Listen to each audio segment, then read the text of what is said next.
Well, good day again. Good day. I am back, but with a more serious subject than last time. No, that's a joke. Last live stream that we just had about what 20 minutes ago or so. That is the important and a very serious live stream. But this live stream, our subject here, it's important too, but it's not nearly as important as who Jesus is and how not to fall under the state of false humility.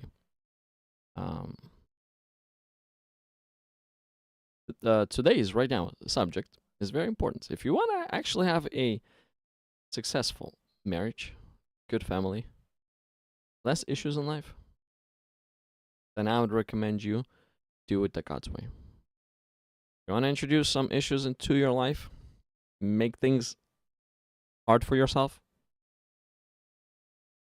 and do it the man's way. So whichever way you prefer to do it, you're welcome to do it. In this one specifically, polygamy versus monogamy, it's both polygamy and monogamy is not presented as sin. It's not presented as sin. Okay? So if a person lives a life of polygamy, they do not live a life of sin. They don't. If they live a life of monogamy, they do not live a life of sin. They don't. No. Both options are, in a way, open for grabs. But there is one blessed option, and another option is cursed option.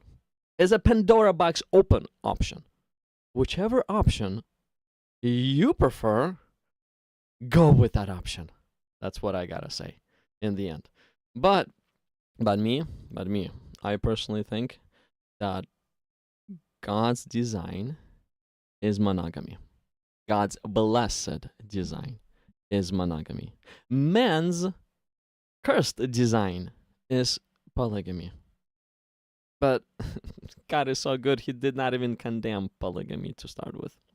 Yeah, he reshaped, he fixed, he tuned things from error, from man's way to his ways. He revealed the blessing of monogamy, but he did in a way leave us with an option of polygamy too. But thank God, like in today's day, thank God that more and more men are starting to, yes, wake up to the side effects of polygamy. Thank God. And as a result of that waking up, our societies look different than versus what they looked like, a few 100,000 years ago. They look different.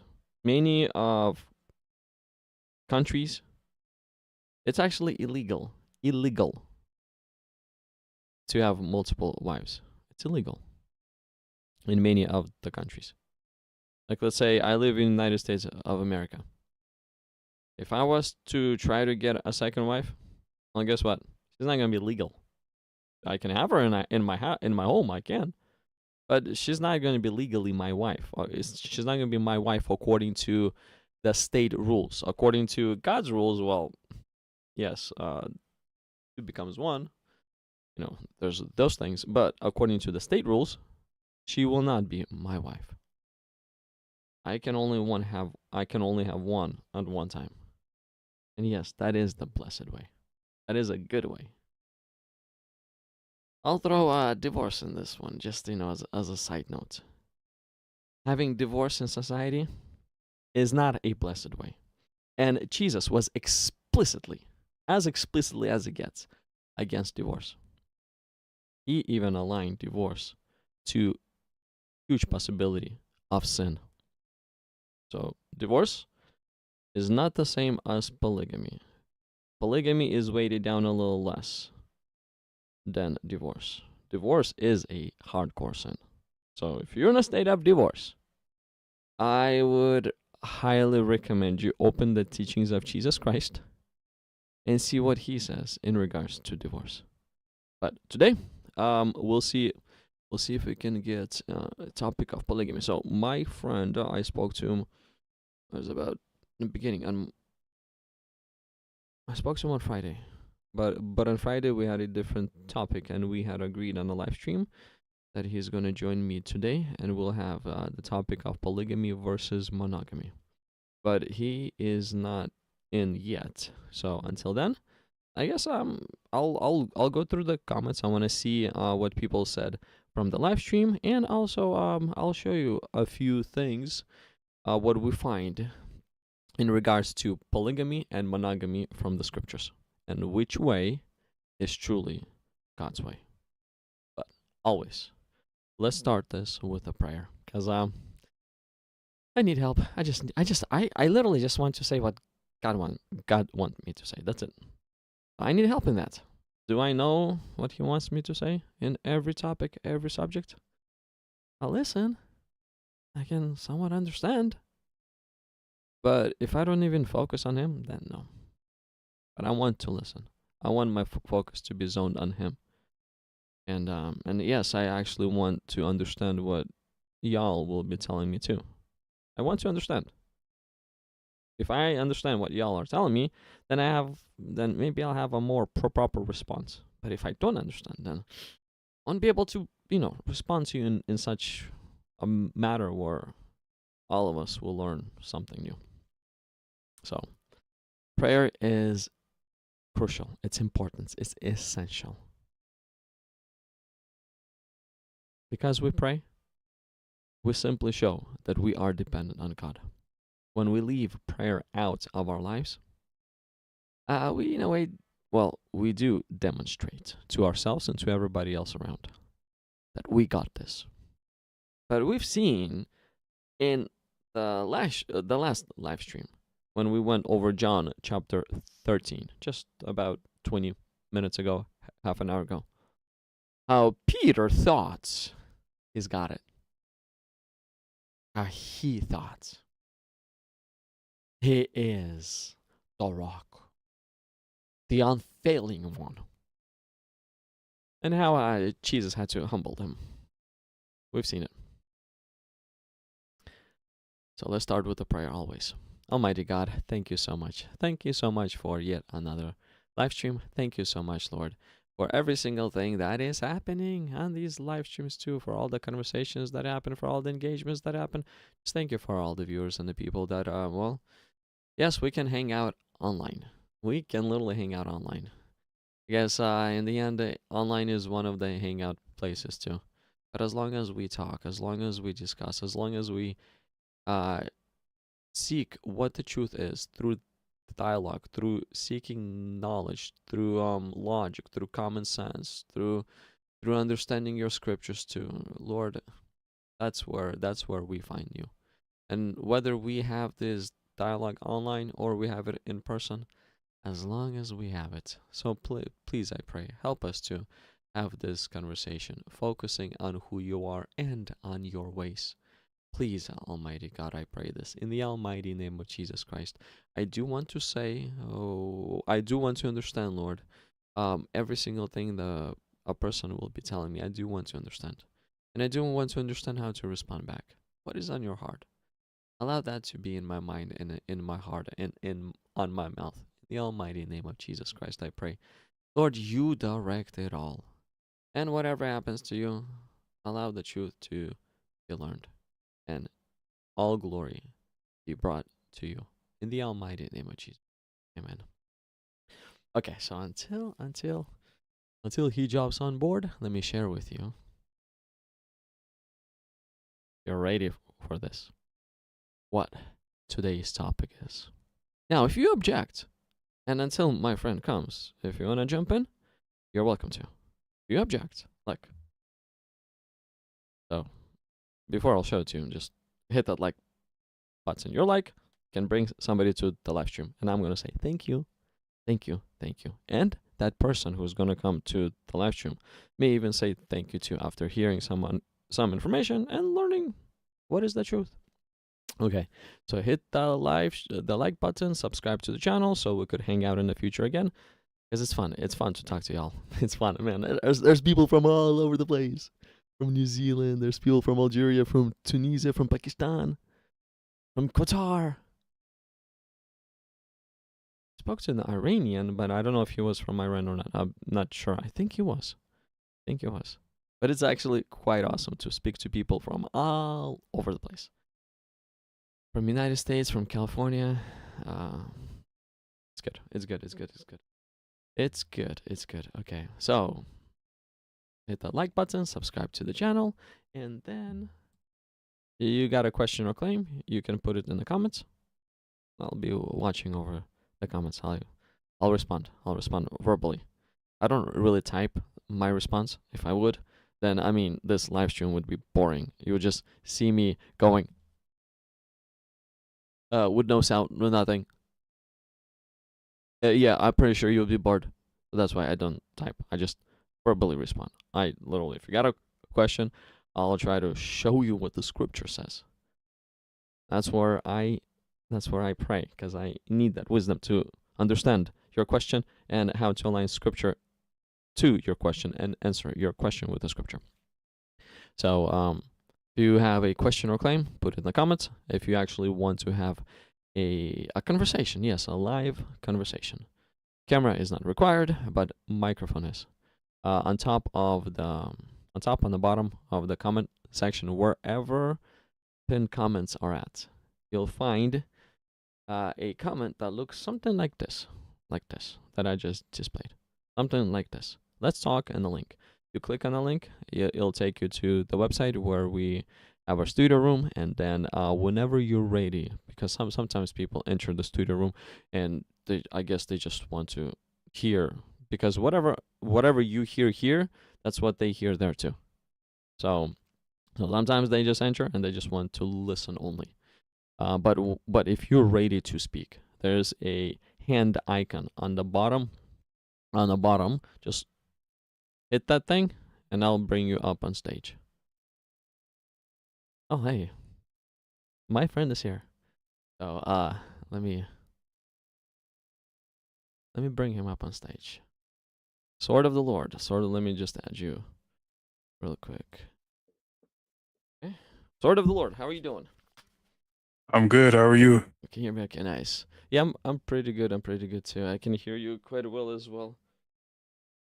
Hold on a second. Give me a moment.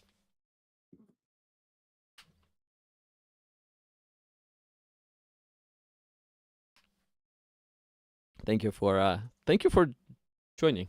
Thank you. I do appreciate it.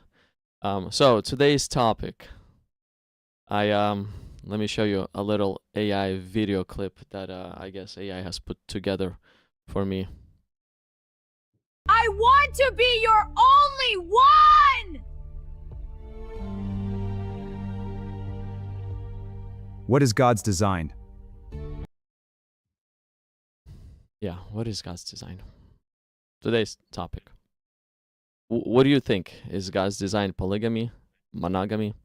What do you think? Polygamy for some, monogamy for some. So both, okay, so both are allowed and both are the design of God. Yes. Okay, so why do you think that polygamy is a design of God? I mean, if I were to as I spoke to you earlier in the past, and we spoke about how God has done the beginning, right from the beginning, and we see that we see monogamy for actually some time, right from the beginning, and for some time we see monogamy, and then we see where the polygamy was introduced, and which line, it was in Cain's line. So it was more on a man's way of doing things. So why do you think that polygamy is God's design? Well, polygamy, I wouldn't say polygamy came after man. Polygamy actually came um before before animals actually. Like when God created the earth, he made the um the grass bearing seeds and the flowers first. And flowers, they actually breed through um polygamy. Like the male flower can release pollen or pollen, whatever you call it. And the best male flowers can release more pollen or attract more pollinators, and they're more likely to pollinate the female flowers, pollinate multiple female flowers. And so it's just part of nature. Um, and then of course you have it in the animal kingdom too. I think like 90%, 95% of mammals are polygamous. Okay. The male animals actually have to prove themselves to get the females. You see this with lamb, bulls, um, even primates.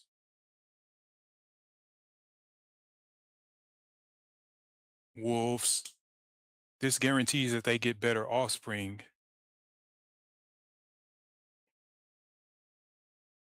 If You they know, if have there's if they have with multiple females, then one of them will give you a better option, right?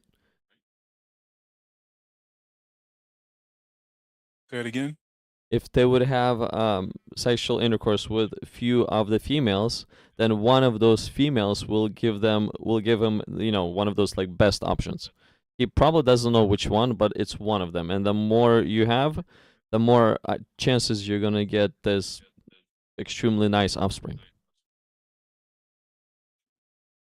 You're talking about through monogamy? No, through a polygamy. If the wolf, let's say, enters into 10 female wolves, then he's gonna have 10 offsprings, and his chances of having this alpha offspring is a lot more higher than versus if he was to enter into one female wolf. Yes, Okay. exactly.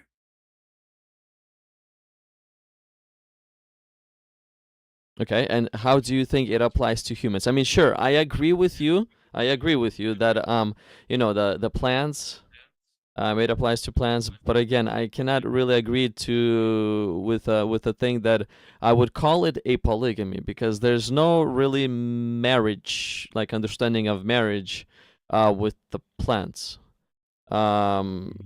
With the animals, same thing. They don't really have that understanding. It's literally based on their instincts. But I personally see that sure, God designed the animals and grass and the fields and the plants in, as you say, polygamous way. But God did not design humans the same as He designed animals. He actually designed human relationship in monogamous way, because there was only one Eve. He did many flowers, many males, many females, but He did only one man and one woman. Yeah, at the beginning, but that was only the beginning. Um, I mean, if you were to read the first, I don't know, 3 chapters of Genesis, and then you just stop reading, maybe you think that the Bible is about monogamy, but there's a lot of polygyny also in the Bible. I mean, Adam and Eve is in Genesis, but also Abraham and his wives are in Genesis. Jacob and his wives are also part of Genesis. Okay. So where do you see first polygamy being introduced in the Bible? When? Through men, you can probably say Lamech, Okay. but we don't know for sure. Some people speculate that he was the first polygamist just because he's the first one mentioned, but uh,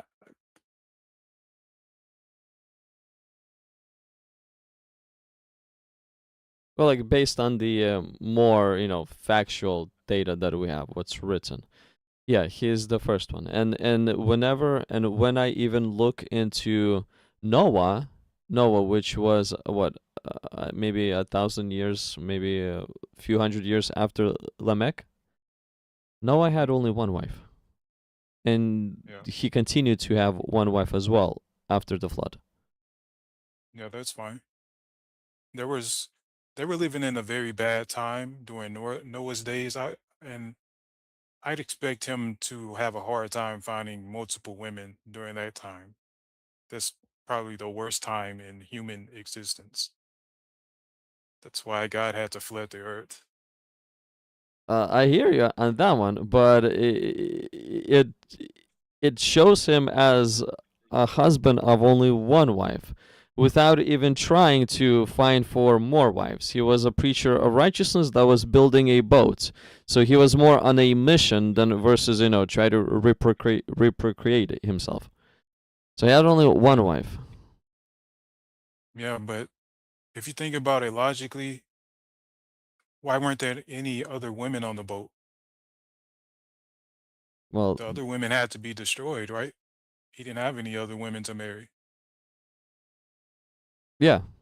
I mean, the ones that believed him, it looks like it's his wife. If he would have three wives, then probably three wives would believe him. And he lived with only one woman for what, about 500 years, maybe 400 years, until he started to have his sons. Or I don't know. It could have been earlier. I mean, but he died with one wife. That is all I gotta say. So 900 years with one woman.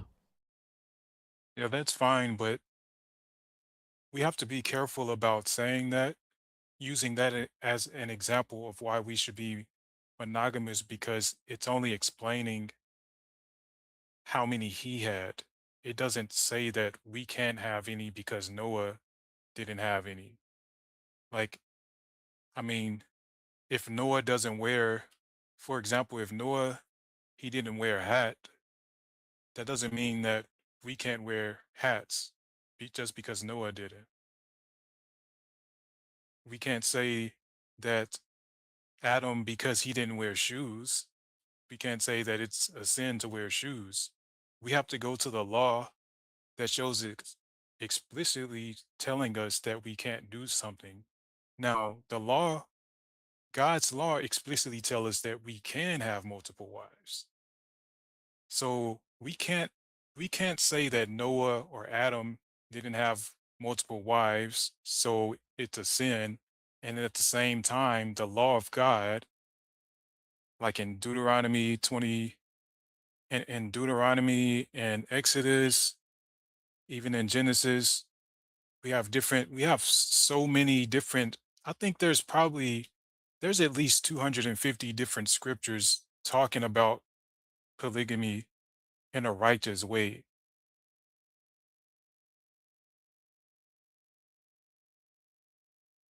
And Let's it's just so it's so overwhelming that it doesn't really make sense to say that just because a certain people didn't do it that it's a sin. Okay, but can we find also in the Bible where polygamy tends to backfire, brings more Um, hardship than versus easiness? we can say that for monogamy too. The first, okay, you brought up Adam and Eve. Adam and Eve were the first people to sin. Their sons, they, they had sons, one Cain, one Abel. Cain slaughters his brother Abel over jealousy. And yeah, it starts there through monogamy. No, but what does monogamy have to do with any of this? I mean, if Exactly. Adam would have two wives, I'm pretty sure that Cain would still slay Abel. Doesn't That's the matter how point many I'm wives he has. exactly. It's not about how many wives you have. It's what kind of person are you? Well, here's like, let's say in case of Abraham, I think it's 16 or 19. Let me just double check real quick.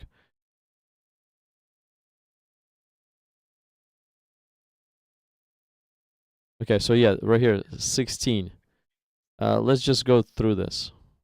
Now Sarah, Abraham's wife, had bore him no children, and she had an Egyptian maidservant whose name was Hagar. So Sarah said to Abram, See now, the Lord has restrained me from bearing children. Please go into my maid.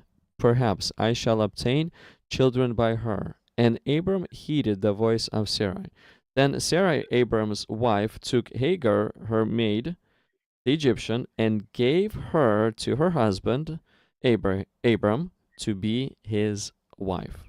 So Sarah was responsible for this second marriage that Abram had. She was the responsible one. After Abram had dwelt 10 years in the land of Canaan, so he went into Hagar and she conceived. This is the problems that tend to arise when polygamy is introduced into a marriage. So remember that Hagar is a slave. And when she or Hagar saw that she had conceived, her mistress became despised in her eyes. So, because of polygamy, this slave got risen to a wife status, and this wife status now started to challenge, the first wife. So, if polygamy would not be introduced, it would not be there, then this issue would not come to be. It just simply would not even come to be. But like in your example with Cain and Abel, whether it's polygamy or monogamy, in both cases, Cain would still murder Abel. He would still murder him. So basically, there are specific issues that polygamy introduces into a person's life that monogamy that does not introduce. So God's way, what I personally think, God's way is the blessed way. If God's way is not supposed to introduce, those unnecessary tensions. I can hear my feedback. I mean, I can hear myself. Can you lower down the speaker a little bit so that your microphone would not be catching me? Okay. Thank you. Or just put on the headset. I do. Whichever works. What about now? Okay. Well, yeah, I do not hear myself now. It's good. Thank you. I appreciate that. So, like right here, see, we see a specific issue that polygamy brought into the marriage. So, I'm not saying that polygamy is a sin. This is not what I'm saying. No, because I see that polygamy is not explicitly forbidden and it's possibly allowed. I see this. But the big question is, what is God's design? What is man's design? God's design brings blessing. Man's design bring issues. So what do you think about this story? Yeah, if you go to Genesis 13, Genesis 13,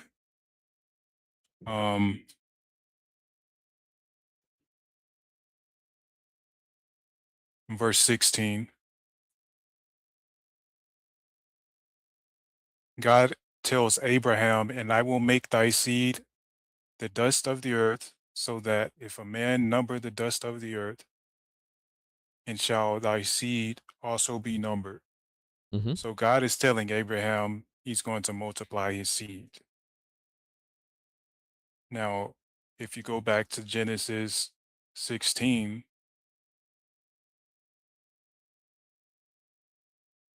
when Sarah is giving Hagar to Abraham, at verse 7, the angel of the Lord found her. And by the way, this also proves that the angel of the Lord is God. Verse 7, it says, "And the angel of the Lord found her by the fountain of water in the wilderness, by the fountain in the way to Shur. And he said to Hagar, Sarah's maid, Whence comest thou, and whither wilt thou go? And she said, I flee from the face of my mistress Sarai. And the angel of the Lord said to her, Return to thy mistress, and submit thyself to her hands. And the angel of the Lord said to her, I will multiply your seed exceedingly, that it shall not be numbered for multitude. Okay. So this is all part of God's plan.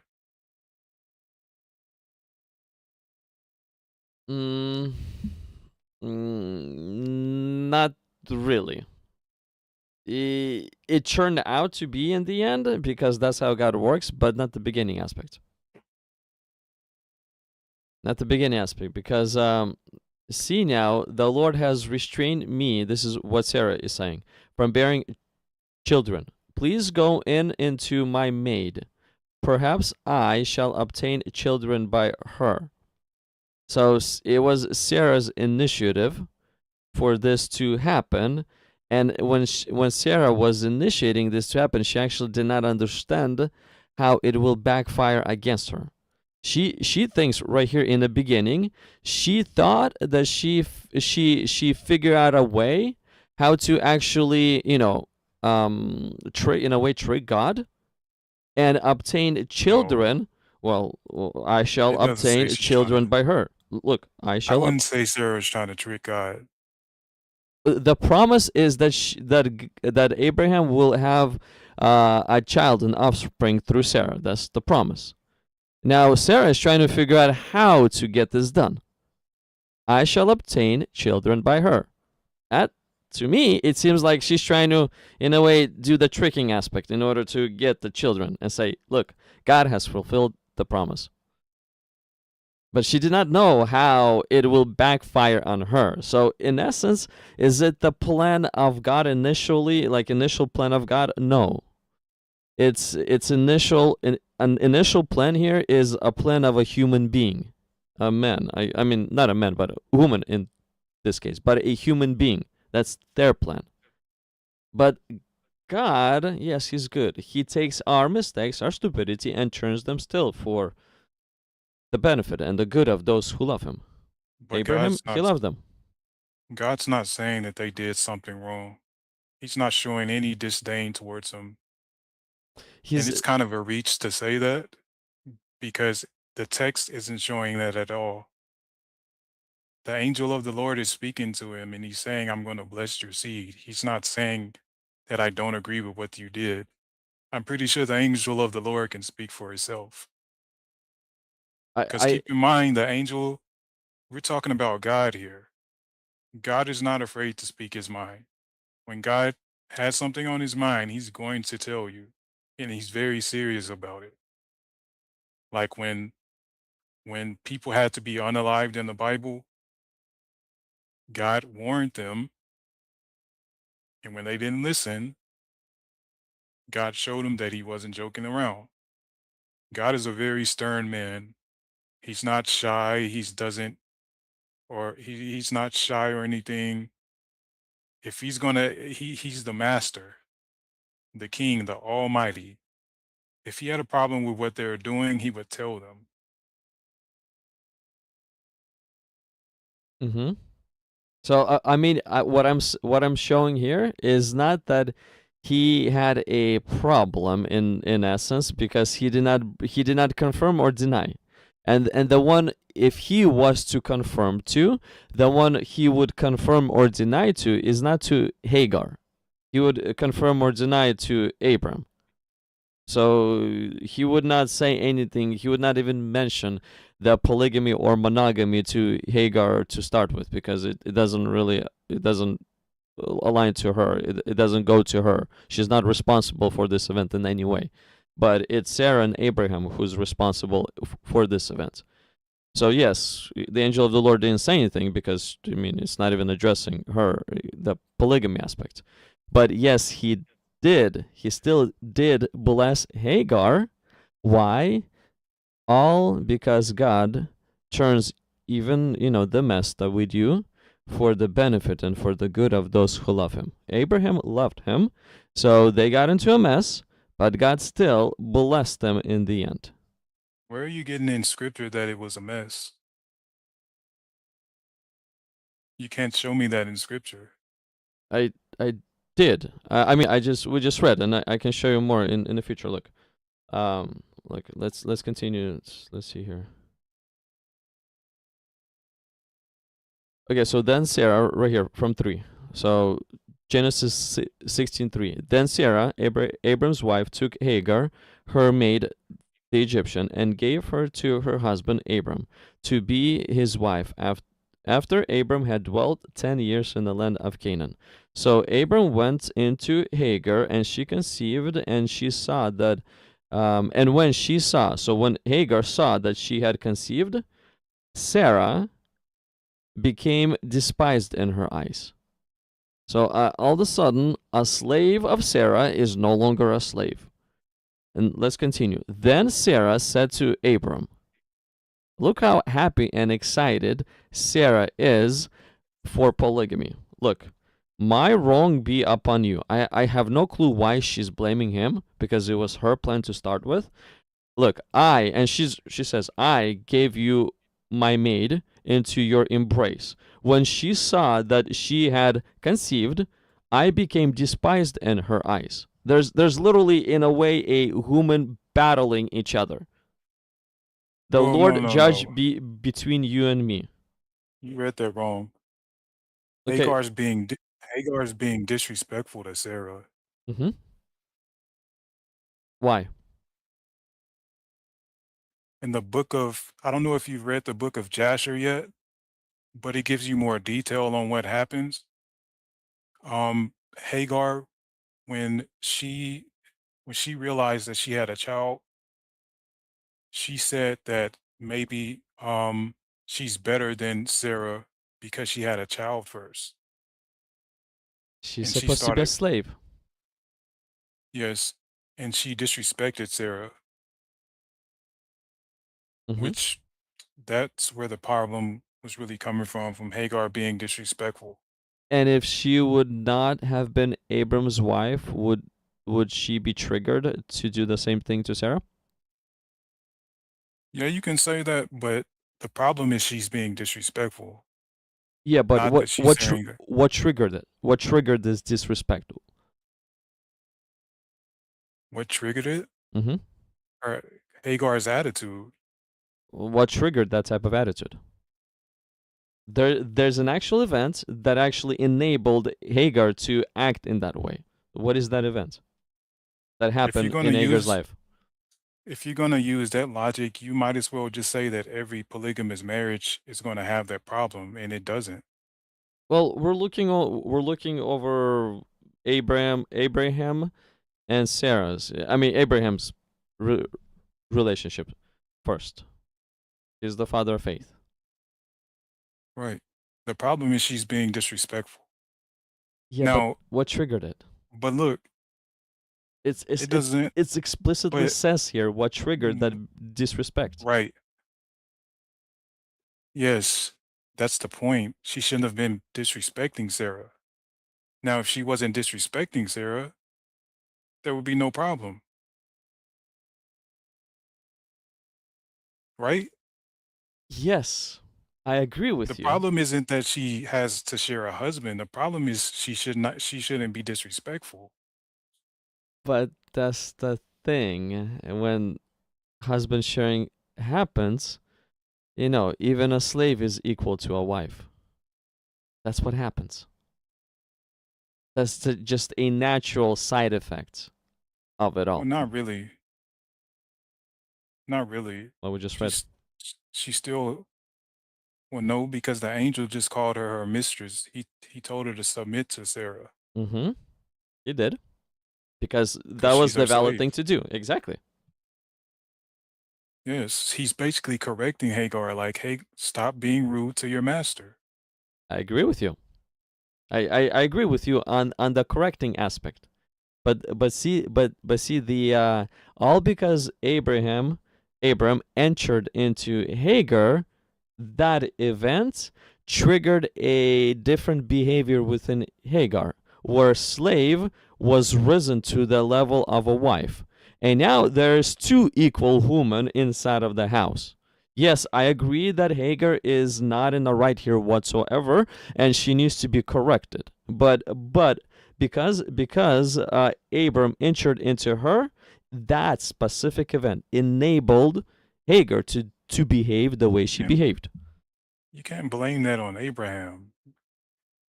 Abraham's not responsible for Hagar being disrespectful. I'm just saying it's a If side effect if of polygamy. okay, but if let's say he didn't even let's say he never took Hagar, right? Okay. Sarah never gave Hagar to Abraham, right? Let's say that Sarah was being disrespectful. The problem is in monogamy. If he only had one wife, you can't blame that on monogamy now. The problem would be if Sarah was being disrespectful to Abraham, the problem is her being disrespectful, not monogamy. Well, I know. I know this and I agree with you. And it applies to both. If she's disrespectful in polygamy or monogamy, it applies to both. But the thing is, what I'm trying to show is when polygamy happens, it's as if a certain there's you throw a boomerang and it comes right back at you. So as if a man gets slapped in the face because shortly after after Abraham entered into her, Sarah was not happy. She started to, in a way, blame Abraham. She started to bicker at him. Things in the house became tense, all because polygamy was introduced. That happens more in monogamy. Look, I'm not saying it doesn't happen in monogamy, but in monogamy, it's a natural way. And that natural way is in both in polygamy and monogamy. But what polygamy also adds to the natural way is more unnecessary bickering between two women that will put you in the middle to try to, I choose her side or I choose her side, to choose side. And the second a man chooses a side, that's when things become even worse. Okay, so when Abraham took Keturah, what problems did he have with Keturah? Well, Keturah was his only wife at that time. No. It says when when Abraham sent his Keturah away, he had concubines that he also sent away. He sent Hagar away. Look, and look how What problem did she have with Hagar? Keturah was after Sarah died. She Right. was his last wife when Abraham was around 100, I don't know, 70s, 50 years old, somewhere over there. Keturah is after Hagar. So first is Sarah, the second is Hagar. Then Abraham kicks Hagar away, and Sarah is the only one. And then Sarah dies, and then after she dies, he goes and gets Keturah, and I think has 4 more children by her.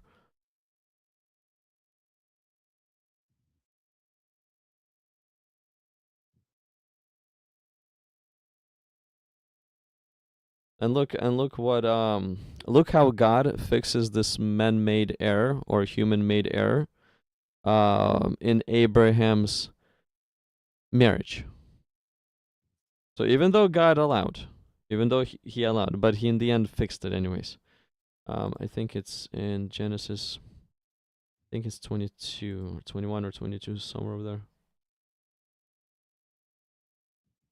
So is born. No, it's probably not 19. What do you think?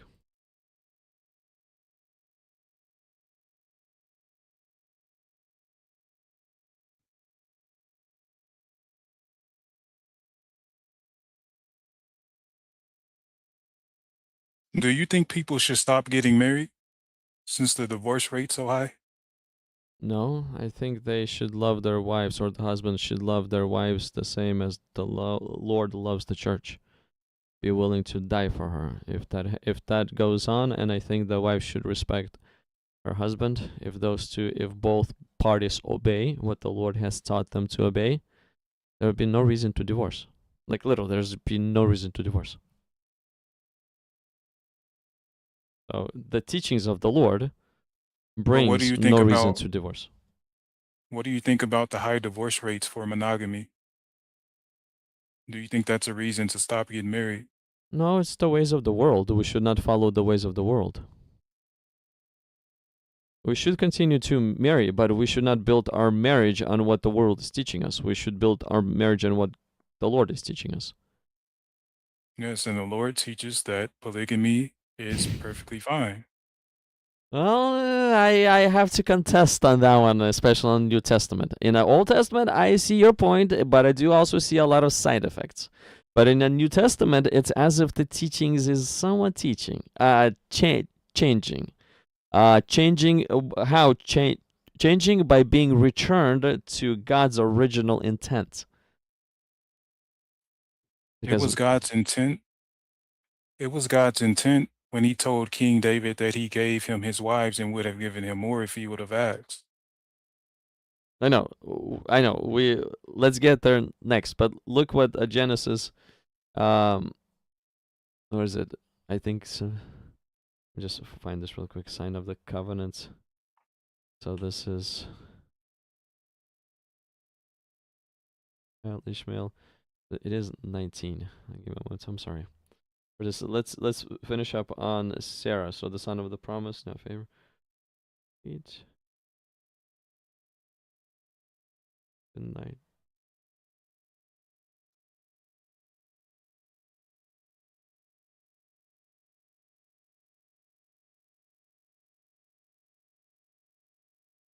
Right here, Isaac is born. Okay, right here, Isaac. So it's 21.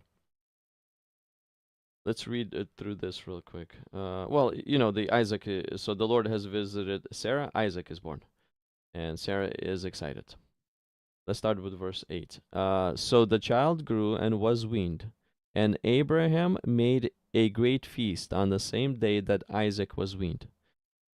And Sarah saw the son of Hagar, the Egyptian, whom she bore to Isaac, scoffing. Therefore she said to Abraham, Cast out this bondwoman and her son, for the son of this bondwoman shall not be heir to my son, namely with Isaac. And the matter was very displeasing in Abraham's sight because of his son. So right here, based on this, another thing that polygamy introduces is, yes, you're going to say monogamy has this too, but this is a much different scale and effect than monogamy. Is there's bickering between the children. Let's continue.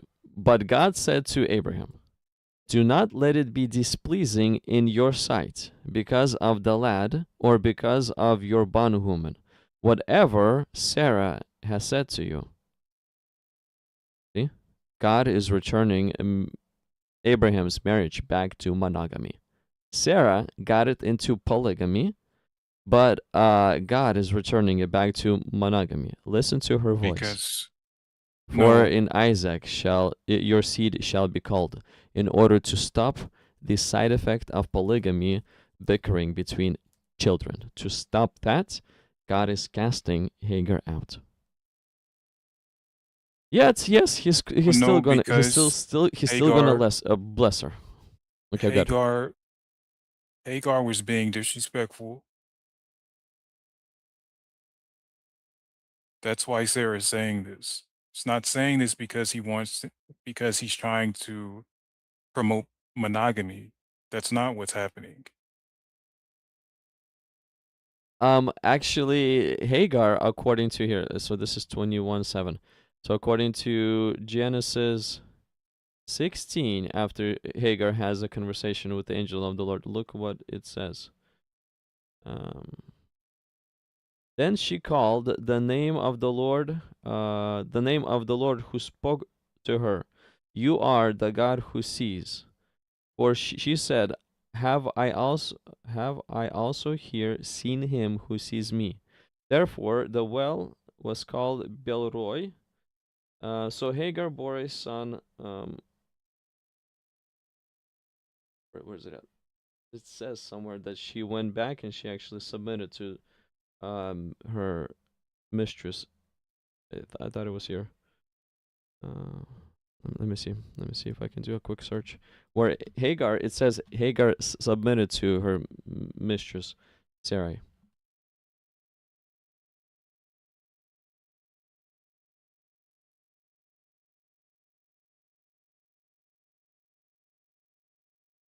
What happened?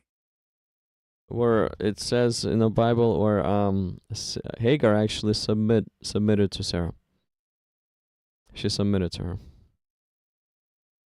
because the angel of the Lord commanded the submission to happen, and so angel of the Lord instructed her.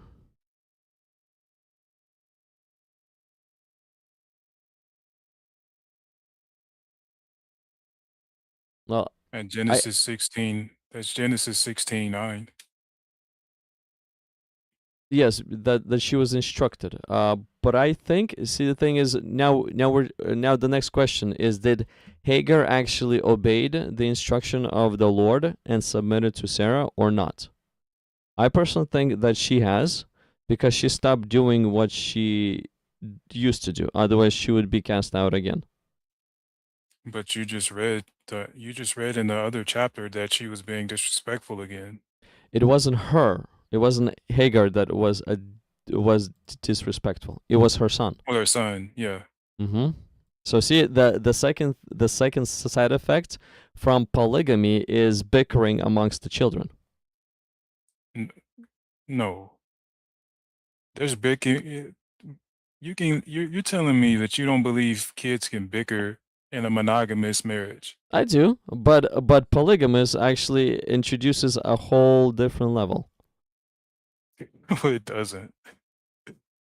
I mean, this is what I find here. Okay, right when Isaac was You're not gonna weaned, if you're gonna blame that on polygamy, you have to show me an example of this happening with all polygamous marriage. with all, well, there are other things introduced with other polygamous marriages, and even in the case of David, there is rivalry between the children from different wives, to the point that even the mamas are afraid that they're going to get killed. Where, remember where Bathsheba asked David to set things right when I think Adonai has taken over the throne, because she was afraid that Adonai was to kill Solomon and her. So the rivalry is actually great between the marriages, where even mama can suffer. All because So the rivalries yes, is the problem, not the marriage. but polygamy introduces that aspect. If there is no polygamy, there is Because none of that aspect. the reason I'm saying this is because, in this day and age, a lot of people saying they don't want to get married anymore. And they're saying they don't want to get married anymore because of what you're saying.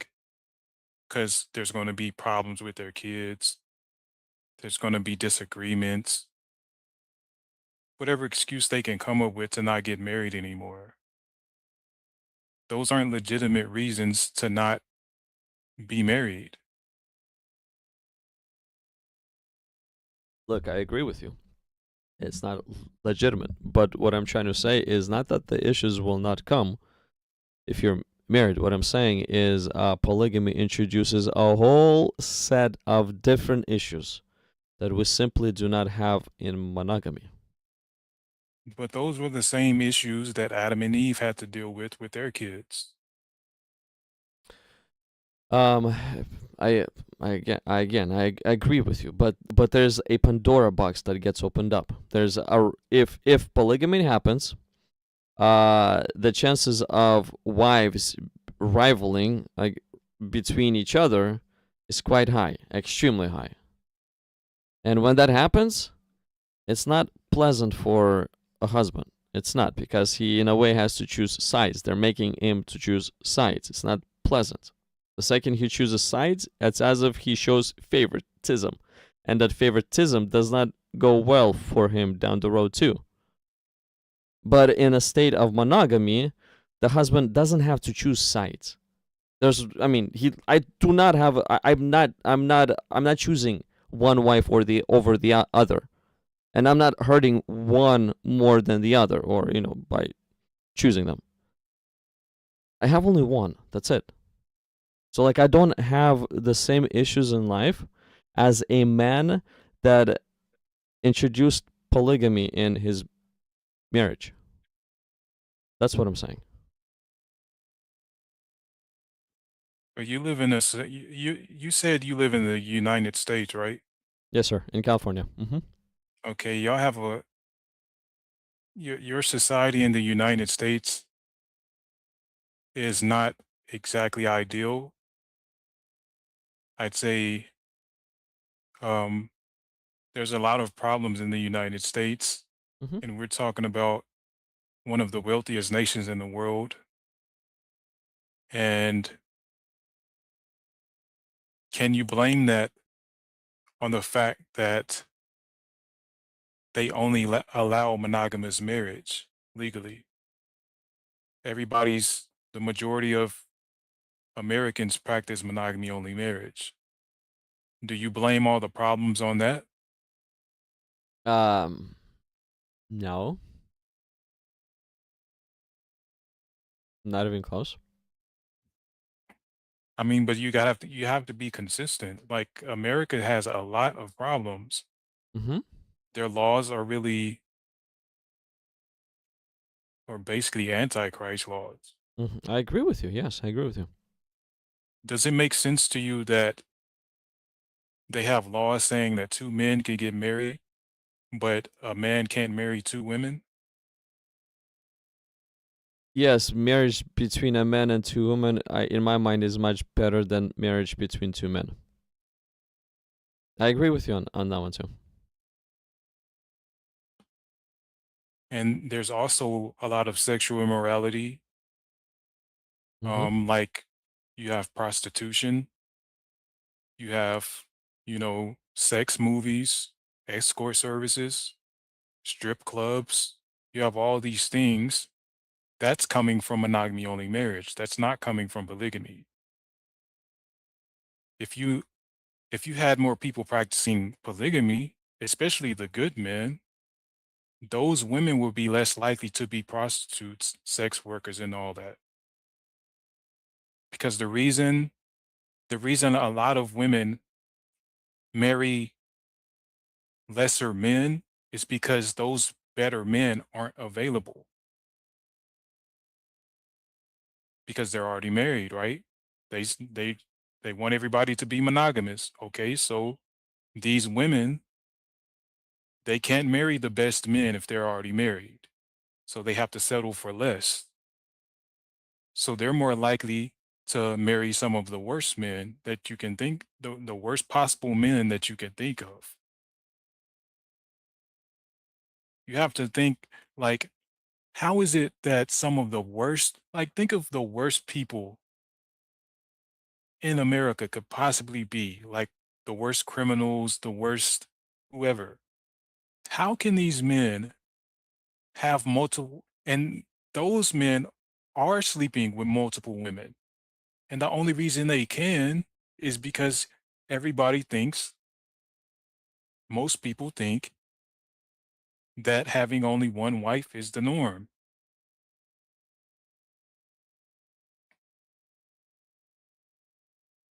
Okay. I mean, I agree with a lot of things that you said, but do you think all those issues? Do you really think that all of those issues that we have in America is all because of monogamy? It has a lot to do with it. For one, America is one of the richest nations in the world. They're extremely greedy. If rich men could marry more women, it would reduce the wealth gap. there would be less crime. There would be less people living in poverty because the richer men would have to share instead of rich men, they sleep with a lot of women. We all know that. It's no secret because women, they want that guy who's got money like that. They want that successful guy. So those men, they only way they can sleep with that many women is if they don't marry them.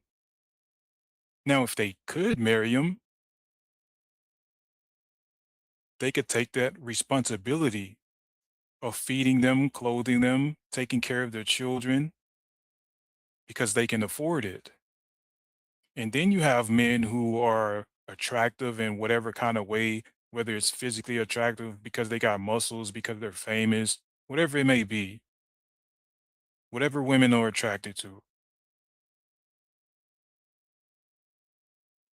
You know, they're more likely going to be attracted to the big, strong guy who can defend them, who's smart, you know, and have all these different wholesome qualities.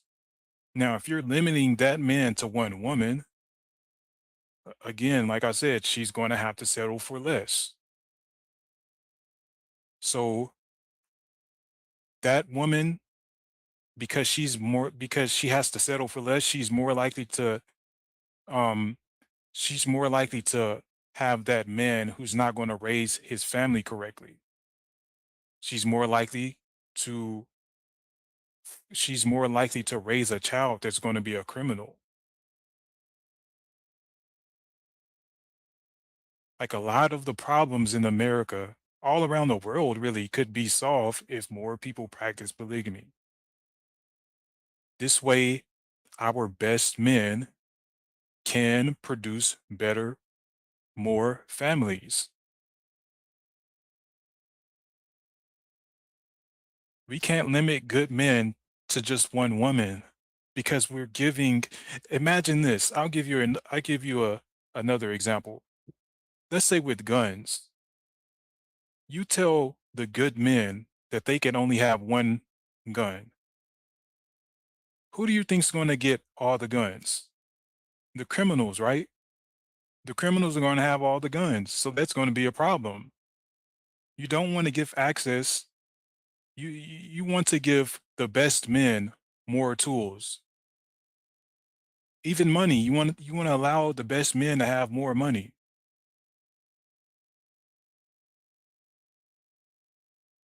because they're going to do better things with it. I agree with a lot of your points, and it looks like you have thought this through.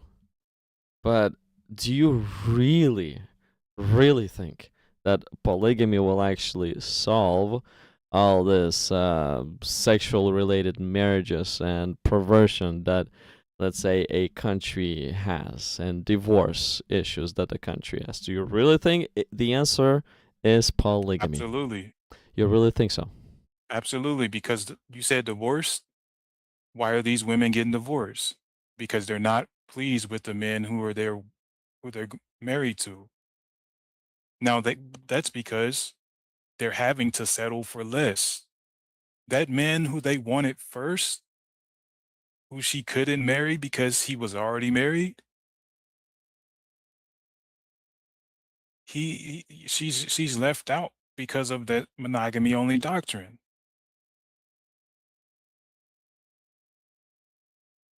Think about how many children won't have to be raised in poor neighborhoods and grow up to be criminals because the rich men took took more wives and they can afford it. I'm just thinking, is polygamy really the answer? And why I'm thinking this? Because remember the nation of Israel? Remember the king Manasseh? And even after the Israel split between Solomon and what is it, Jeroboam, Rehoboam, I mean, and Jeroboam, after the days of Solomon, they split, and how one of the things that Israel always had issues with is worshiping the Ashtoreth, and Ashtoreth was literally this perverted, sexualized idol that a lot of prostitution, because of a lot of prostitution, would actually be happening. Divorce was there. Israelites would be sending their wives away from themselves as well. See things when I look at the nation of Israel, especially during the days of kings and especially after the split. I don't think so that polygamy solved anything. Polygamy was there, it was allowed, and a lot of them practiced it. But all those prostitution, all those sexual issues, and they were still there. It it wasn't there as near as much as how it's going now. It was actually there quite a bit because God even said that they are even more perverted than the Gentiles. It was there pretty bad actually. Babylon had to end the perversion that Israel was going through, and polygamy was allowed. So that's why I'm asking you this question: do you really think that polygamy will actually solve all those issues? Because when I look back, I don't know, it doesn't look like it did, or it has, or... You don't think there's any perversion in the United States right now? There's a lot of it. But there's I guarantee you it's a lot more perverted than what they were doing back then. The women back then, they didn't even dress like how they do now. Like, think about how women dress now. They didn't dress like that 20 years ago. 20 years ago, you didn't see women everywhere. Well, maybe 30, 40 years ago. 30, 40 years ago, women weren't wearing skin-tight clothes like how they do now. Everybody's wearing that now. They let their kids wear stuff like that now. Their kids are wearing makeup now and all that. I think that's worse. I think the United States is probably, you know, all of the Americas is likely worse than Sodom. okay, but will polygamy save our nation? That's my question. Yes, it definitely could, because we have the we have the we have the word of God. We have Yeshua to lead us. Does he lead us in polygamy? He could, most definitely. Okay, so If according... Christians, and by the way, I don't think that everybody and anybody should do it. I think the best men who are Christian should practice this. You know what this reminds me of? Have you heard of the Mormons, the Latter-day Saints? Yeah, but the Mormons, they're wacky. Like, I don't. Do you remember what Joseph Smith said? Their leader. He says Yeah, they were something. crazy. He said something along the lines that the one who achieves polygamy will have the greatest exaltation in heaven. He's actually gonna go to the highest heaven and become nearly like God. So polygamy is required to achieve that great exaltation. Yeah, I don't agree with that. I don't agree with him at all. Once you said that the polygamy belongs to the best man, I mean, that's one of the things, that's one of the ideas that got dropped into my mind, is what Joseph Smith has said. But look, I'm not saying that polygamy will make you the best man. I'm saying that the best men need that opportunity. Mm-hmm. Okay, so I mean, we went over this before, but let me just get your maybe some more thoughts on it. Okay, so they're talking about the Pharisees are talking about their initial question: is it lawful for a man to divorce his wife for just any reason? Then Jesus answered and said, "Have you not read that he who made them at the beginning made them male and female. So singular and singular. And we actually see one Adam, one Eve. Adam and Eve. Yeah.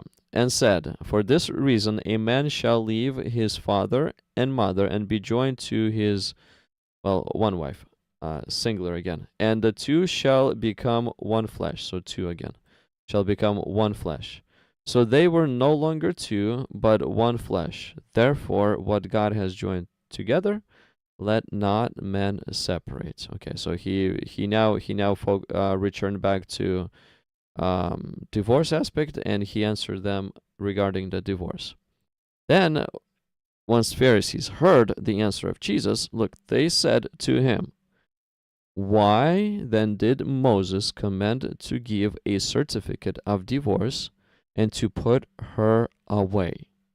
Like as if Jesus is breaking the law by commanding something different versus what Moses said. Then he said to them, so Jesus responds back, Moses, because of the hardness of your hearts, permitted you to divorce your wives. But from the beginning, see how he is returning everything to the beginning. It's Moses allowed people to divorce, and it looks like polygamy as well. He allowed. It doesn't say that in the Greek, by the way. Okay, let's go to the interlinear. Let's see what that says. Let me just bring it. Let me get the link. Matthew 19:8.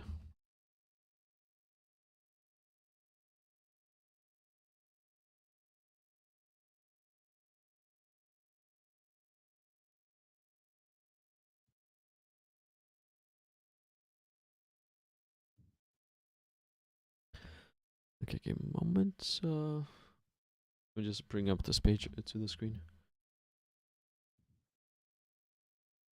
Okay.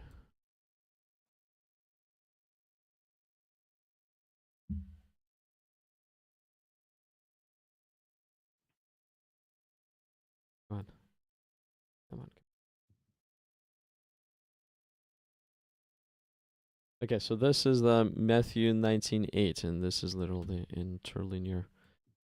I honestly speaking, I do not read Greek, so I'm just trusting that this is as direct translation. English is as direct translation from Greek as it possibly can be, because I do not read. They're Greek. not going to give you.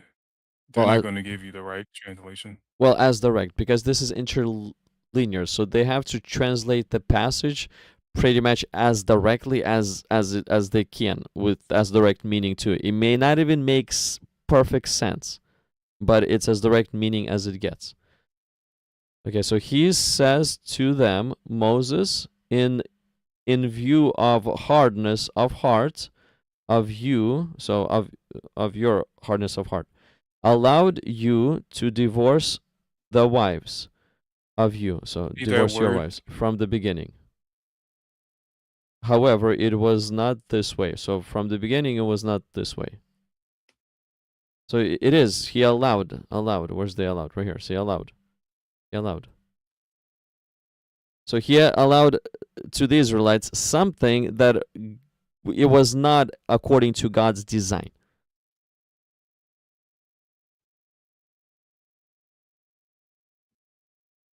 And he allowed this specifically because of the hardness of heart. And if I were that's not what it doesn't even say that in the English. He said to them, Moses, in view of the hardness of, well, this part has to be here. He has to be here. He has to be after that.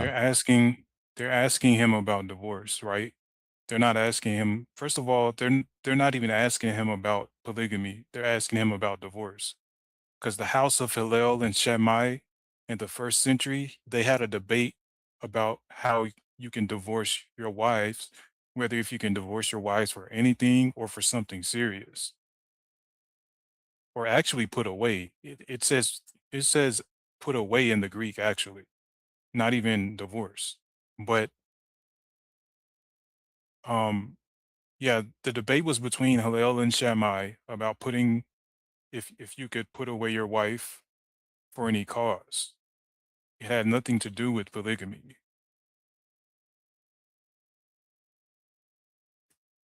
Well, this right here within a context, we see that there are references to monogamy. That Jesus is, yes, he's answering directly to divorce, but he is also fixing marriage by returning it back to the beginning. So here, right here in verse 4, have you not read that he who made them at the beginning made them male and female, so 1 to 1, and said, for this reason a man shall leave his father and mother and be joined to his wife. So there's 1 2. Even though the question is about divorce, but Jesus here is introducing, or he's returning marriage back to how beginning was. Divorce and the type of marriage, monogamous or polygamous. Both of the things are going back to the beginning, not just one, both. Well, that okay. The See, when you're reading the Bible, you have to read the entire Bible for what it says. When you're taking verses like this, and I know people are indoctrinated to think that this is talking about speaking against polygamy and you know divorce, but it's not. They're asking him, um, they're asking him, can you put away your wife for any cause? See, if you go back, and it came to pass that when Jesus finished these things, he departed from Galilee and came to the coast of Judea beyond Jordan, and great multitudes followed him, and he healed them. The Pharisees also came to him, tempting him. Yeah, the Pharisees also came unto him, tempting him, saying unto him, is it lawful for a man to put away his wife for every cause? Of course, that's not lawful. You don't have to read this verse to know that this is in Torah. You can't just divorce a wife for anything. You have to have a You can, legitimate. according to You have Torah, to you have a can. legitimate reason to No, divorce her. no, according to Torah, you can. All you have to, if she does not please you, you can just give her a certificate of divorce No, and send her away. No, you can't. Let me show you where I think it's Deuteronomy 24, I think.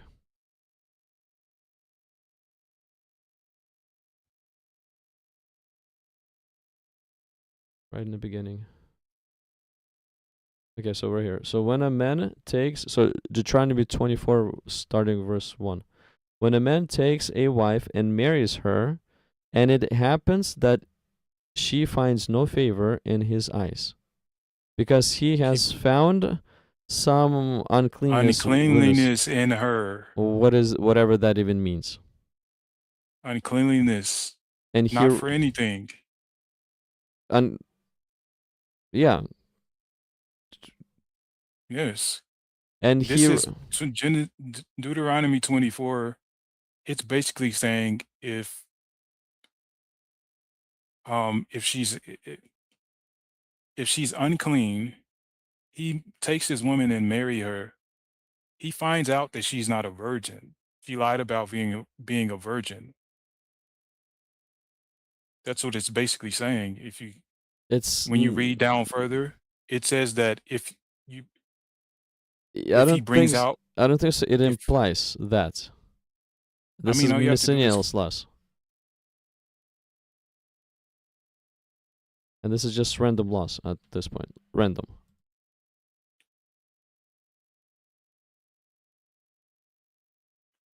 But why do you think this some uncleanness? So some.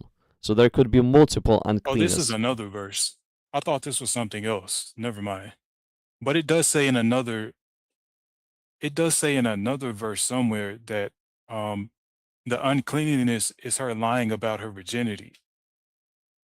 on her wedding day. And I believe if she there's gets proof that, I believe she gets stoned for that. yeah, Not divorced. that's the uncleanness they're talking about. I know. I believe that one is specifically stoned. Right here is just divorce. He just sends her away. So this uncleanness is not the same as that one. This right here could be whatever it says here. So she finds no favor in his eyes. Because he found some uncleanness in her. Not virginity related. Not that Right. she had another male before him. Not from that end. Because if she would, then she would get stoned. So this is something else. What is this? Maybe some kind of physical thing is not pleasing to him, physical part or whatever. I do not know. This is something else.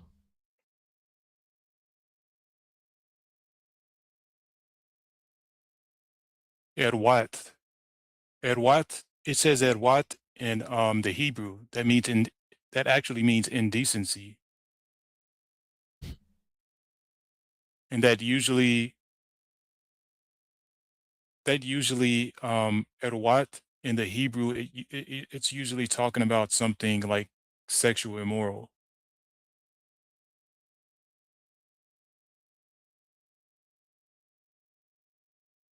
Well, let's go to the interlinear. Sometimes they'll translate at what to nakedness.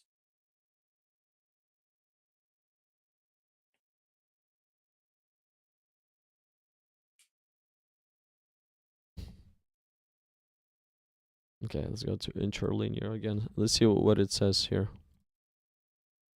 Okay. So when takes a man a wife and marries her, and it happens that she finds no favor in his eyes, because he has found in her uncleanness some. Okay, or what? Let me see what this or what is referred to. Okay, so she saw the nakedness of his father, and uncovered the nakedness of the father, and took the undefended parts, and look at the undefended parts of the land. This is an interesting way they use it. And look at the undefended parts of the land. You shall not cover the nakedness of your father. You shall not cover the nakedness of your father. Oh, he disappeared for a minute. Okay, you're back on stage. You just disappeared for a minute. Sword of the Lord, can you hear me?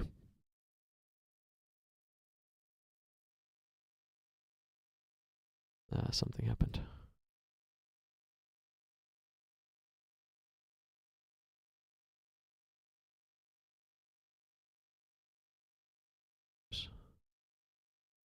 Sorry guys, we're still live, but our connection dropped.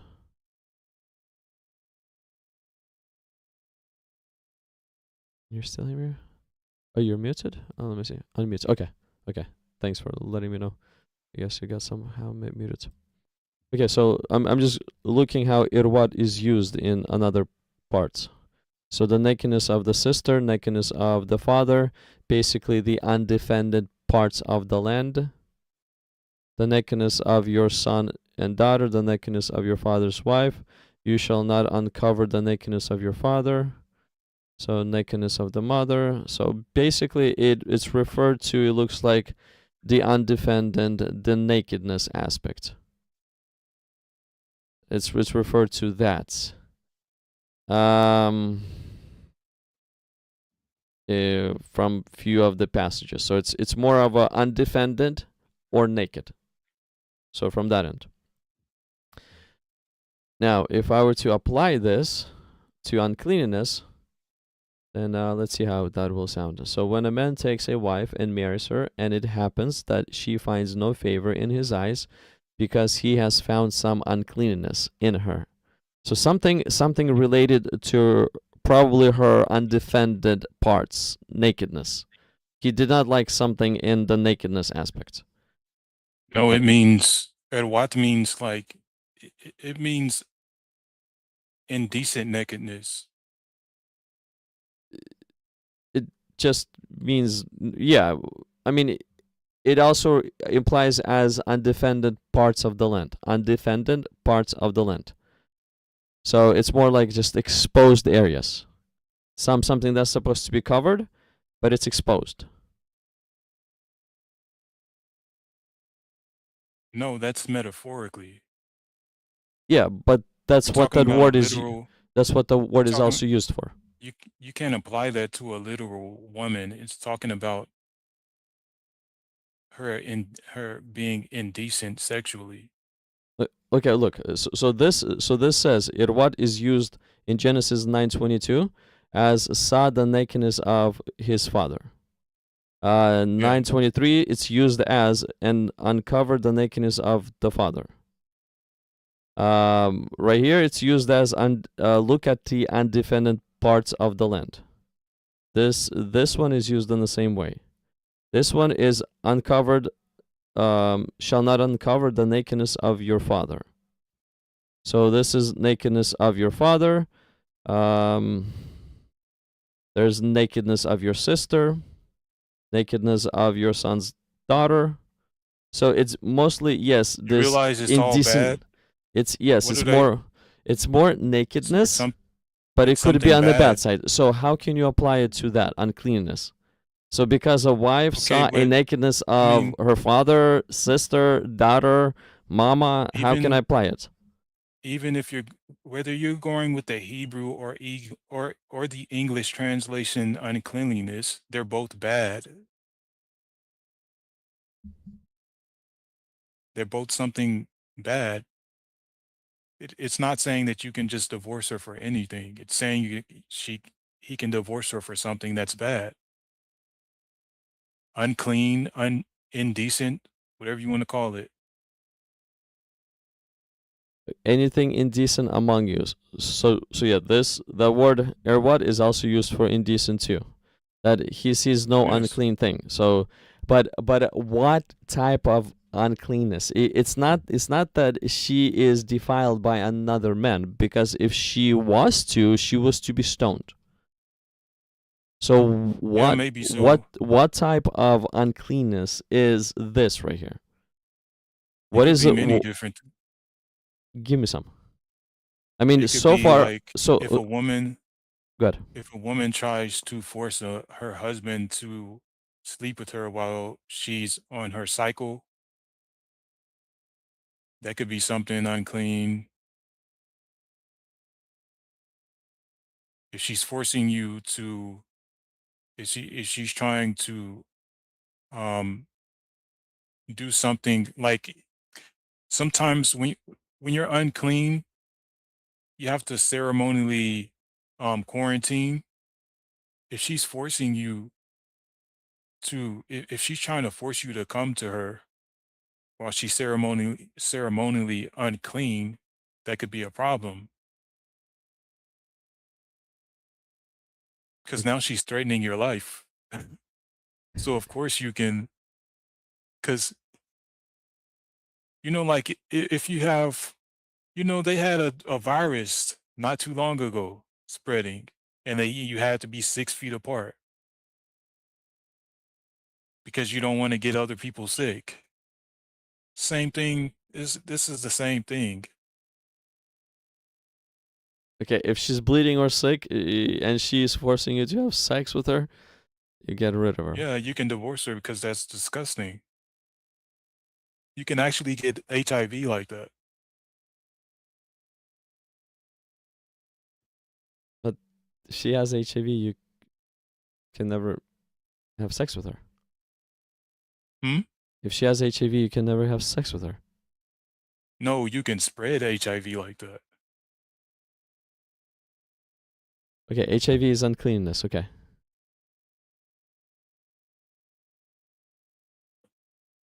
So if she's sick, or she's menstruating, or if she has HIV, that's uncleanness, and a man can divorce her.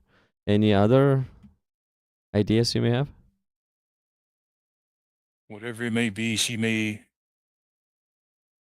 I don't know, sleeping around. That's uncleanliness. She's She's stoned. defiled. She's stoned. She's stoned if she does that. She's Yeah, not but divorced. She's stoned.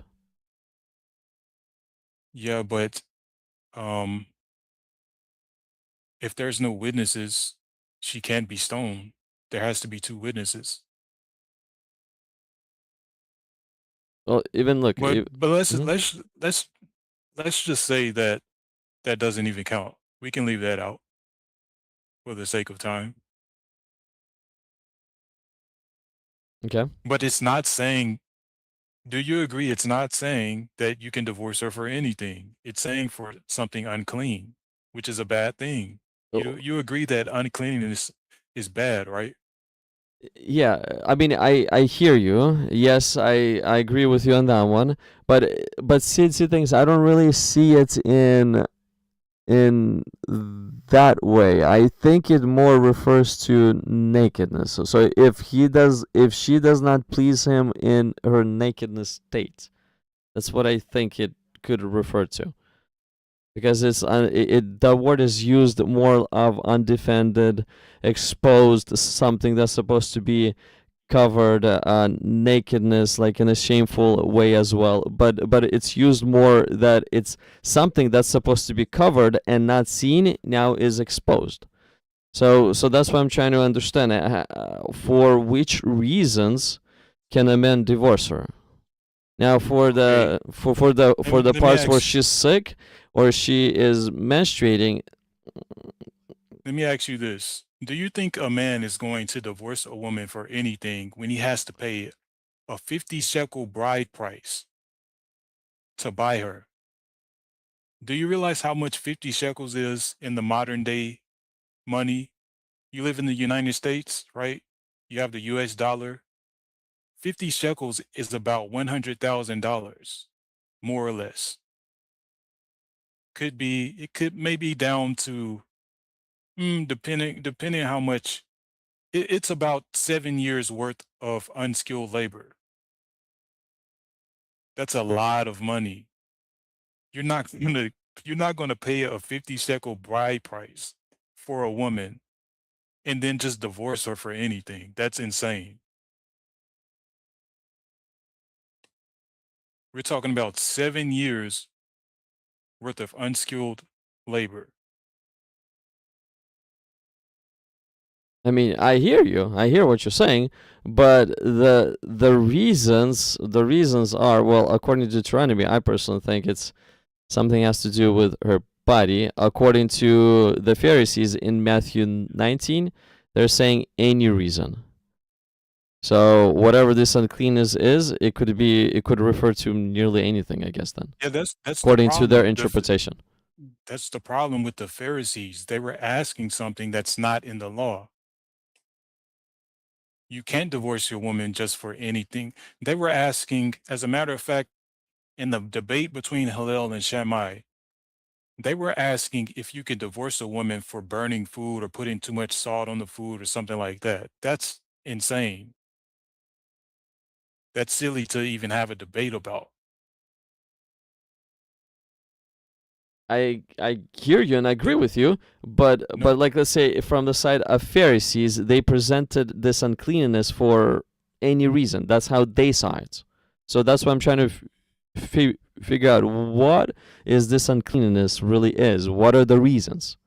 According to them, it's anything. no, that's not even, look, they're not even talking about uncleanliness in the debate. They were talking about if you can divorce a woman for burning food or cooking it wrong. They weren't even bringing up uncleanliness. Maybe you can look this up later on, about the debate between Hillel and Shammai, but they were asking if you can divorce a woman for something as small as burning food or putting too much salt on your food. You can divorce. You see Deuteronomy 24, you can divorce her if you find some uncleanliness in her, or whatever the case may be, if it's a legitimate divorce. So they're asking Jesus, can you do something that's not even in Torah?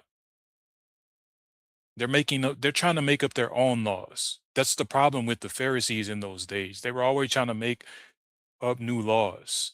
That's why you have the Talmud and the Mishnah and all these other new tradition things. They also had a tradition where they had a fence to keep the Gentiles away from them. That's also not in Torah. They were doing a lot of things that the Torah says you cannot add or take away anything from the law.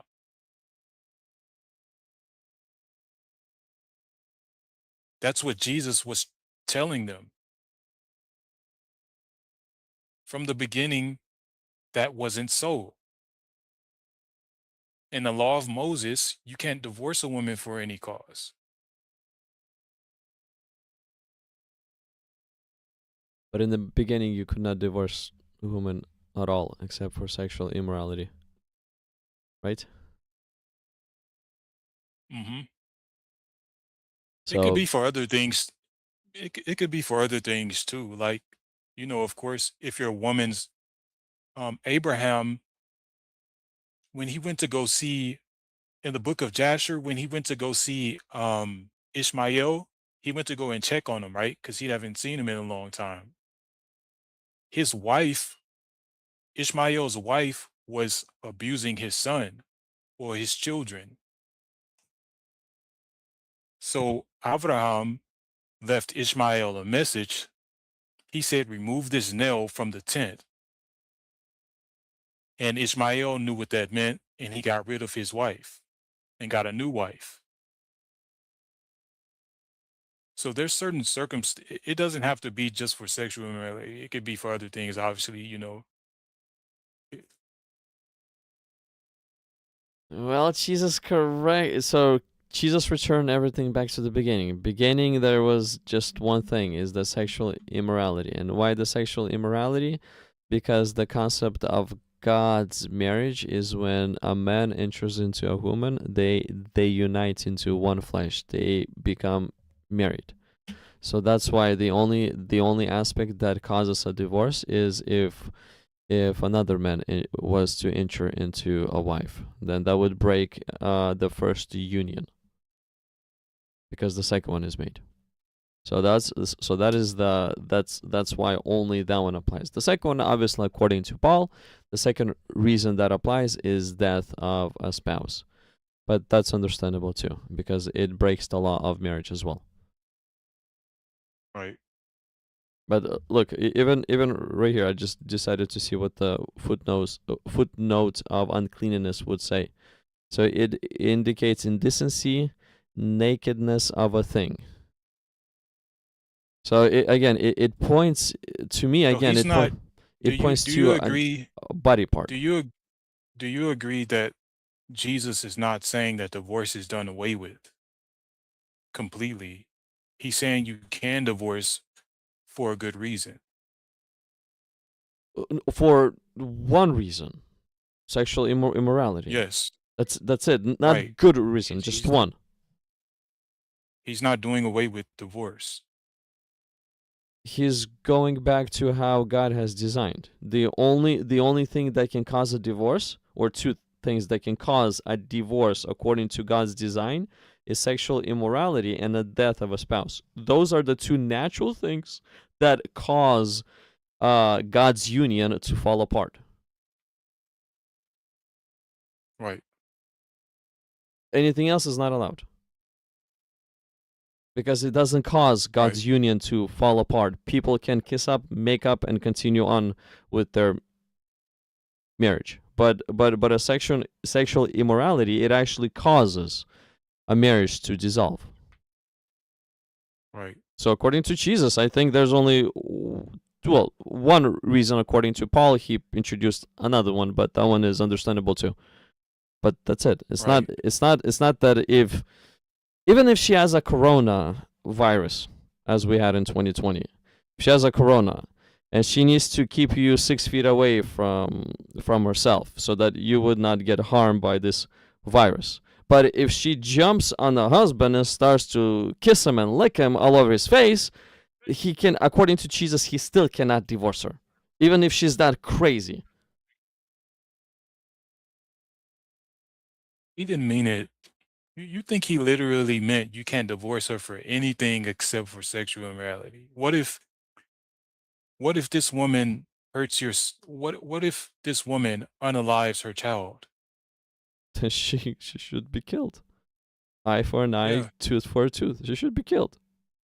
And yeah. when she's killed, he's divorced from her. But this type of divorce is killing her. What if there's no witnesses? You have to have two or three witnesses to unalive her. You have to have two or three witnesses and go to a priest or a judge. Okay. So I mean, you're saying he cannot, okay, he cannot bring her before a judge and say that she killed the child because he doesn't have, Now, he's the only witness. yep, that's true. Then God will take care of her. I I agree with that. But he needs to divorce her. He needs to get her away from his children. He can't just bring her back home and let her try and do that again. Um, I would She's got to go. I would put her in a room and lock her and tie her to a chair until God would do something to her. I hear you, but still, divorce is only, no matter how What if she tried extreme to it do? can be. Huh? What if she tried to do? What if she tried to harm you? Well, I'm stronger than her. Hopefully, it's not during my sleep. What if she tried to do something to you in your sleep and you can't prove it because you don't have any witnesses? Only thing you can do is divorce her. I mean, I'll probably separate from her, but I would not look for another wife because if I would enter into another wife, that's when I divorced the first one.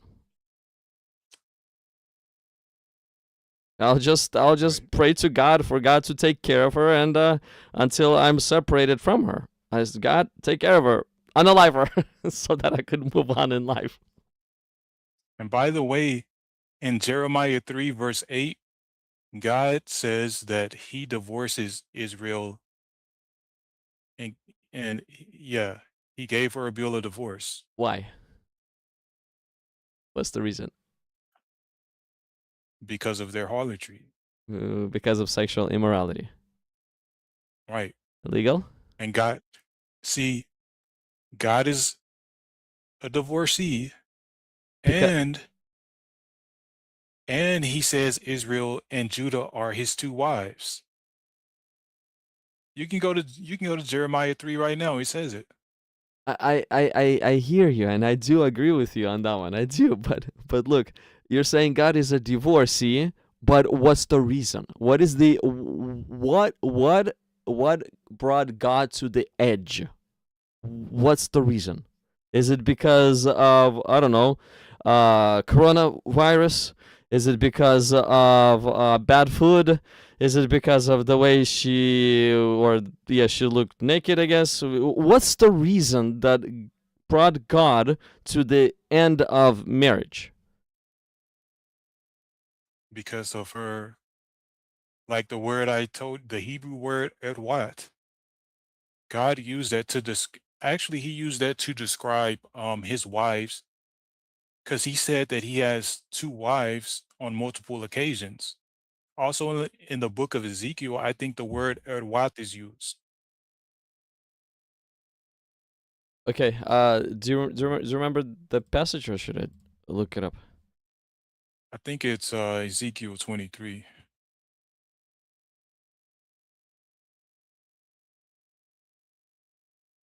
23. Okay, let's see here. So 2 harlot sisters.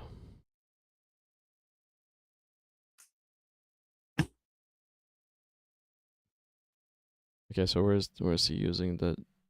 Yeah, I mean it's obviously they played a harlot. Where's the divorce here?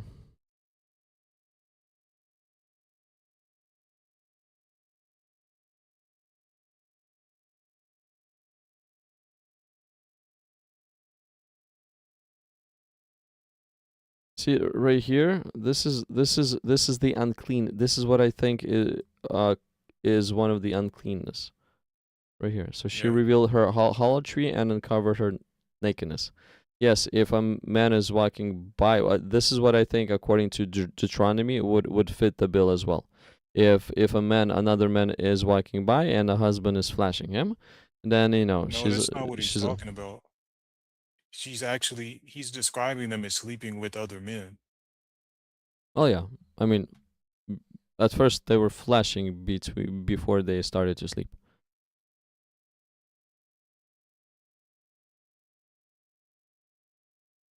Like if you go back to Ezekiel 23 verse 3, it says, "And they committed whoredoms in Egypt and committed whoredoms in their youth, and their breasts were pressed, and they bruised the teats of their virginity."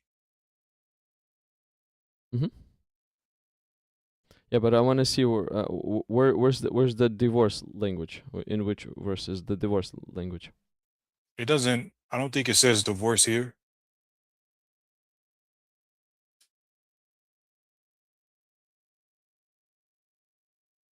Okay, do you remember which passage it says? So he's punishing them here.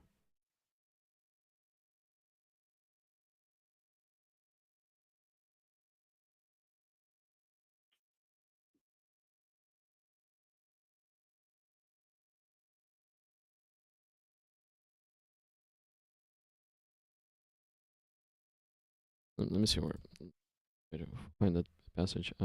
I just want to see what is the if that or what you used in that area. What's the reason?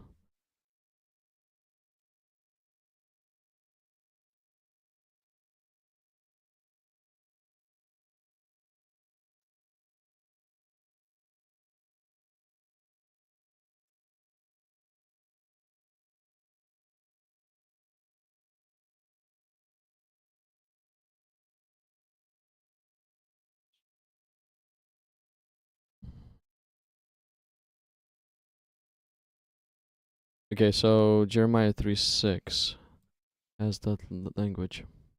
And verse 29 uses, you're looking for the word at what? Something similar to that, yeah. It's verse 29. So they will deal hatefully with you, take away all you have worked for, and leave you naked. So it's right here, naked and bare. And leave you naked and bare. If arwad is used for this right here, then this means that one of the reasons a man can send a woman away is if she does not please him naked. Because this right here, it's not like unclean type of naked. It's just they're naked and bare. It says nakedness of thy whoredoms. You on 23 verse 29? 23, 29. Yeah, they will deal hatefully with you, take away all you have worked for, and leave you nakedness and bare. And the nakedness of thy whoredom shall be discovered. The nakedness of your harlotry shall be uncovered, both your lewdness and your harlotry. Yeah.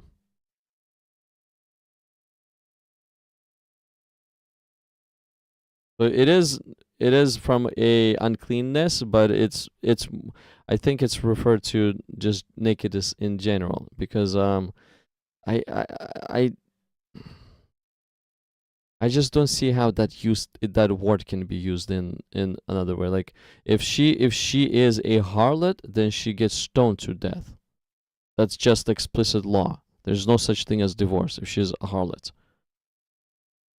She gets stoned if there's 2 witnesses. Even if a virgin, even if a man has a question, if he has a question about if a woman was a virgin or not, she gets stoned if he just has a question. Question alone, like look, where is it? It's in Deuteronomy.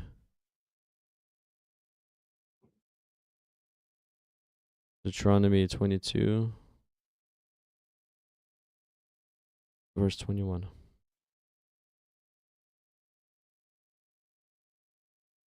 Well, it starts with verse 13. Look. So if any man takes a wife and goes in to her and detests her, and charges her with shameful conduct, and brings a bad name on her, and says, I took this woman, and when I came to her, I found that she was not a virgin. Okay? And then it says what they shall do. And then the results is in verse 20. But if the thing is true, that she's not virgin, and evidences of virginity are not found for the young woman, then they shall bring her out. They shall bring out the young woman to the door of her father's house, and the men of her city shall stone her to death with stones, because she has done a disgraceful thing in Israel, to play a harlot in her father's house. So if harlotry is done, it equals stoning. And right here is if man suspects. If he suspects, he brings her before and then prove evidence that she didn't play a harlot. If there evidence comes that she didn't, then a man gets punished. But if there's no evidence presented that she didn't, then by default she gets killed. Because man suspects. That's how crazy this is. But That's not craziness.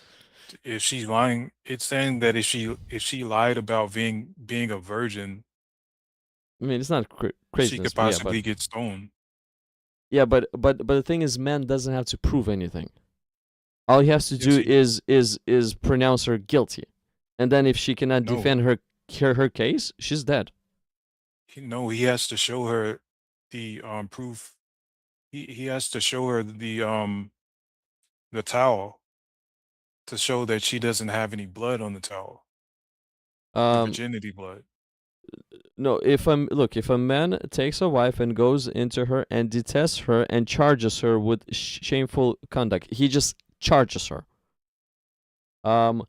Look at the evidence that needs to be presented. So let's say here, 15. Then the father and mother of the young woman shall take and bring out the evidence of the young woman's virginity to the elders of the city at the gates. So I'm not sure what type of evidence do they bring out. That's the virginity cloth. Unless a woman would keep that cloth for herself just in case this happens. She gives it to her parents. Okay. So then men probably saw that there is no cloth, no virginity, and he accused her. Yeah, she lied about her virginity. So all she needs is one person, her husband, to accuse her. And now if she cannot defend her case, her husband's accusation is strong enough and she perishes. Absolutely. Because she lied about her virginity. But one person is enough to accuse her. Accuse her of lying about her virginity, yes. So that's how much power the husband has. No, that's how much power the law of God gives her. I mean him. Yeah, sure. This That's is what I said. This is the law that God gave to Moses. Mm-hmm. Moses didn't just make up these laws. These are directly from God. Yes, I agree with you. I do agree with you. I'm just trying to point that two people as evidence are not required. One person is enough to make accusation, and if there's no proof to destroy his Her claim, parents. if there's no proof, there's no valid proof to destroy his claim, then she's dead. No, her parents. She has to give the cloth to her parents. If there's no cloth, then by default that proves that she's lying about her virginity. I agree with you. I do Because agree with you. her parents, if okay, if when they go to the priest or judges, they decide what's going to happen. They're going to ask, "Where's the cloth?" Her parents going to say, "We don't have a cloth." They're by them saying that they're witnesses by default. Mm-hmm. So men's word is actually enough to take her out if there's no evidence against him.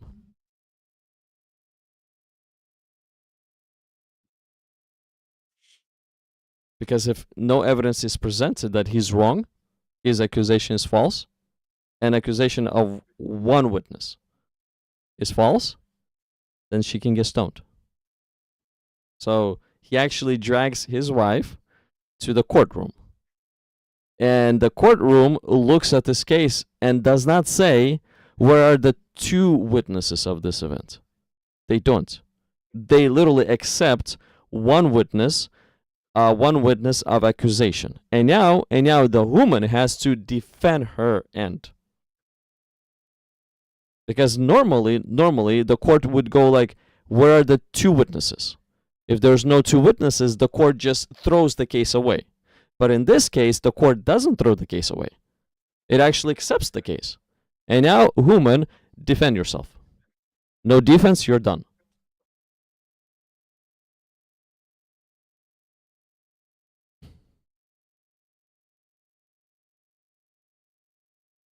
But again, like to me, the biggest thing, like in the case of divorce, is this uncleanness word. This uncleanness word, it's like, I understand the reference of it, but how can it be applicable in that reference? That's what I don't understand.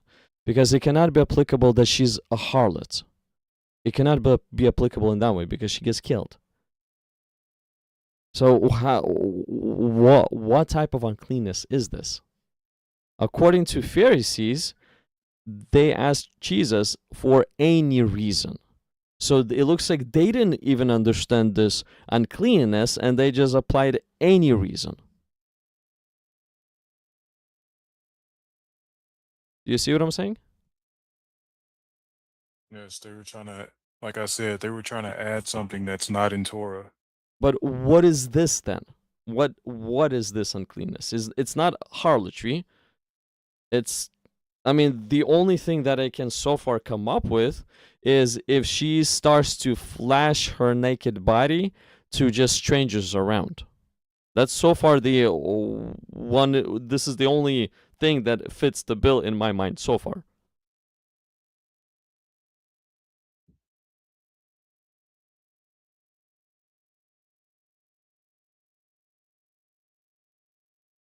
But it looks like within the Pharisees' mind, this uncleanness, it was expended a lot more than in my mind. They just did for any reason. But nevertheless, whether it's her harlotry, her whatever, nevertheless, the only reason why one can divorce, and well, God showed it to be the only reason too, is for the harlotry, the sexual immorality aspects. That is the only reason. But Jesus also returned the whole marriage back to the beginning. He did explicitly say no to divorce. Like explicitly he said divorce is a sin. That's what he explicitly says. But he did not explicitly say that polygamy is a sin.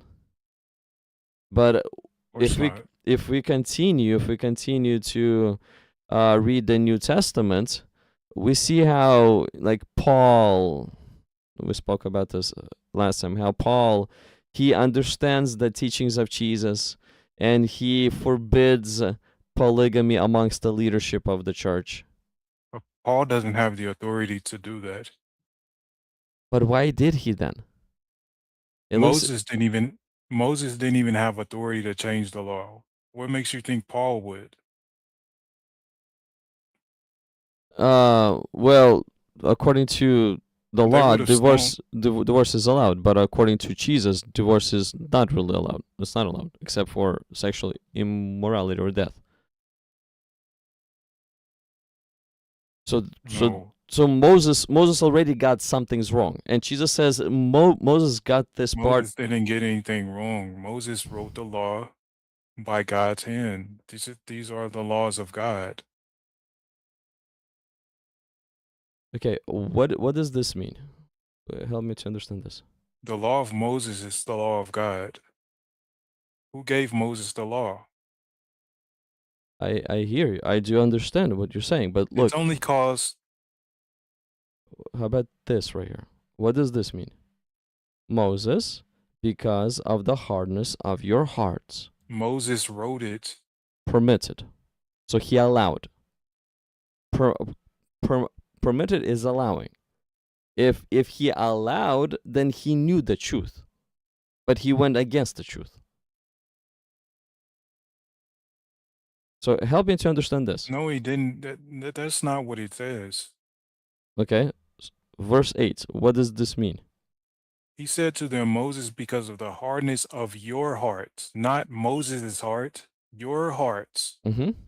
he permitted to divorce your wives. Mm-hmm. So Moses permitted something that's not, he knew is not allowed. He permitted. You know, the word permitted is, No, what is a permitted means? What is the word means? it doesn't mean he added something there. You keep saying that, but it doesn't. The text doesn't say that. What does the word mean? It That's what, means what it says. It means permitted. It doesn't mean that he added something that shouldn't have been there. let's see what the word means. So permitted.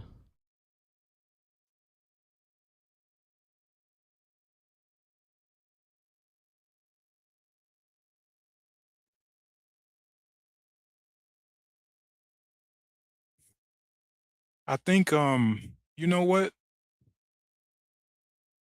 Mark 10 Mark 10 is actually a better account of this because Mark is the earliest writing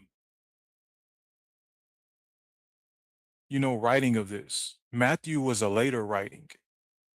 So actually Mark is more precise about this. I think Matthew is. Mark because 10. I think Matthew is more on the precise side. But Mark, let's see what Mark says. Mark 10, do you remember the verse? Yeah. And the Pharisees came to and asked, The is it beginning? lawful for a man to put away his wife, tempting him? And he answered and said unto them, what did Moses command you? You see, they left that part out in Matthew. They're asking him if it's okay to put away your wife. Jesus replied, what did Moses command you? Okay. He's not saying that Moses, the reason he's asking them that, because he knows the law of Moses is the law of God. And they said Moses suffered to write a bill of divorce and put her away. It says here too, look, number 4. Moses permitted a man to write a certificate of divorce and to dismiss her. Okay. And the reason is the same thing. Because of the hardness of your heart, he has allowed you to do this.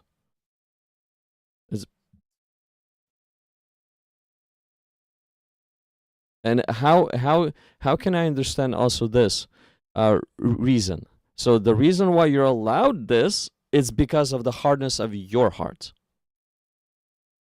So help me to understand this too. I mean, I understand as literal as it gets.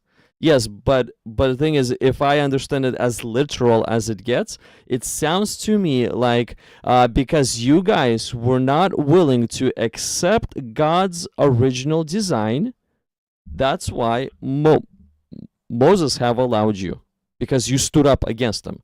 And if I were to apply this logic also to how they behaved in Egypt, I see that Israelites wanted to kill Moses number of occasions. So they really did rise up against him.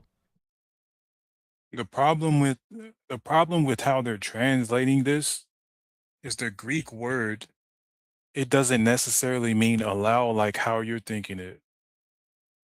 Okay, because of the hardness of your heart, what does this mean? He wrote you this because of precept. their hearts. Not the hardness isn't of Moses' heart. The hardness that he's talking about is for the reasons why people are allowed to divorce. Hardness of heart makes people commit adultery or do unclean things. That's the hardness that he's talking about. Okay, so now let me apply this to the text.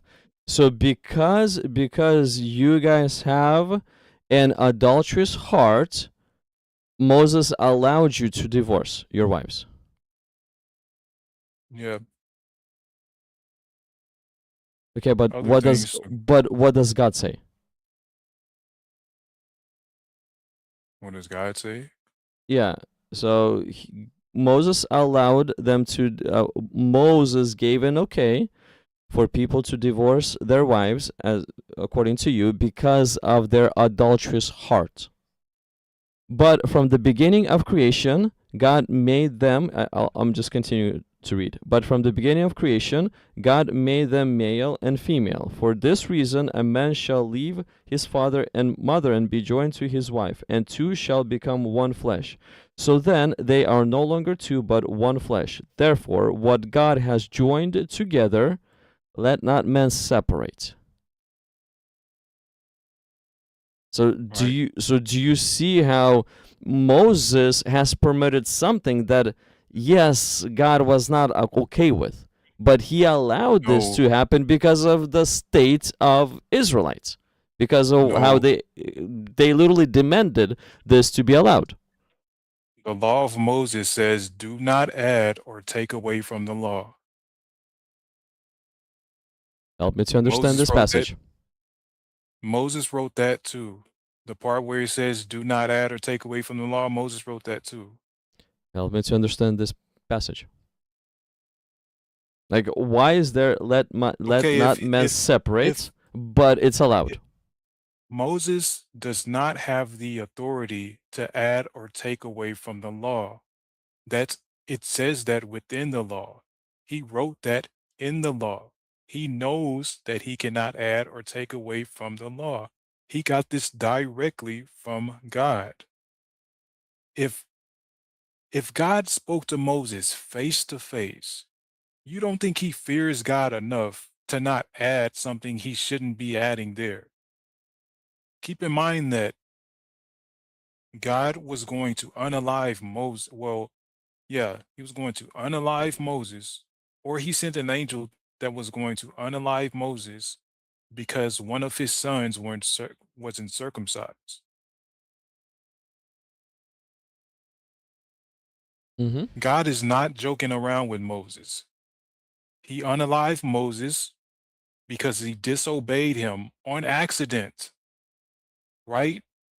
Because he didn't strike the stone like God told him to. And that was an accident. Now, you think God is going to tolerate Moses putting something in his law when he told him not to add or take away from the law? That's a serious offense. That's something that Moses could have got stoned for by the people. People do not know. But I mean, people could have stoned him for that. Look, what does this mean though? What does this passage that we just read mean? What does because of the hardness of your hearts, he wrote you this percept. But and if we jump to verse 9, therefore what God has joined together, let not men separate. What I So see is people asking, can you, like I said, the debate between Hillel and Shammai was whether you can divorce a wife for something as stupid as cooking food wrong. They shouldn't have been having a debate about that in the first place. The reason they're having a debate about this because it's not in the law. You don't need to debate about something if it's in the law. If it's solidified in the law, there's absolutely no reason to question if you can do it or not. They're trying to add something to the law. Jesus says, no, you do not add, you do not make a new law saying that you can divorce a woman for burning food. That's what I see. I hear what you're saying, but Jesus here, he's literally okay. So Jesus answered and said to them, because of the hardness of your heart. He's in a way not changing, updating, but fixing something that needs to be fixed. He's explaining to them, why the divorce aspect has to be fixed. And the reason why it needs to be fixed is because of the hardness of your heart. Moses allowed this to happen.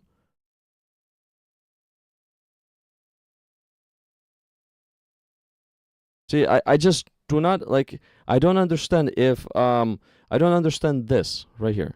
If they would come and they would be wrong, then Jesus would tell them, guys, you misunderstood the law of Moses, you misunderstood what he meant. This is what he really meant. Either way, hold on. But he doesn't say this. He says the reason why you find this in the law is because of the hardness of your hearts. That translation on verse 6, it doesn't say that in the Greek.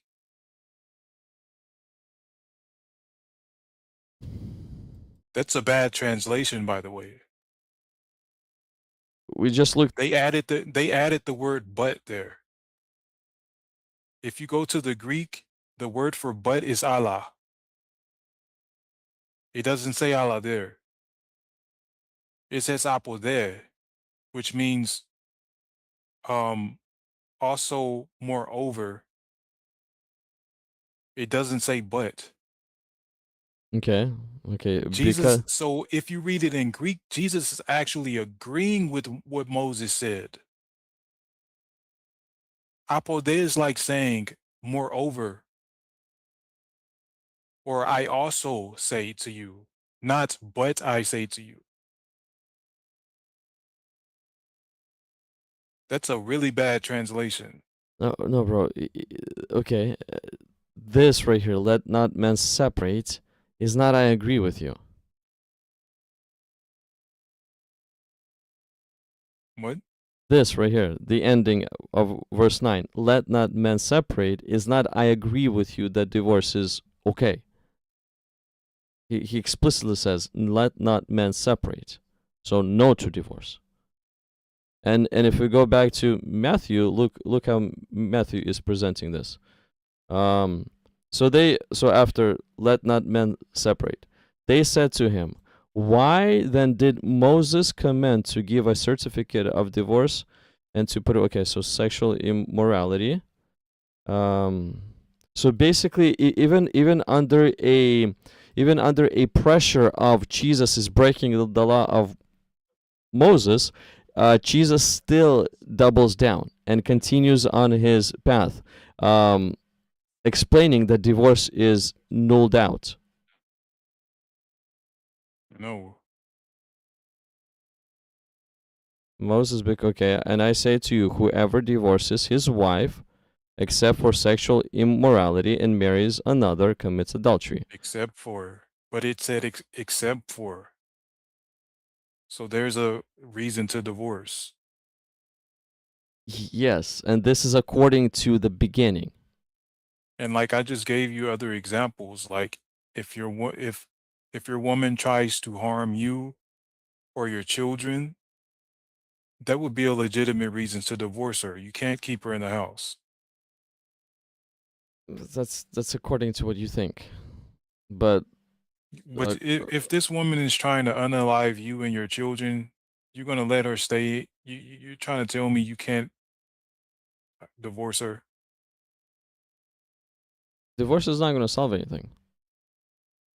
You divorce her, she's going to come right back to your house and try to unalive you. It's not going to solve anything. It's not like she's going to all of a sudden submit and not try to kill you again.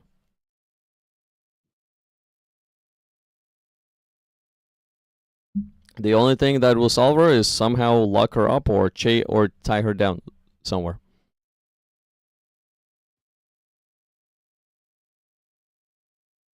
Bro, you can't be serious. What do you mean? If she tries to unalive you and a man divorces her, she would want to unalive the man even more. It's not like she's gonna stop. She's gonna say, "Oh, finally he let me go, and now I'll live and be." No, if her desire is to kill you, then she's gonna try to do that even more. But listen to what I'm saying though. You don't believe that a man can't divorce his wife even if she tries to unalive him.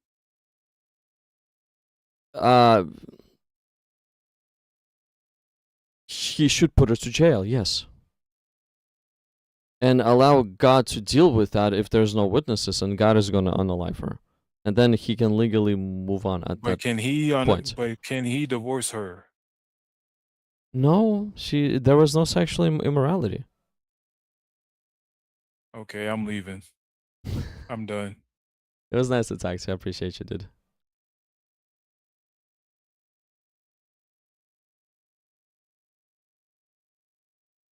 He, the only reason is sexual immorality.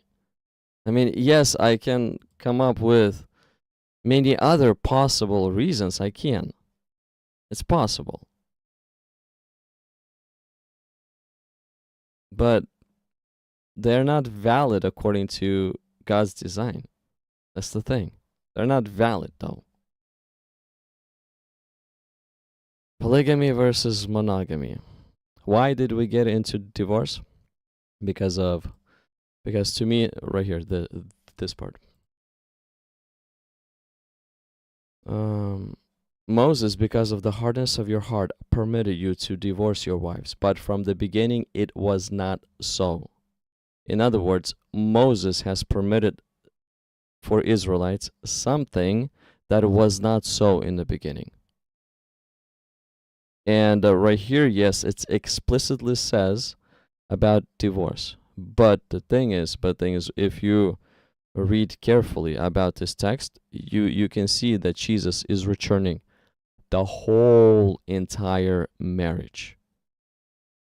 One man, one woman, and the unity between that one man and one human to the beginning. Exactly how God has created right from the beginning. He's returning both things. But he explicitly answers and says no to divorce. Why? Because it's logical and it's possible. But you cannot explicitly say no to polygamy. You can't. What are you gonna do? What are you gonna do with the wives and the children? Divorce them all? Well, Jesus just said no to divorce. And now what? If it's a no to polygamy, you need to divorce or go against Jesus's other marriage commandments?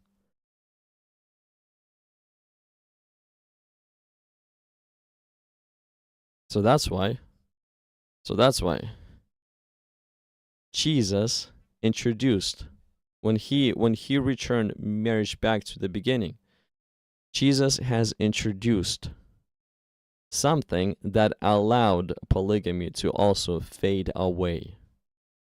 It wasn't explicitly right there canceled on the spot. No. It was a process of fading polygamy away. And so Jesus said, one man, one woman. Paul, he picked up on that, and he in a way doubled down on that. He doubled down where he says, look what Paul says in Titus. I think it's in the first chapter. Let me just go through it.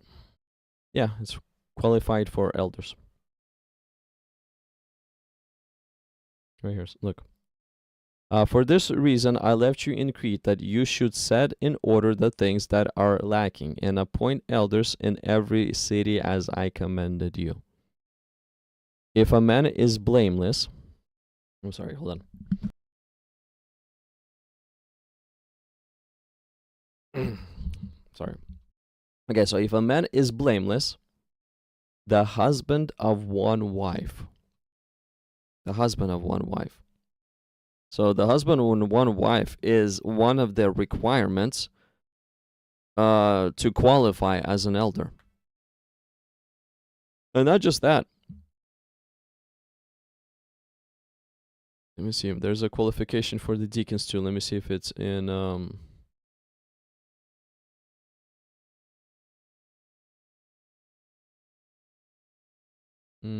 if it's here or it's in Timothy.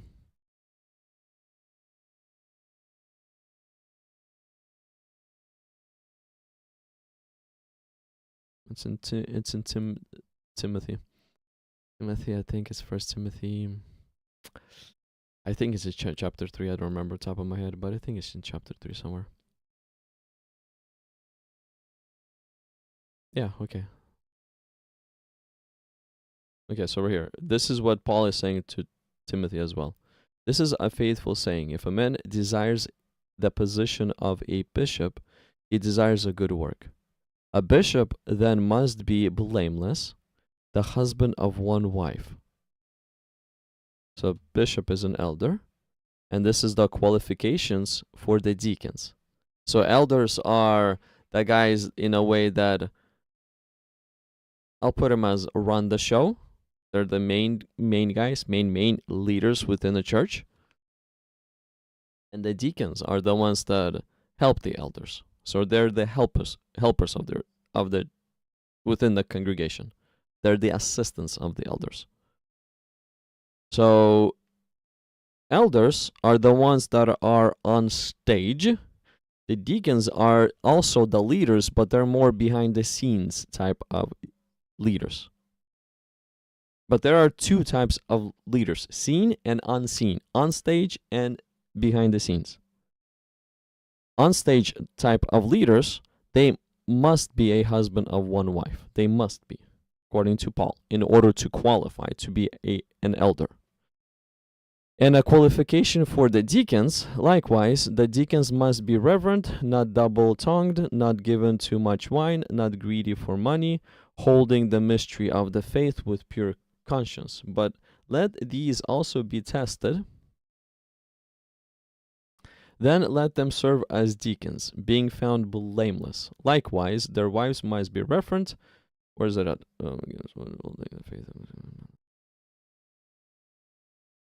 Okay, so verse 12. Let deacons be the husbands of one wife. So Paul literally instructs Timothy and Titus, to both of them. Guys, make sure that the leaders of the church are husbands of one wife. Why? Because this structure specifically, it will actually enable polygamy to fade away. There's a concept of monkey see, monkey do. So once the congregation will be looking at the deacons and all the elders, in a way they're going to start copying the elders and the deacons. And if somebody within congregation actually wants to become a leader of some sort, they will not get more than one wife, because they will know, according to the scriptures, that if they do get the second wife, they no longer qualify to become an elder or a deacon.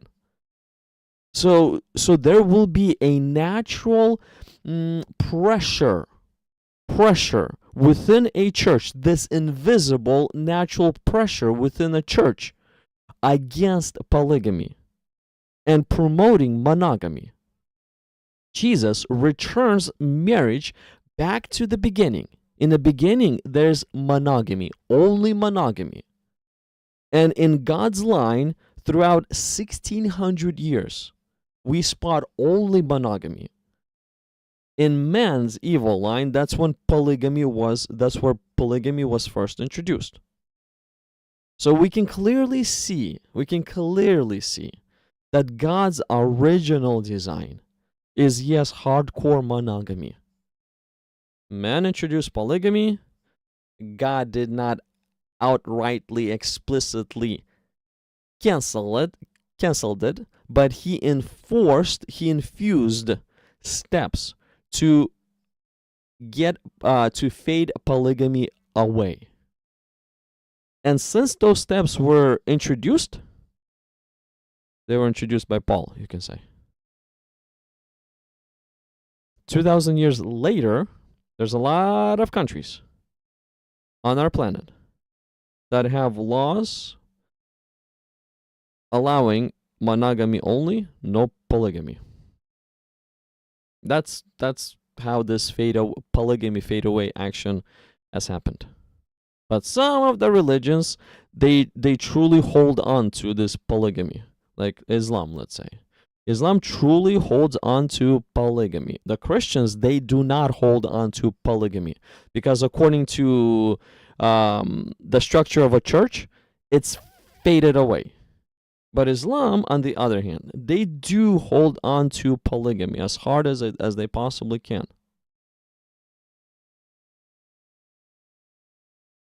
Why are they doing this? Well, we know to start with. That polygamy and divorce, those two things Jesus did not like. So no wonder Muhammad is going explicitly against what Jesus taught. No wonder. But again, according to the scriptures, I did not find that polygamy is a outright sin. Okay?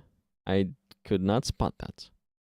In the Old Testament, in the New Testament, I did not outright spot that it's a sin. But what I did find is each time polygamy is introduced, a man is opening up a Pandora box that will backfire against him in due time. It will backfire against him in due time. That's what I found. Let's see here. So let me see, it's 11:06. But it's nice to talk about different type of subjects. Let me go over some comments now. Let's see what the comments say. So from the end. Oh, there's.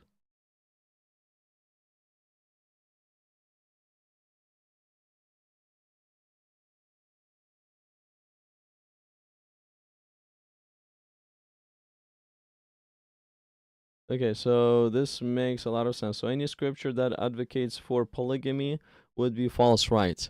So again, according to the teachings of Jesus and according to even Paul, according to everything we find in the Bible, it does not explicitly say that a polygamy is a sin. So to say that any scriptures that advocate for polygamy would be false, right? I cannot agree with you on that one. I cannot agree with you on that one because it doesn't specify it's explicitly as a sin. But now in the case of divorce, I do agree with you on that one. Because in the case of divorce, we explicitly see that divorce is not allowed unless for sexual immorality. So it's not allowed. So yes, it's explicitly says this. But not about polygamy. But again, about polygamy, if I were to go through some of the stories where polygamy was there, Sarah and Abraham. the side effect of polygamy did not bring pleasurous marriage. There was bickering between wives and bickering between children of those wives. Because both wanted, I guess, the inheritance. Both wanted the priority. Both wanted the dominance. And Abraham is required to choose one. Not a good position to be in. Not a good position to be in. And also, if I were to move on to Jacob and Leah. So, Jacob, Leah, and Rachel. Ooh, the amount of headache Jacob had to go through, all because of polygamy. Specifically because of polygamy, was extreme. A lot of headache. Which ones? Similar events. The two wives are bickering between each other. Children of those two wives are also bickering between each other to the point that Joseph gets sold into slavery, into Egypt. That's how bad they're bickering. Now, why are they bickering? Why is there a bickering war? Because Jacob made a mistake. What was Jacob's mistake? Jacob preferred one wife over the other one. Jacob preferred the children of his loved wife over the other children. The preference that Jacob has introduced caused rivalry that shouldn't be there. But again, if polygamy is there, it's nearly impossible for a man to be neutral. It's impossible. Literally, it's impossible. So now, if polygamy is going to introduce, I prefer this side or this side, then by default, there's going to be rivalry against both sides, fighting each other over the dominance of a man. I mean, over, the preference of a man. Do you want such issues in your marriage? Bible shows us that they are there. Now, if you're telling me that my polygamy, like your polygamy, I'm one wife. I have only one wife. I'm not planning to get the second one. But let's say if your polygamy, if you're telling me that your polygamy has no issues, where I see that polygamy causes issues, maybe you're doing something better than Jacob. Maybe you're doing something better than Abraham. Maybe you're doing something better even than David. I mean, you probably got the recipe of polygamy spot on correct. Because within the lives of David, there was issues because of polygamy. Mama was afraid of her life because of polygamy. Mama was afraid of her life. Mama was afraid of her son's life because of polygamy in David's case. Major issues, not small, major issues.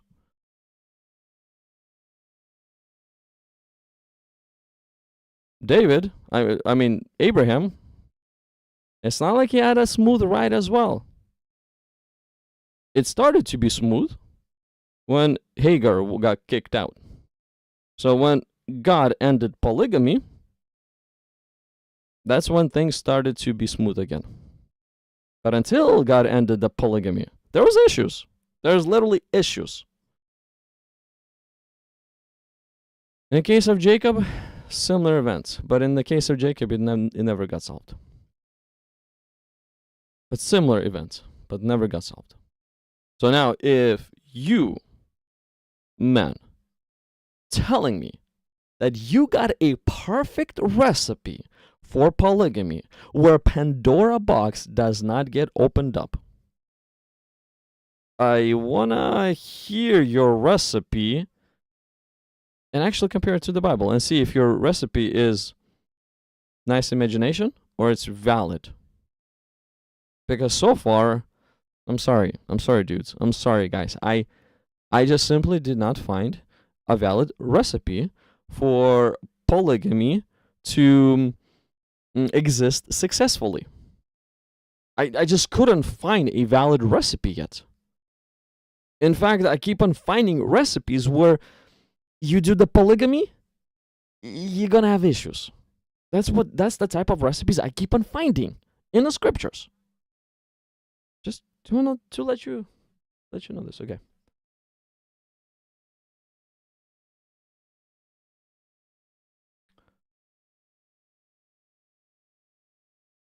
Okay, let's see here. Me, I'm in the United States. Style captain with the war. Style captain. War matters to everyone. It matters to everyone. Nobody likes what's going on. Nobody likes. Is anyone supporting war? I'm not pro-war. But this is what I know. Here, let me just read to you what I know.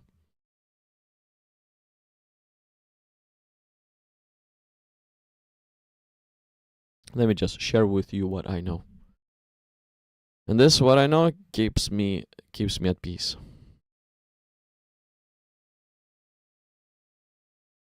Okay, so it starts here. Matthew 24, verse 4. And Jesus answered and said to them, take heed that no one deceives you. For many will come in my name, saying, I am Christ, and will deceive many. Look, style captain. And you will hear of wars and rumors of wars. Exactly what's going on right now. Gas prices gone up. Yeah, sure. They gone up in the United States. They did. Here in California, before the war got unleashed, I think we paid about $3.79, $3.89 per gallon, somewhere over there. Right now, we're paying about, what did I see today? Was it about $5.19?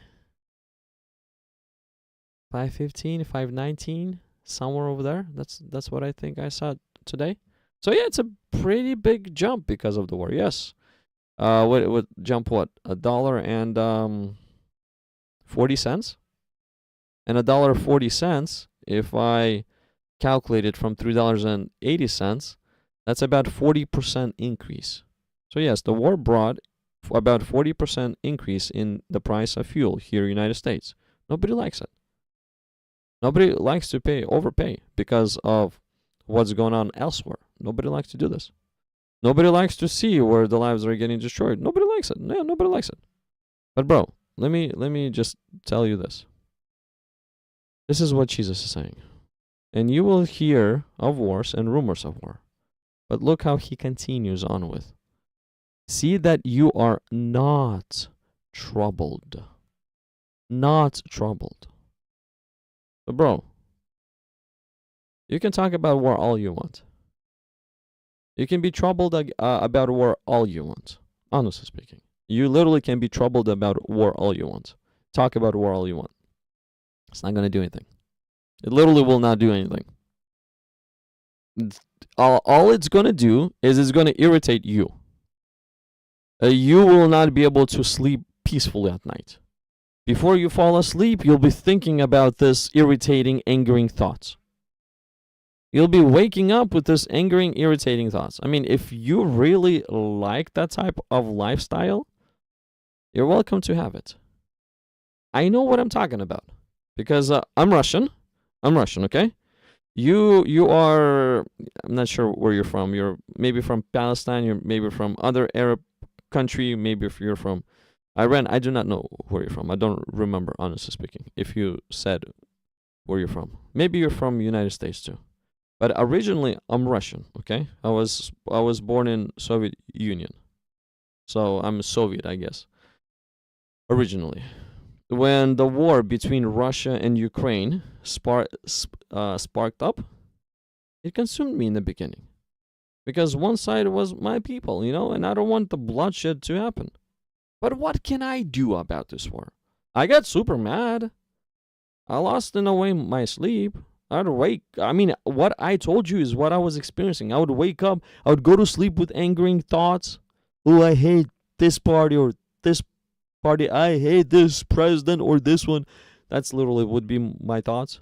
I would go to sleep with those thoughts. I would wake up thinking exactly the same thing. Oh, this president, we need to kill him somehow. I mean, you see what I'm saying, right? Like that would actually irritate, anger, and damage me. And you will hear of wars and rumors of wars. See that you are not troubled. If you are troubled, you're only bringing damage to yourself. Oh yeah, and irritating people around. That's it.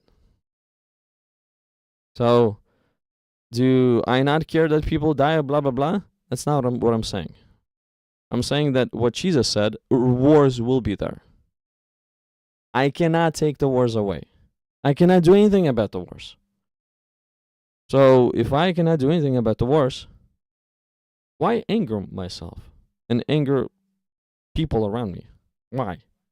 I just rather drop all that stuff and continuing to be not troubled and follow Jesus Christ. As simple as that. Okay, so this is just let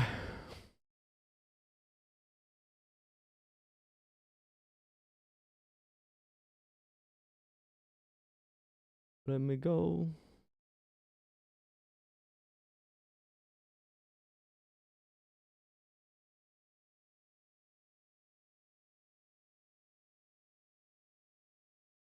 Yeah, well, anyways, if anyone has any thoughts on polygamy, because it looks like there's a conversation about wars that is happening about Trump, about wars and blah blah blah.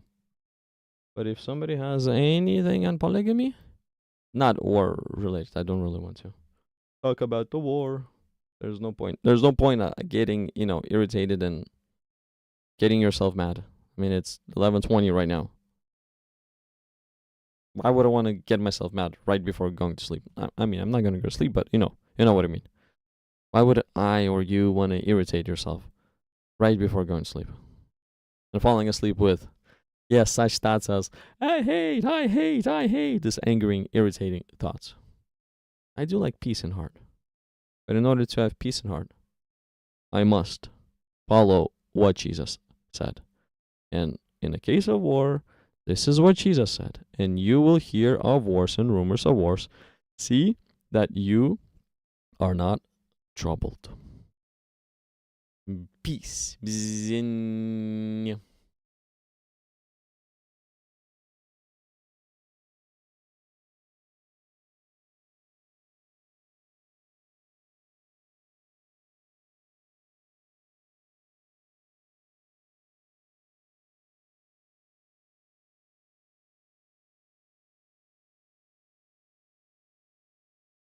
There's interesting.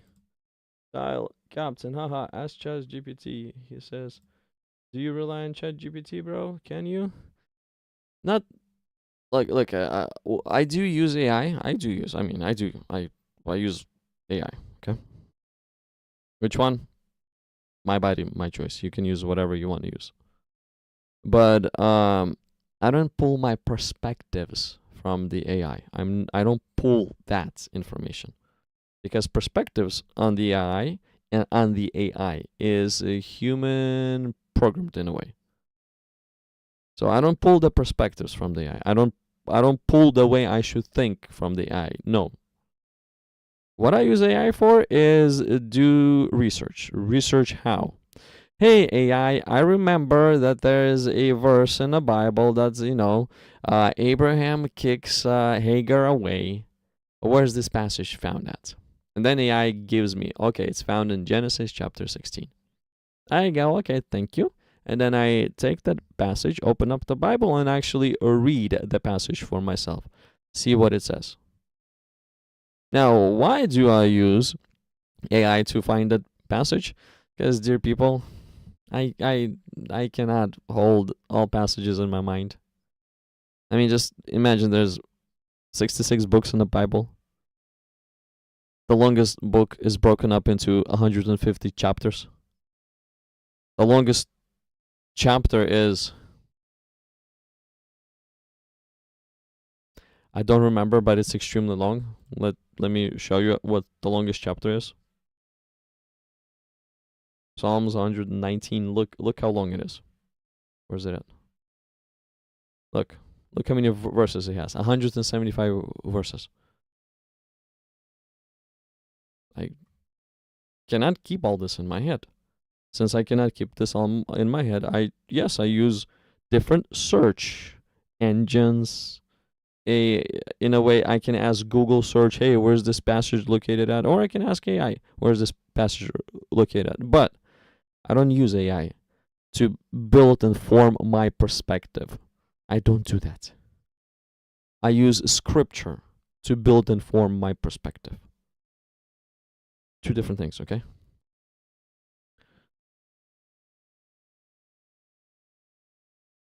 Okay, I'll see what else we got here. So anyways, you got a question or claim, put it in the comments. Or if you wanna talk, if you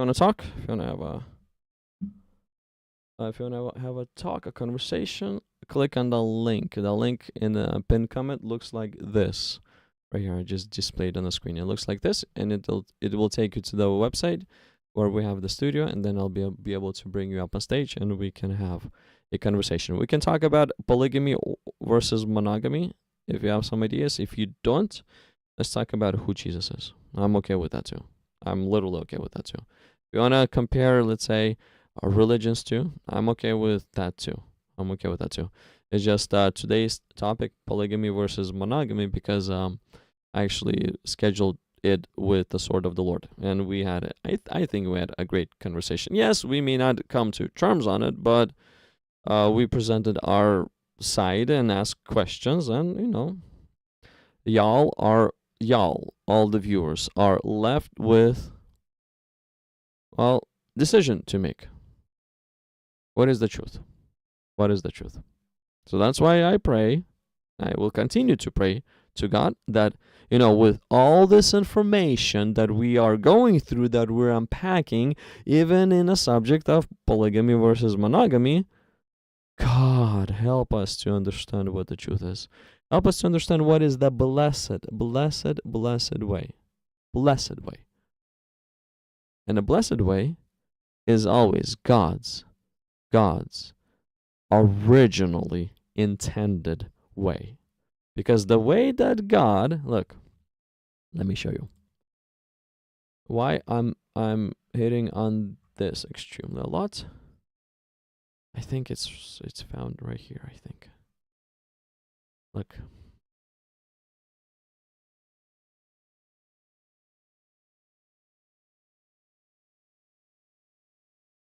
Okay, so this is God's original creation described. Okay, so Genesis chapter 1, verse 31. So this is a quick overview. Genesis chapter 1 is a quick overview of how God has created the heavens and the earth.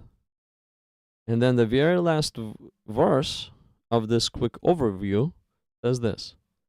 Then God saw everything that he had made, and indeed, look, this is very important. It was very good. Very good. Do you know what that means? It's perfect. Perfect. And this very good started to fall apart the longer man started to live. The longer we started to live, advance on this earth, this fall apart. The longer we exist, the more we made this very good fall apart. So that's why I'm saying we always should go back to the beginning in every aspect. You want to have a successful marriage? Go back to the beginning, to God's original design. And if you were to study Genesis chapter 2, it's basically in a detailed account of creation of man.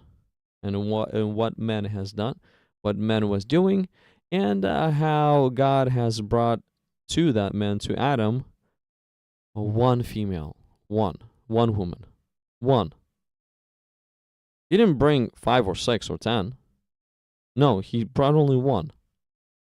Now think about this.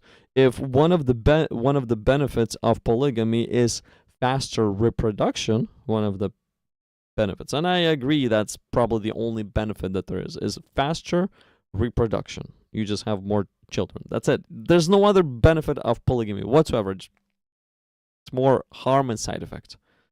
But if one of the benefits of polygamy is faster reproduction, well, why didn't it concern God whatsoever? Like, think about this. Right in the beginning, there's one man, one woman. Only 2 people on planet Earth. Only 2. So if God really wanted to populate the Earth extremely fast, he'll probably make one Adam and bring him 10 wives? And think about it. If Adam would have, 5 kids from each wife, second generation is 50 people. If Adam has 5 kids with one wife, second generation is only 5.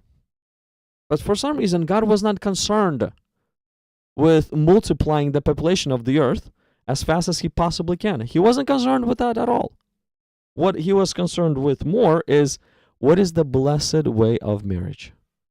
And he proved that even though the reproduction might be slower in the beginning, he proved that the blessed way of marriage is monogamy. Hey, what's up, Style Captain? Hey, what's up? Oh yeah, I've seen this text that you've been posting. This text a lot. Bro, by the way, I just got banned on another Christian apologetics channel for saying I love Jesus. Help poor Palestinian Christians who are being disrespected by Israelis Zionist movement. Am I wrong? Yeah, you're wrong, dude. You're wrong. You are wrong. But I believe in the freedom of speech. Will I ban you here? Whatever. I mean, obviously, if there's explicitly and perversion, that's different. But you're welcome to say such things. I don't really care. Or I ask such questions too. Okay, so what are the effects of polygamy in terms of leadership? Well, it's more of a monkey see, monkey do effect. The concept is monkey see, monkey do. If a leader of organization, a leader, the one whom people, laymen, just average men, follow and look up to, if that leader is in a state of polygamy, then all those men that look up to him would also be drawn to be like him and to be in a state of polygamy. But if the leader has monogamous marriage, then the followers that adore him and look up to him will also be aiming for monogamous marriages. Why? Because they follow the leader. So that's why. And that's how Paul, it looks like, had wisdom from God to actually fade polygamy away by saying, Timothy, Titus, guys, the qualification of the leader of the church is that the leader must have only one wife. Must have only one wife. If they want to lead in any way, elder or deacon, one wife. That's it. So again, this concept of monkey see, monkey do would be infused within the body of the church. The congregation, the followers, the people that go to the church, they look up to the leaders, they admire the leaders, and they copy the leaders. Copy how? The leaders have one wife, the congregation has one wife.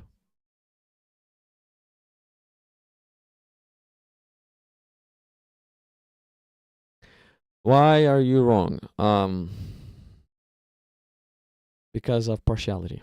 That's why you're wrong. You're partial. You're creating this. Bro, by the way, I just got banned on another Christian apologetics channel for saying I love Jesus, help poor Palestinian Christians who are being disrespected by Israeli Zionist movement. You're wrong because you're infusing partiality and using Jesus to, in a way, advance the sin of partiality. That's where you're wrong. Like, any Christian that will read this, they will see partiality because we know what partiality looks like. Jesus does not like partiality. And we can see when people are actually using the name of Jesus to advance their partiality. We can see it too. So, and this statement actually has using the name of Jesus in order to advance your own self partiality that you think is correct. So that's where you're wrong, bro. That's where you are wrong.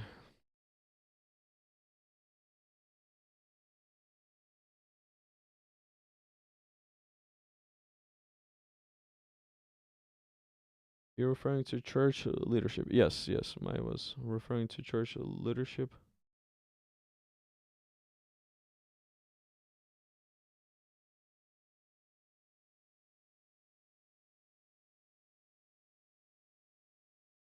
Okay, so I got that one.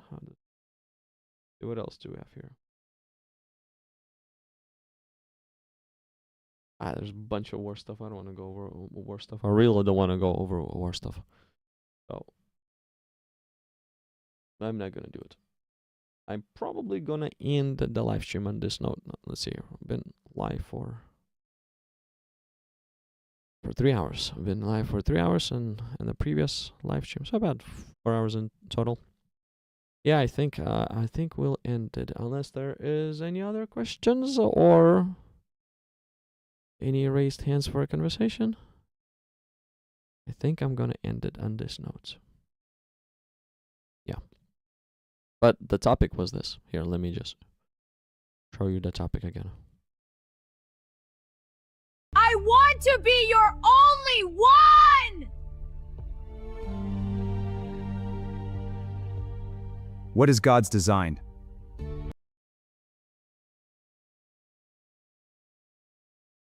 What is God's design?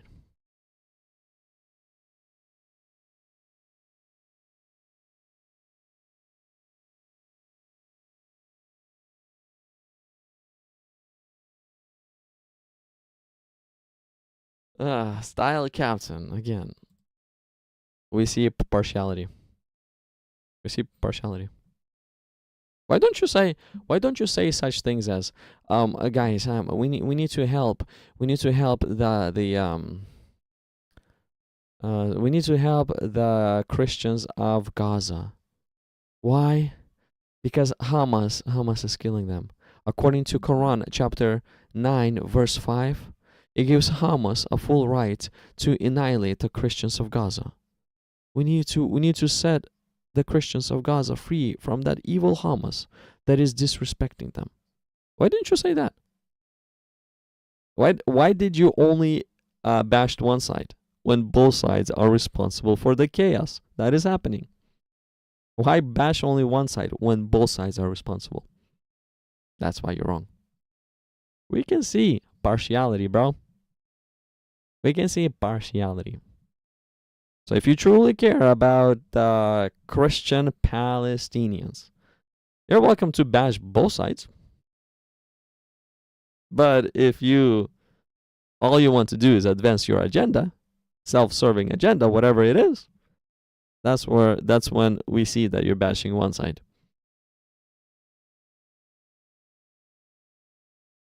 So that's where.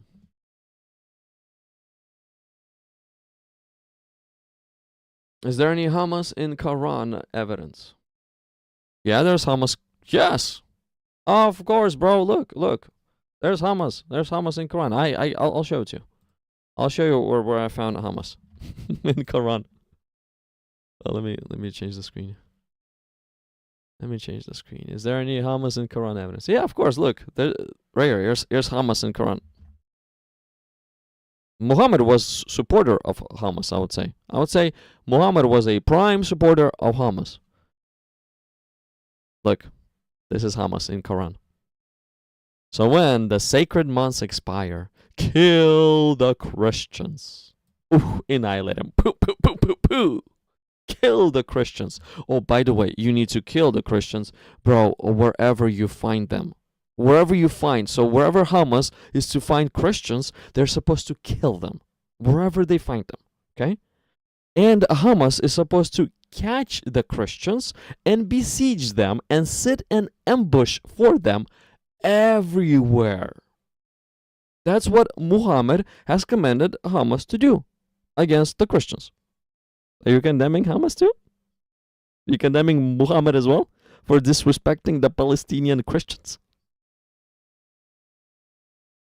Oh yeah, and if this Palestinian Christians, if they repent and establish Salah and pay Zakah, that only then Hamas is allowed to leave them be.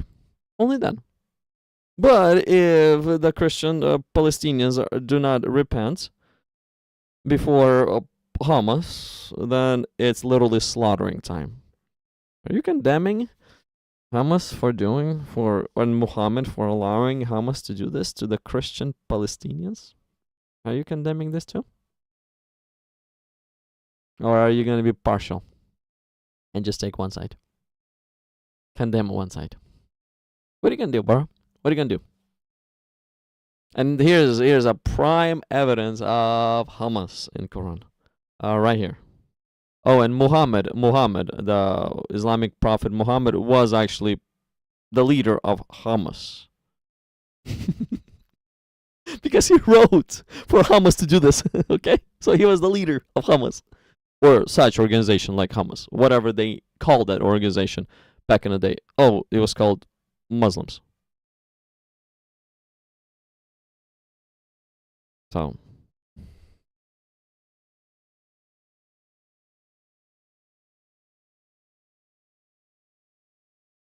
bro, why you skipped verse 6? I'm in verse 5. I didn't get to verse 6. You want to go to verse 6? Let's go to verse 6. And if any of the mushriks seeks your protection, if any of the Christians seek your protection, give him protection. Oh, look. It's fascinating. So yes, Hamas is supposed to, if the Christian is going to be seeking protection from Hamas, according to this verse, is supposed to give a Christian protection. Are there any conditions? Until he listens to the word of Allah. So until that Christian listens to the word of Allah, Hamas is required to protect them. Then let him reach his place of safety. That is because they are people who do not know. Oh. So in other words, it uses exactly the same language in verse 6 as it uses in verse 5. So give them protection until he listens to the word of Allah. So until he obeys Quran,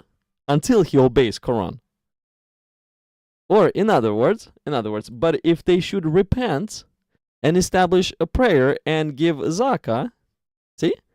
We see unless they repent in verse 5 and verse 6. Same language. So in verse 6, yes, you will have protection from Hamas only if you repent. So what are you trying to say with verse 6? Same thing as verse 5. Why? Because look.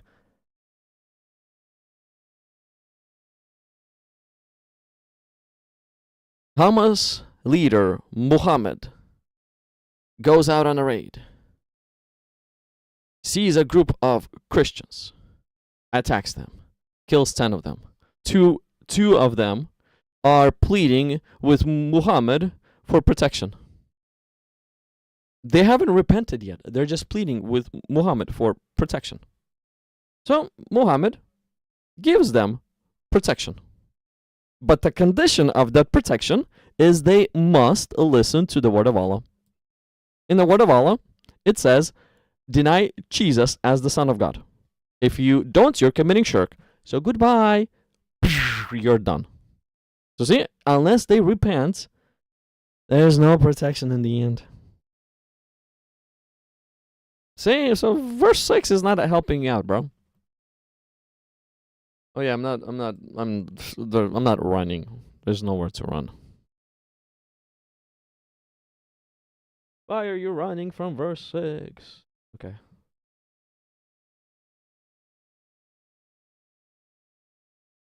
Oh, believers. Like, well, okay, this one. Quran 551.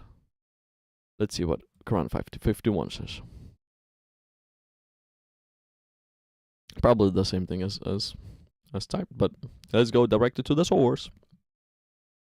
Okay, so all you who believe, do not take the Jews and the Christians for intimate friends. Right here is, you do not take the Jews and the Christians as allies. So this is Tiyut's money translation, and this is Sahih International. But if I were to look what Quran directly says, what interlinear, all you who believe, do not take the Jews and the Christians as allies. Okay, so as allies. This is more accurate. They are in fact allies of one another. And whoever is an ally to them among you, then indeed he is one of them. Oh. Allies means friends. You know this, right? Allies means friends. So Muhammad's Allah is forbidding Muslims to be friends with the Christians and the Jews? Because if a Muslim is going to become a friend of a Christian or a Jew, all of a sudden the Muslim becomes like one of them? Oh, okay. Indeed, Allah guides you not to the wrongdoing people. Not to the wrongdoing people. So the Christians and the Jews are the wrongdoers. So that's why Muslims cannot be their friends, because they are the wrongdoers. And that's why Muslims should not seek friendship with them, but seek to annihilate them. Because the Christians are the wrongdoers. So because the Christians are the wrongdoers, the Hamas is, yes, annihilating them. Style Bender style captain. Maybe say something condemning Hamas? Maybe? Type something. Say, I condemn Hamas. Something along those lines. Maybe. Because, I mean, Muhammad has unleashed Hamas against the Jews or against the Christians in Gaza Strip. And they're suffering. The Christians in Gaza Strip are suffering because of Hamas. No condemnation. See, that's what I mean. There's partiality. So because there's partiality, we somewhat brush that off. Because there's partiality, that's why we brush off such statements. When the name of Jesus is being used to advance some kind of weird self-benefiting idea of some sort. Some partial idea.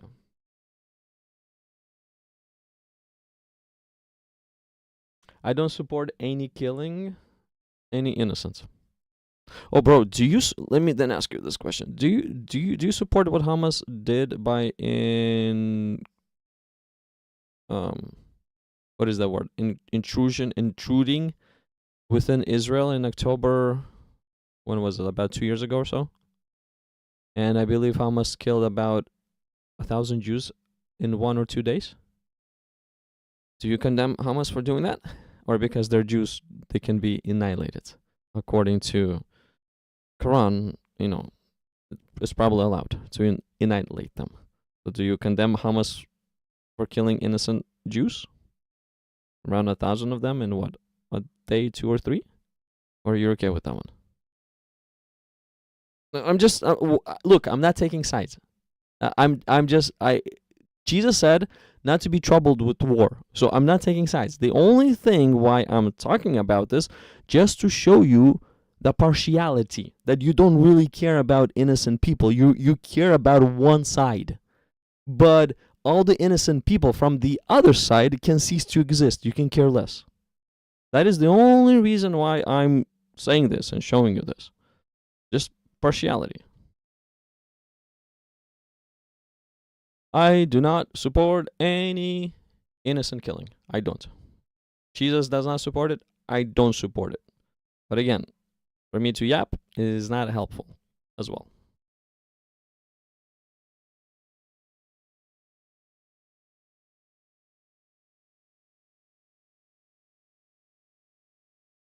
Do you support what IDF is doing?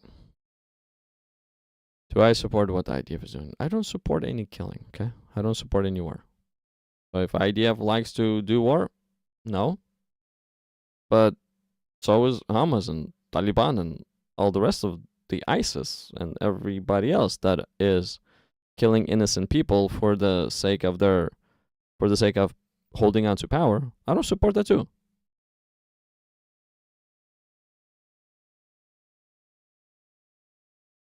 Yeah, the star captain, it looks like he doesn't know what happened on October. I'm not pro Jews or Palestinians. That's not the reason why I brought all this stuff up.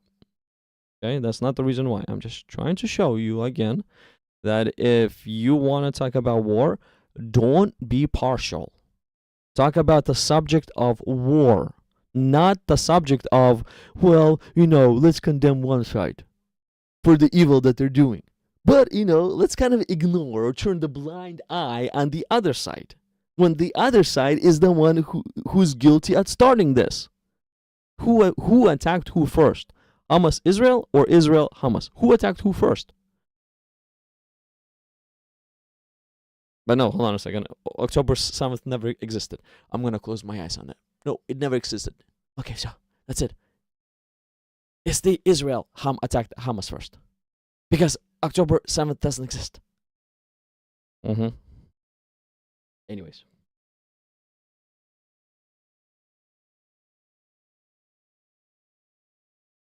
See, bro, again. You're not condemning Hamas. You're not condemning Hamas. You're not. You're trying to pin your finger more at Israel. If you truly care about innocent lives, condemn both sides. How about that?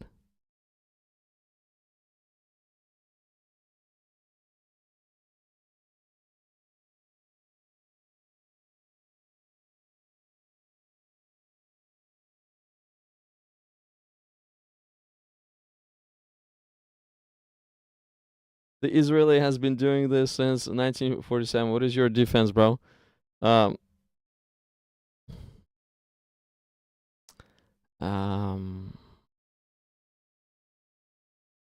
my defense? Hold on a second. I'm thinking. Don't say I'm running. Just hold on. I'm thinking. I'm just thinking which story to share with you. Okay, so let's see here.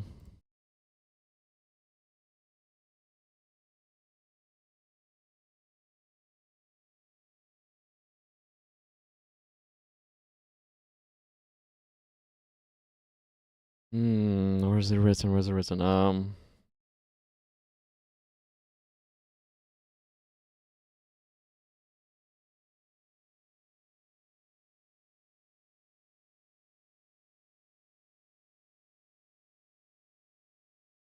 Here, let me show you one interesting story. This has been happening from 1947.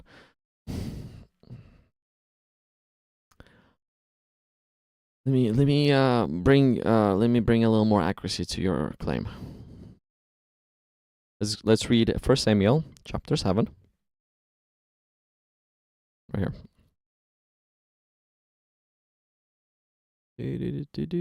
Okay, so let's start with verse 2. So it was that the ark remained in this place a long time. It was there 20 years, and all the house of Israel lamented after the Lord. Then Samuel spoke to all the house of Israel, saying, If you return to the Lord with all your hearts, then put away foreign gods and Ashtoreths from among you, and prepare your hearts for the Lord, and serve him only.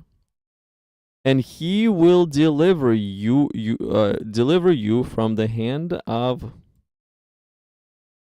Palestinians. Philistines. It's very close. I'm not saying it's the same thing, but it's very close, okay? Okay, so that the children of Israel put away the Baals and the Ashtoreths, and served the Lord only. And Samuel said, Gather all Israel to Mizpah, and I will pray to the Lord for you. So they gathered together at Mizpah, drew water, and poured it out before the Lord. And they fasted that day, and said there, We have sinned against the Lord. And Samuel judged the children of Israel at Mizpah. Now, the Palestinians, the Hamas, heard that the children of Israel was gathered together at Mizpah. The lords of the Palestinians, went up against Israel, and when the children of Israel heard of it, they were afraid of the Palestinians, of Hamas. You know why? Because at that time, Israelites had no weapons with them whatsoever. No weapons. 0 weapons with them. They did not gather at Mizpah to fight a war. They gathered at Mizpah to repent before God. That's why they gathered at Mizpah. So they had no weapons of war whatsoever. Okay? So the children of Israel said to Samuel, Do not cease to cry out to the Lord our God for us, that he may save us from the hand of the Palestinians, Hamas. And Samuel took a suckling lamb and offered it as a whole burnt offering to the Lord. Then Samuel cried out to the Lord for Israel, and the Lord answered him. Now, as Samuel was offering up the burnt offering, the Palestinians drew near to battle against Israel. But the Lord thundered. Lord thundered. There was a big okay, with a loud thunder upon the Palestinians that day, and so confused them, and they were overcome before Israel. And the men of Israel went out of Mizpah and pursued the Palestinians and drove them back as far as below Beth-kar. Okay. You said it's been going on ever since 1947. No, bro. It's been going on since forever. You know ever since when, to be more precisely?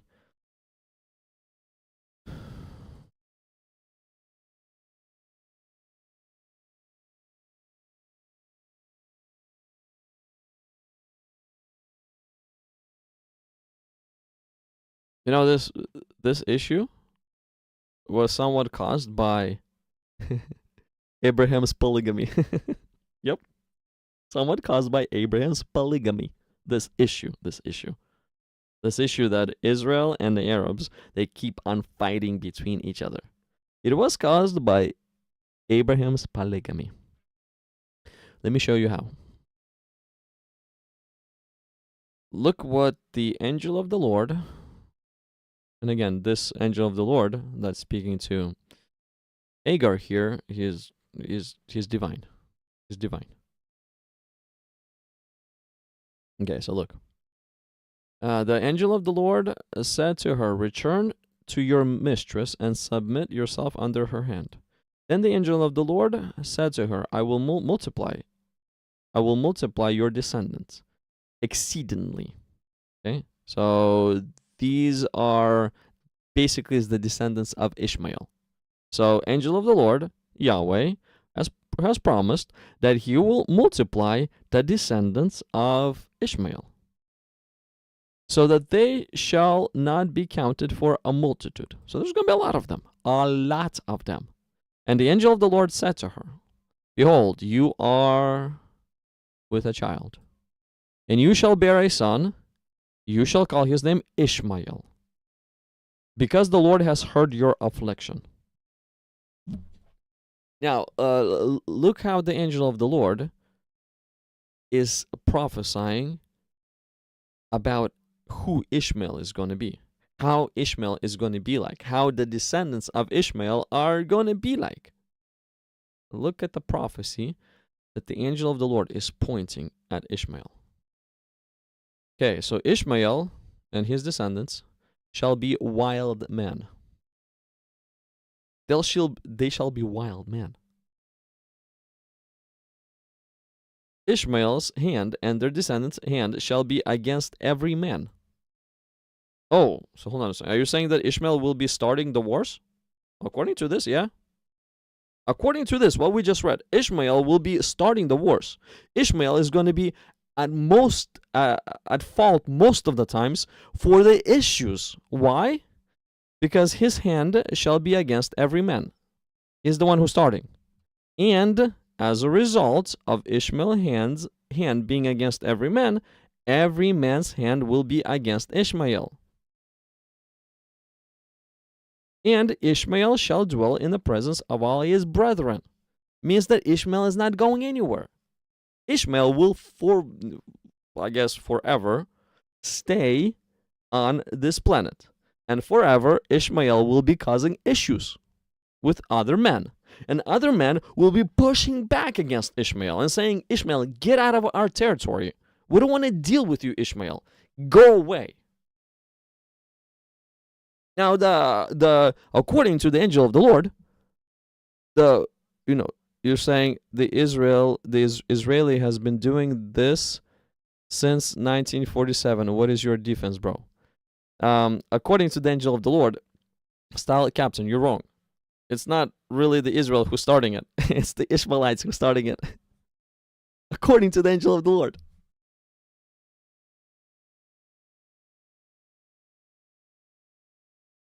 Wow. Bro, there's a lot of comments that just flew by. Huh? Okay, let's see here.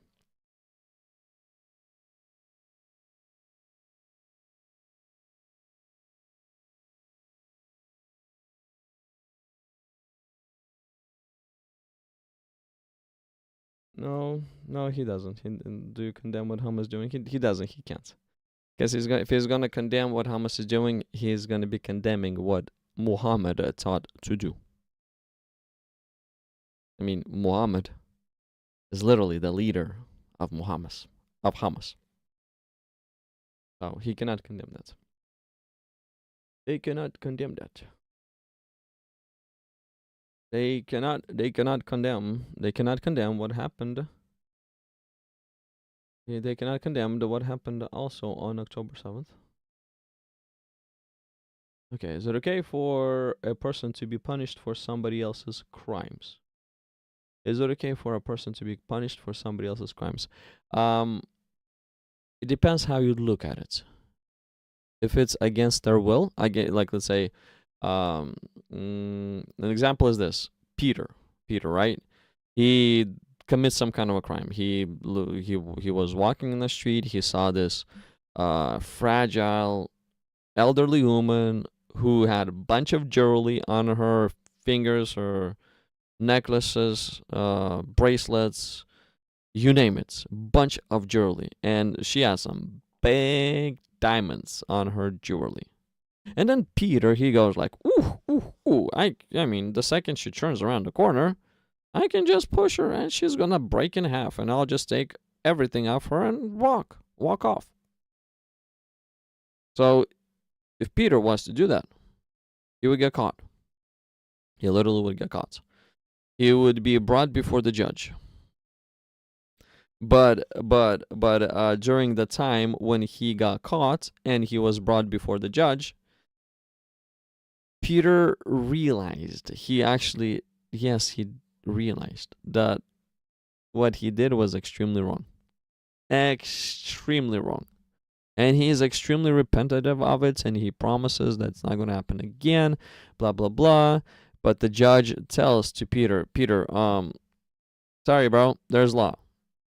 You have to pay the punishment for your crime, for the crime you've committed. No matter if you're even repenting, you still have to pay the punishment according to the law. If the law is broken, the punishment must be paid. But then there's an attorney within the courtroom. There's also an attorney. The attorney's name is John. And John knows Peter. They grew up together. John doesn't understand how Peter got into the, lifestyle he got into. But John sees that Peter's plea is sincere. It's sincere. So after the charges against Peter is pronounced, the charges are, bail, $1 million bail, or what? 10 years in prison. Okay. Well, guess what? John sees that Peter is truly repenting. Even when the punishment is pronounced, Peter is, he's out of it. Because he genuinely hates what he has done. Genuinely hates what he has done. And John sees all this. And John actually believes that Peter is sincere. John walks to the court clerk, says, I'm going to pay Peter's bail.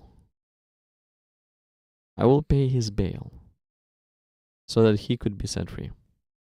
Was it right for John to do this? Was it right? Is it okay for a person to be punished for somebody else's crimes? Is it okay for John to be punished for Peter's crimes? Well, the answer is this. A simple answer is this. John himself took on Peter's punishment. Now, is that okay? It was John's willing choice. John is the one that says, give the punishment to me. John is the one that says it. Now, the law allows the punishment to be transferred onto John. The law allows. John goes and bails Peter out of jail. So the law allows. As long as the law is satisfied, it doesn't matter who pays the punishment for the crime. According to the law, as long as the punishment is there, it doesn't matter who paid. But now, is it okay for a person to be punished for somebody else's crime? Is it okay? If it's by force, if let's say judge would be making John bail Peter out, that's not okay. That's definitely not okay. Again, if judge is forcing John to bail Peter out, that is not okay.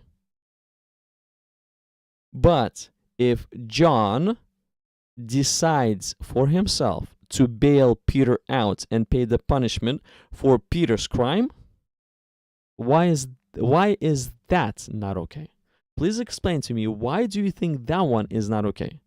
It's John's decision to bail Peter out. It's John's decision. It's his free will. It's his free choice. That's what he wants to do. So why is that not okay? Why isn't John allowed to bail Peter out? Why? The law is satisfied because John is taking on the punishment for what Peter has done. But why isn't that not allowed?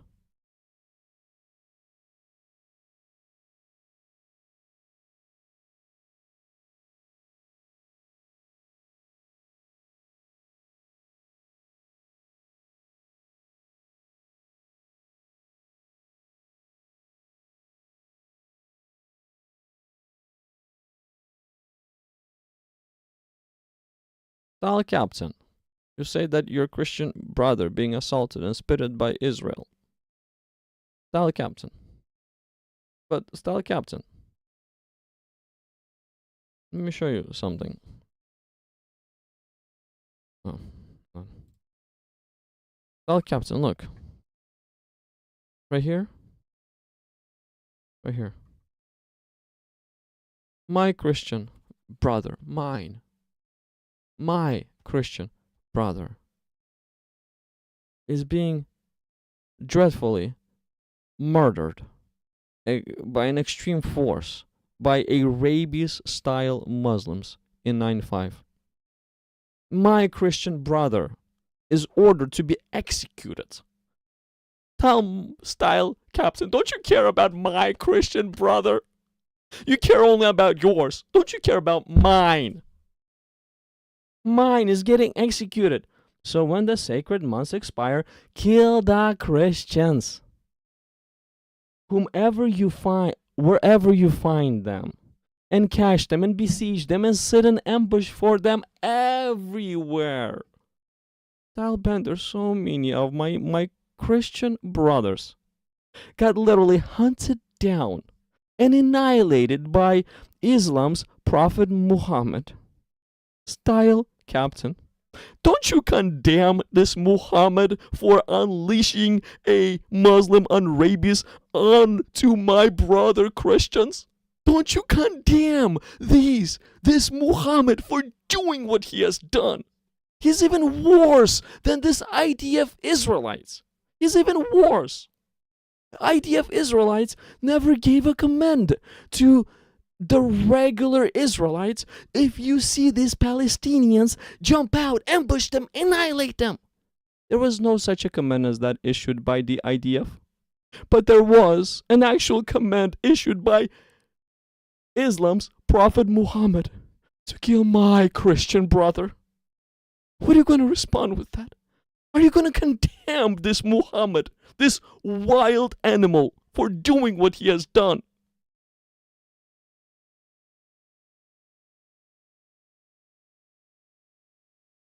Is this a Jew? No, bro. I'm just poking at style. That's at style captain's logic here. He is showing partiality big time. We Christians, we don't like partiality because the Bible teaches us against partiality. So we don't like it, you know? So that's why we have to, whenever we see partiality, this is what Jesus has taught us. Here, I'll show you. I'll show you what Jesus has taught us. I'm like way off subject, but hey, whatever. Before I end the live stream, whatever. Okay, so but the subject was interesting in the beginning. So this is what Jesus is teaching me to do, okay? Okay, John 7:7. Look. This is what Jesus says, okay? So the world cannot hate you, but it hates me, because I testify of it that its works are evil. So Jesus is testifying that the works of the world is evil and the world hates him. In other words, same goes for us. Whenever we see literally partiality, as I keep on seeing with style captains remarks, literally partiality over partiality, and using the word Christian or the name of Jesus to advance partiality. Well, that's when we have to present some interesting facts to destroy this partiality. So I'm not a Jew. I don't care about that side whatsoever. I care about the Christians, okay? Anyways, oh,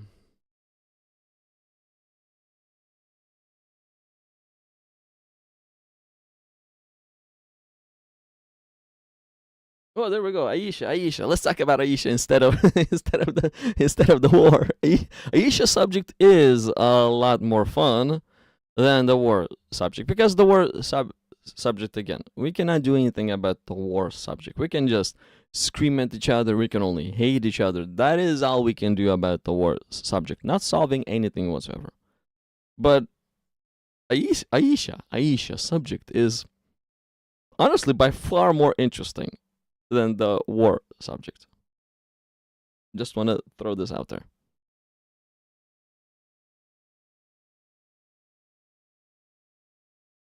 He can't, bro. He can't. He cannot condemn Hamas. If he condemns Hamas, he's condemning Muhammad. Because Hamas is obeying what Muhammad has commanded them to obey. So he can't. This chapter is about war, bro. White Palestinians They have no food, no clean water, no outside support currently. Why don't you help them? I can show you many times in the history where there was such a condition as is right now. It was so bad that inside of Israel, so bad inside of Israel, that the Israelites were actually eating their own children. Mm-hmm. So yeah, Israel had pretty tough times as well. But again, bro, that is the nature of war. Do I support war? No, I don't. No matter who started, no matter who finishes, no matter what type it is. No to any war out there. No. But what do you want me to do? What do you want me to do? Do you want me to grab a gun and go shoot at the Israelites? Do you want me to go grab a gun and go shoot at Hamas? I'm not that stupid. Because them both are going to kill me. So your plan of me saving Palestine or Israel will get me killed. No, thank you. Y'all can deal with the war all by yourself. Y'all started it. Y'all been bickering over there in the Middle East for the past thousands of years. There's Ishmaelites, there's the Jews. Them both are crazy in the head. Them both are literally crazy in the head. The Arabs are crazy. The Muslims are crazy. The Jews are crazy. Them both love each other. The Jews have the Talmud that is crazy and perverted. The Muslims have the Quran that is crazy and perverted. Both the Talmud and the Quran is a war document as well. Enjoy each other. You really both are exactly the same. The Jews and the Arabs, exactly the same. So keep the Gentiles out of your mess. Why are you fighting? You both have one father, Abraham. Why are you fighting? And in the middle of two brothers fighting, they're trying to get Gentiles involved to take a side. You deal with your own issues.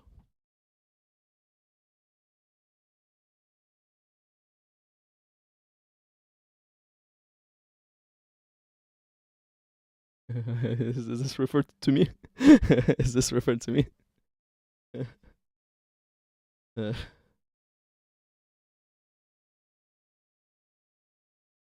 yeah, that's my answer. If you wanna talk about war, you're gonna get something like that. You're gonna get something like that. But there's a reason why.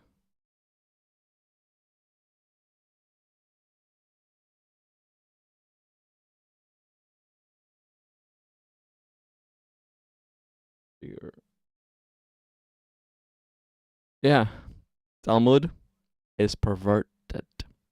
Talmud is perverted. It's sexually disgusting. But Quran is not better, bro. Talmud claims that Isaac married Rebecca when Rebecca was 3 years old. Of course, Talmud is trying to corrupt the original Torah. The Torah presents Rebecca as a young woman. But Talmudic rebellious Jews, they hate God so much that they're trying to write a new book and say it's the Word of God and advance Talmud as the Word of God. Well, still, they don't corrupt the Torah because we still have uncorrupted Torah and we know what uncorrupted Torah says. But my point is that Jews are advancing a perverted book called the Talmud. But how about the Muslims? Are they advancing a perverted book called the Quran? Are they? Let me show you something.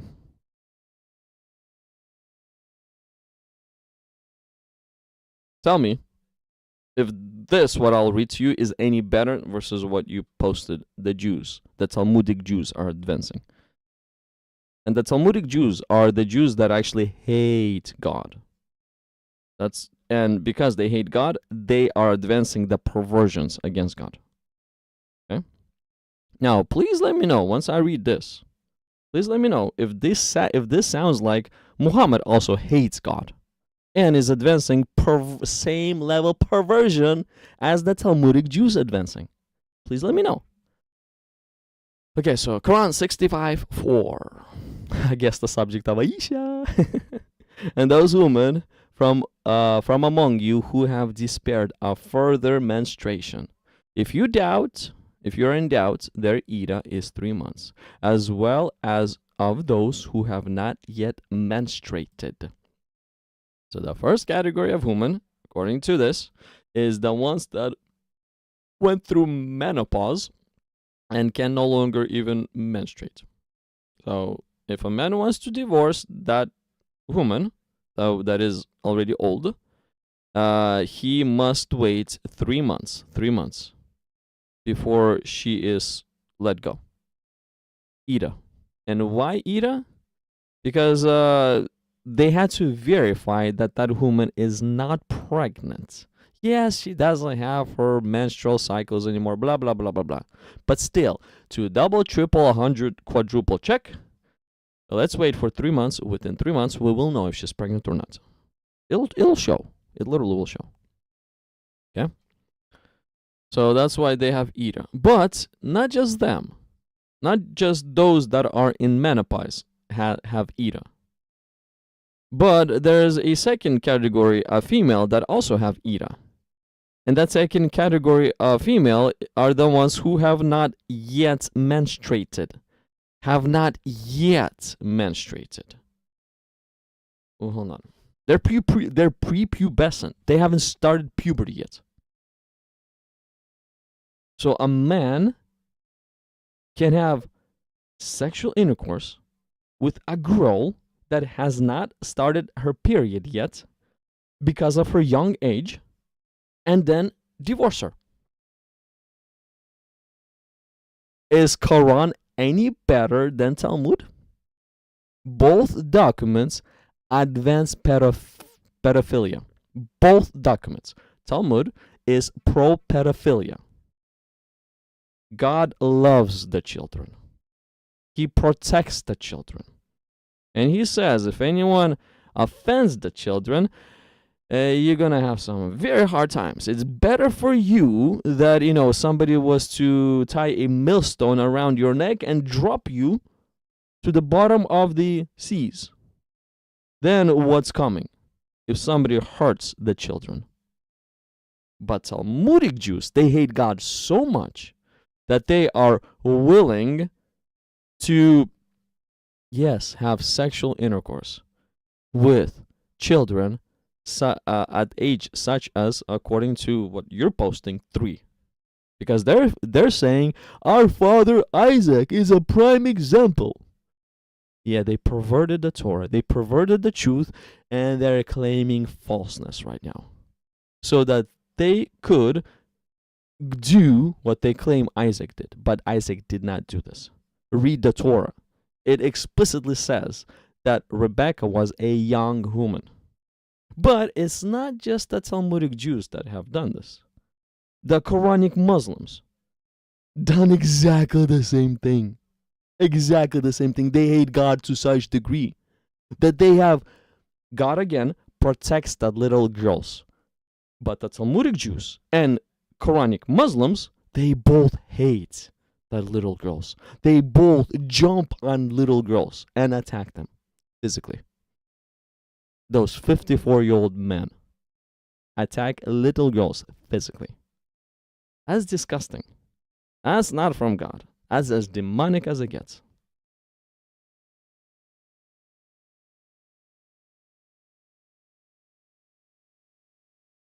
Well, yeah, as I said, bro, the topic is over. I mean, the topic is over. I'm just kind of answering some final comments, and then I'll be getting off because it's 12:22 a.m. here where I'm at. 12:22 a.m. So it's already like midnight. I don't really care about the topic at this point.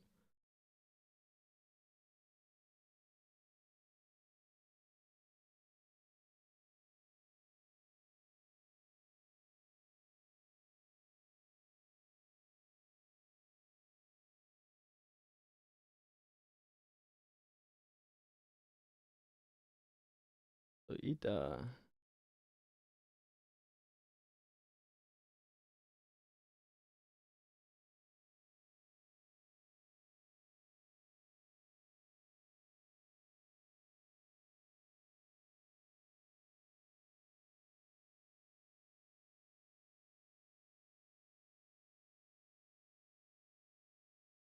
Let's see. Anything else?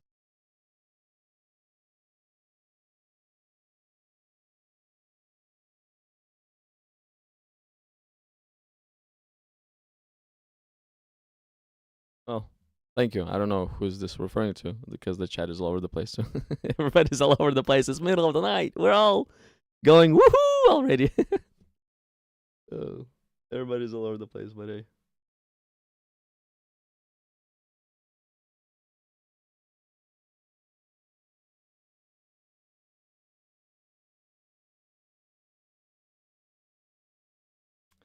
Run started out advanced, reverted. Yep.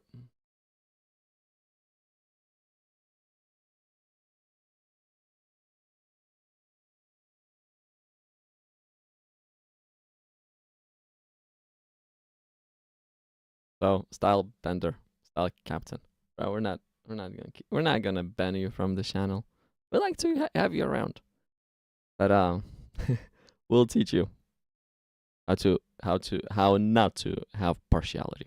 We'll teach you how to treat all equals, all humans equal. Whether they are Muslims or whether they are Christians, we'll still teach you. Christians will teach you. Christians will teach the Muslims how to treat all humans equal. And Christians will teach the Muslims how not to commit genocide against the Christians that are living in such places as Gaza Strip. Yeah. Christians will remind you how not to follow the teachings of Muhammad. Why? Well, here, I'll show you why. He was a descendant of Ishmael, right?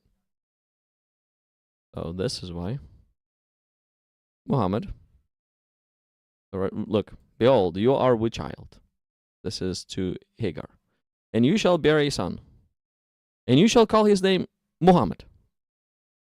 I mean, Muhammad is from Ishmael, right? So let's just change from Ishmael to Muhammad. And you shall call his name Muhammad, because the Lord has heard your affliction. Muhammad shall be a wild man.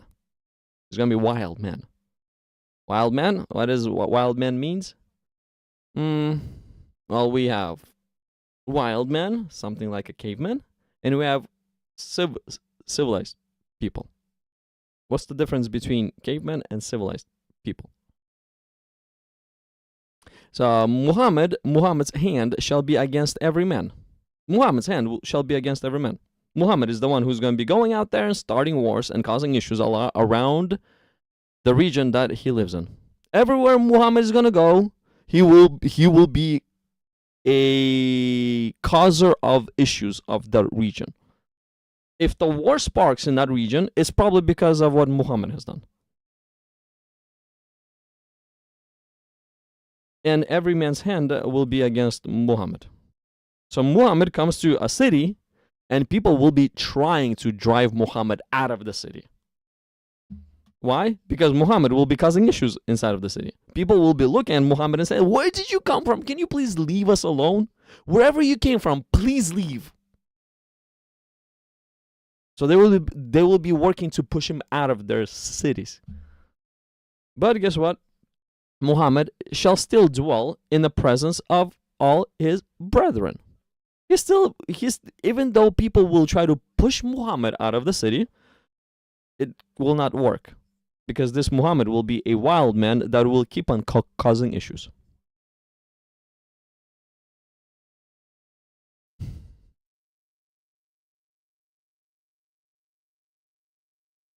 Oh. It looks like right at the end, we may have one more conversation. Dashi, if you are okay, your hand is raised. Let me bring you up on stage. See what this is gonna be about. Dashi, how are you doing? You are on stage. How you doing? I need your help. The what? I need your help. Oh, what's up? What's up? How you doing? I was debating a atheist, and he pointed to something that shocks me. I was wondering if we can Well, let's see. Let's see. Maybe I'll know. Maybe I will not know. But let's see. Let me So hear you out first. the verse where Christ said, "Cast the first stone, who is Mm-hmm. without sin," right? Mm-hmm. Yeah, yeah. You can pull it up. Mm-hmm. Well, according to Google and scholars, the original Greek had no mentioning of this line. It was not in the original Greek. Kind of scared me. I don't know if you ever heard of this, but can you please help me? I need help. So original Greek has no mention of this line. Let's pull up the interlinear text for this verse. I searched it up.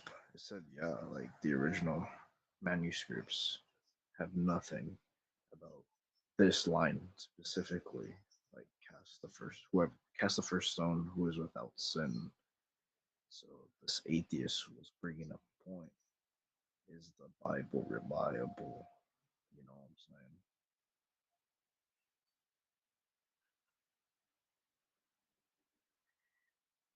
Okay, so this is verse number 7. Let's see what it says. John 8:7. Let me just give me a moment. I'll pull it up to the stage. I mean, I'll put it up on the screen soon. John 8:7. Yeah. Here. You're the only guy who could help me. I'm the only guy who can help you. I'm pretty sure there's a lot more out there, bro. There's a lot more out You're there. the best. You're the smartest. No, I'm not. There's a lot more You're smarter people than me. You're better than Cliff, Connecticut. I don't know if you know who that is. Okay, so let's see what this says. I don't know Greek, but Well, this is what basically the point of this interlinear is it's translating the Greek words into as direct English words as possible.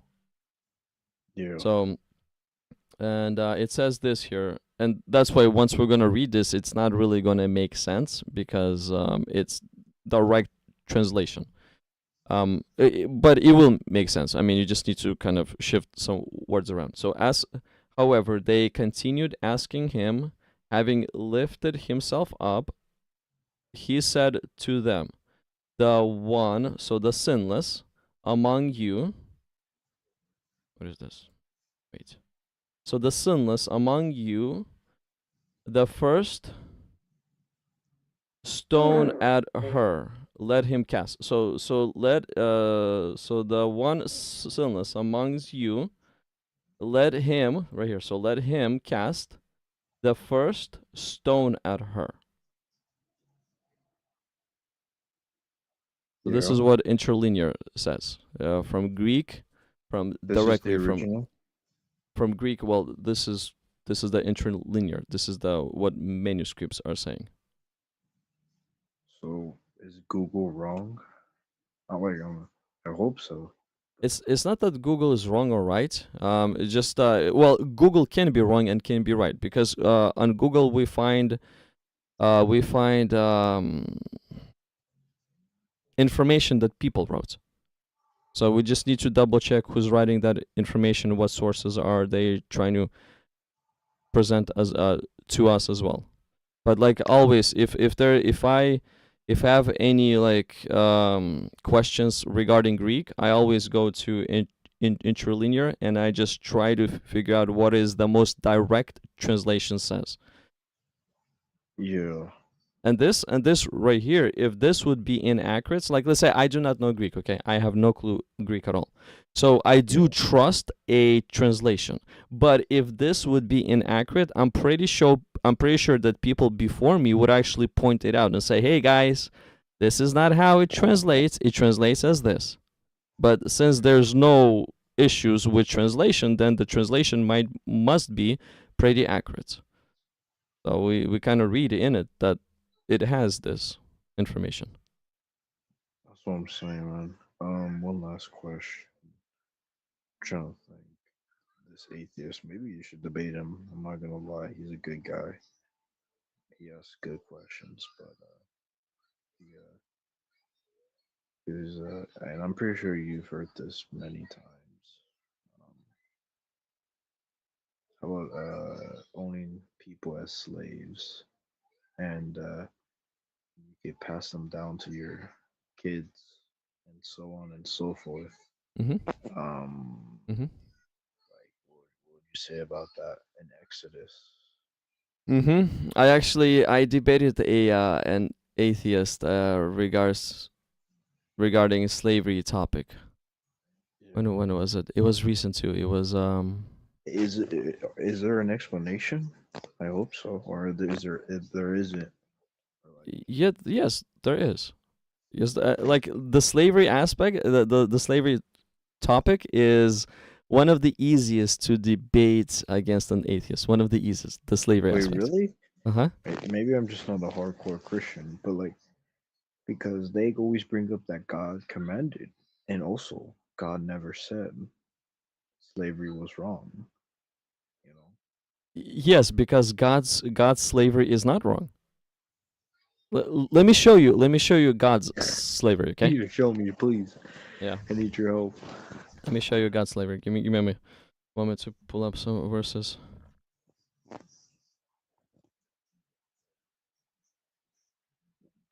A little sidetrack. Would you say the Bible is completely reliable? Um. Yeah. It depends which perspective you are pointing this from. If you're saying word for word verbatim, I don't care about that. I don't really care about that aspect. I really don't. If you're saying from the standpoint of view accuracy in teachings and concepts and points, then yes, it is. Because like let's say Oh, word for word verbatim, well, I can show you that so when Jesus died, he was put in a grave Sunday in the morning. I believe Matthew says that there was Mary that came to the tomb and possibly one more woman. He doesn't know which one it is. John says it was Mary alone. Mark says it was Mary with few other women. There was actually few Marys. And Luke actually presents, I think, like 4 different women that came to the tomb. So like you can say it's like, oh, there's a huge corruption. How many women went to the tomb? There's no contradiction. There's no corruption. Women did go to the tomb. Now yeah. now some writers think there was one. Some writers think there was 2 or 3. Can a human memory fail? Of course. But That's what I told the atheist. But the thing is, what Jesus said, like the red letters, they will not have such things as failings of memory or anything else. Why? Because Holy Spirit is the one who's going to be reminding everything that Jesus said. So Yeah. Holy Spirit was not reminding John, Mark, Luke, Matthew how many women came to the tomb. He did not remind them of that. But Holy Yeah. Spirit reminds them the teachings of Jesus. Because Holy Spirit backs the teachings of Jesus. He doesn't back, human You're dropping bars memory. right now. I'm sorry? You're dropping bars right now. That means you're going off like in a good like you're dropping good lines right now. Oh, You know okay. what I'm saying? Like Yeah, okay. rapping. Okay. Anyways, wait, Okay, the this slavery one- aspect. you're gonna get mad at me real quick.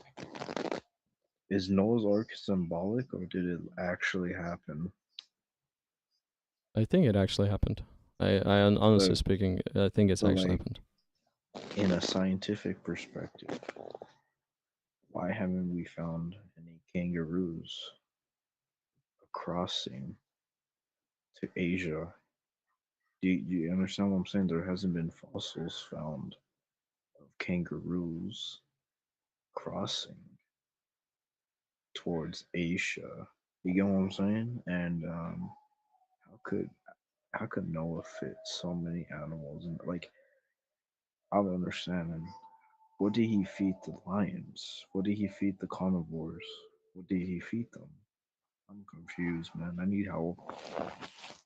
In the Bible, there's a lot of topics that you're opening up, but in the Bible, the animals started to eat each other after the flood. Before the flood, the lion was a vegetarian before the flood. Is that possible, though? Well, that's what it says. And in the beginning, right in the beginning, when God has created everything, there was no death. So there was no such a thing as lion eating a lamb.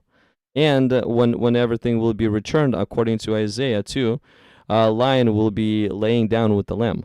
Then both will be safe. How do you Lions will be explain eating grass. fishes? Where were the sea animals? Were they on the boat? Why do they need to be on a boat? Oh yeah, that's true. Because it's a flood, right? But like, how could you fit every single animal's male and female on that boat? And I don't know. I'm just so confused. How did Noah have? Was he just born smart? Like, how did he have the intellectual intelligence to build the boat? You need mathematics. You need a lot. You know, Mhm. like how did he do it? I'm confused. I believe in the Bible, God actually gave him the plans. But at the same time, we need to understand that Noah was about 500 years. So 600 years when the flood started, 500 years when he started building the boat. So Noah already had 500 years experience of life. He was 500 years old. Yeah, when he started to build the boat. So he already had 500 years Oh, experience I'm so of confused. different knowledge. Why aren't people this? Why can't we be 500 years old? Because of Genesis 6. Genesis 6. The reason for the flood is men evil hearts and men evil against God, and so that the Spirit of the Lord would not strive against men forever, God has reduced our age to 120 years in Genesis 6. And then in Psalms we find such passages where our lifespan has been reduced from 120 years to 70, at the greater strength 80 years. Um,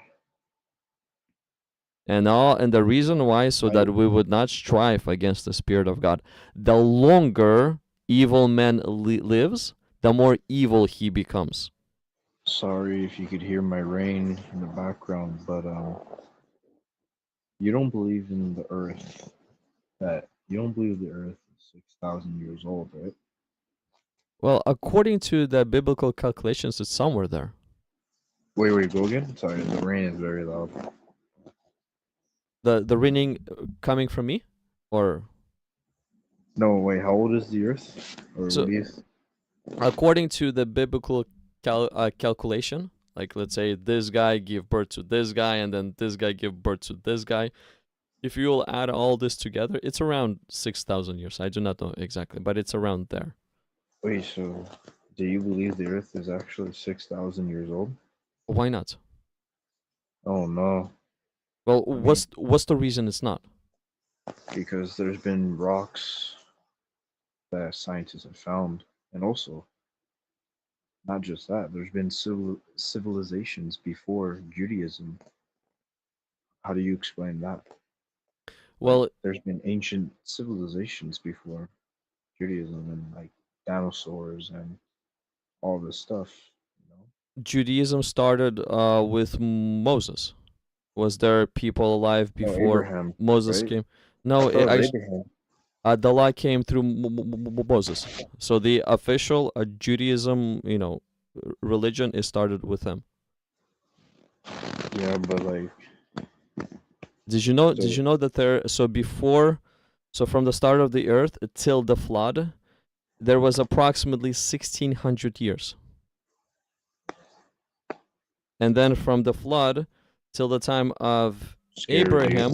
Abraham, I think it's around 400 to 500 years from the time of flood to Abraham. So yes, there was before Abraham, there was such nations as Egyptians, there was such nations as Persians or Mesopotamians and blah blah blah. So there was other nations out there. He dropped out. He dropped out. But the slavery in regard, if you can hear me still, the slavery aspect. When was this live stream? Let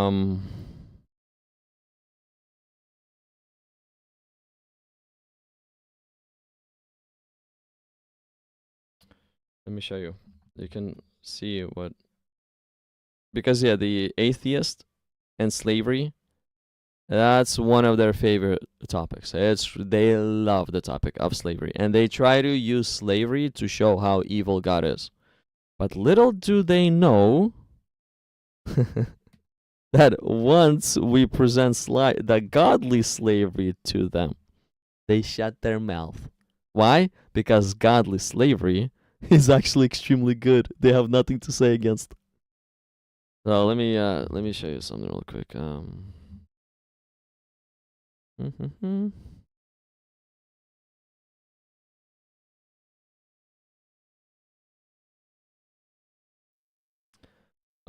Which one was that?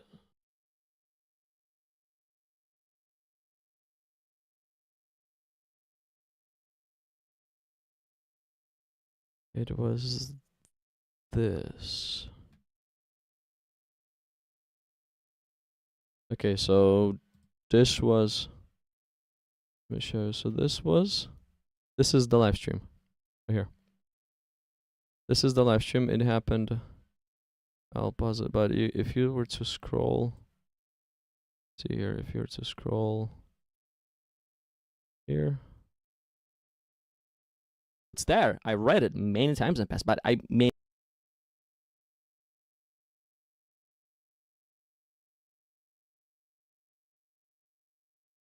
Come on. It's for your soul. In other words, this right here. This we're talking about the comments. I'm looking over the comments. Let me see where it starts. Am I not looking at the comments anymore? This was a long live stream, by the way. It was 8.5 hours live stream. I was talking to atheists. I believe 2 atheists through the night. The woman. Leave them there or take him home. God would inspire the Israelite men to. Right here. I do not know where it starts, but I'm around 3 hours and 23 minutes. It's this guy right adopt here. The women and children and make them part of their group. So they take would them home. Take care of them and protect them. They would maybe take them home, or they would settle where the Amalekites were. Maybe they would just move into the land of the Amalekites, Amalekiteville, and take over and run that city so well that it would inspire the women and children of Amalek to join up with the Israelites, and there would be no Amalekites anymore, just Israelites, just followers of God. But God didn't do that because either God couldn't or he doesn't exist. Okay, so I'll stop here. But this conversation was very interesting, and this guy, Jordan, he actually got stuck. Here, let's see here. He's back on stage. Let me bring you back here. Okay. Hello? Dashi? Yeah, so I got disconnected. yeah, I saw that. It's cool. But this is the, if you see it on the screen, I have a live stream where I actually was speaking to an atheist. Destroy this guy. Huh? Didn't you destroy this guy? He was a fun conversation, but he could not answer the topic of slavery and what the Israelites should have done to the Amalekites. He just couldn't answer. I tried to bring him back to finish his point, but he just couldn't. Because I think he saw that his point is literally as invalid as it gets. And God's point is better. Yeah. You believe the earth is 6,000? Yeah, well, according to... Like, scientifically, isn't that impossible? Like, 6,000 is, like, way too short for animals involving, and, there's been so many civilizations, like I said, that have been older than that. I don't know. Why is it impossible? Why? Like, what is... I mean, was there civilizations before Abraham? Yes, there was. 6,000 is nothing. Like that's not okay. This is just a feeling, but it's not an argument for me. But 6,000 years ago, God created the earth. That's so that happened that happened not too long ago, man. If you think about it, like it's just crazy. I don't know. No, and like, are the scientists wrong? Are the forgot they're called people who discovered the Earth? They study the rocks, how old they are. Are they wrong? I mean, they say it's about 8 billion, and I don't think there's a contradiction. Um, of believing in 8 billion and being a Christian. I think it's okay to be both, right? It's not a contradiction. I think maybe 10,000 years was a day. Maybe I don't know. Maybe it was a day, right? For God. Maybe we changed it because, like, come on, there's no way 6,000 years, like 6,000 years ago, God created. Like, I'm so young. I guess that seems not too long ago. And you know, I don't know. I agree. I agree with you, but like Scary. if you give it some thought, it does make sense. Like let's say if I were to read so Matthew chapter 1, and I were to read a genealogy, it starts with Abraham. Okay, so right here, so verse 2, it starts with Abraham. Abraham begot Isaac. And if I were to go all the way to the end of this Also, wasn't genealogy, the Bible like discovered later or something? I don't know. look, so for all the generations from Abraham to David are 14 generations. 14. From David until captivity of Babylon are 14. And from captivity of Babylon until Christ, 14. So from Abraham till Jesus, there is only 42 generations. If an average generation lives around 80 years old, and if you were to do some multiplication, it's it's not a big number. And then generation usually lives 40 years or so, 30, 40 years, and then they bear a child. So I mean, you don't even times it by 40 years. So in a way, you times it. I mean, I'm sorry, you don't even times 42 by 80 years. You times 42 on average by 30 years, because that's when the next generation would be born. Are the scientists wrong? Well, according to a genealogy that the Jews kept, like Jews were fierce with keeping a genealogy. The genealogy meant a lot to the Jews. Me, I'm Russian. Genealogy means nothing to the Russians. Nothing at all. But to the Jews, it was very important. And if I were to do 42 generations times, let's say, 35 years, and generation would be swapping, I'm at only 1,470. Yeah, this is weird. So No, that's that's what I'm saying. Why can't the Earth be 6,000 years old? Why? that's just too new, man. Just everything, the rocks, the volcanoes, the ocean, the animals. It does not point to 6,000 years old. It doesn't, man. Yes, some scientists, they say that it points to 10 billion years. The majority, actually. Some say 100 million years. Some say 6,000 or 6 million years. Some say 6 billion years. Which ones are more correct? It's They're not. The majority agree that it's 10 billion at least, But it's which would make sense of animals evolving, civilizations, discoveries, languages. That would make the most sense. well. What if I say 100 billion years? Would that make even more sense? 100. Wait, what, Logan? If I were to say 100 billion years, would that make even more sense? I think 10 billion. Yeah. What if I say a trillion years? Would that even make more sense than 100 billion years? No. Well, why not? Ah, he got out. Oh, he's back. He's back.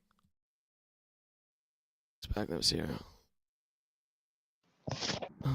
Oh, why not? Oh, Jordan, how you doing? I thought you were the other guy, but hey, how are you doing? I'm doing all right. How you doing? Welcome back. Welcome back. I'm fine. You're actually on stage. I brought you to stage accidentally. I thought you're the last guy that I was talking, and he cut out, and I clicked on you, and then I recognized that I clicked on you. Oh no. Well, he was here first. Put him back on. Okay. He just got back on. Let me bring all of us to the stage. Let's have all of Great. us a conversation. Dashi, We'll see if that works. Sure. Dashi, you are back on. Yeah, I keep disconnecting. I'm sorry. No problem. Where are you from? Just You're talking to me. yeah. Where are you from? Just out of I'm from planet Earth. like which country, or you prefer not to say? I'm from the continent of North America. Okay. Well, I'm pretty much the same. Okay. America. I'm sorry. So Jordan, why do you think planet has to be, let's say, 10 billion years old, or do you not think that? Every single aspect of science that we have points towards an old Earth. Young Earth creationist, or young Earth creationism would not be scientifically possible. Now, if you want to talk about something like old Earth creationism, where in the Bible it says that, you know, one day is like 1,000 years to God, and 1,000 years is like a day because he's a timeless being that exists outside of space, then you could make an argument for essentially creationism beginning life and then God theistically evolving humanity there from there on. I mean, you could make a case for that. I like that idea. But a young Earth creationist stance is literally impossible. Why? Every single bit of scientific evidence we have points towards an old Earth, whether it's archaeology, carbon dating, the fossil fuel industry itself. God, what's the other good one? The existence of structures and history that predate, like, for example, the time of Noah's flood.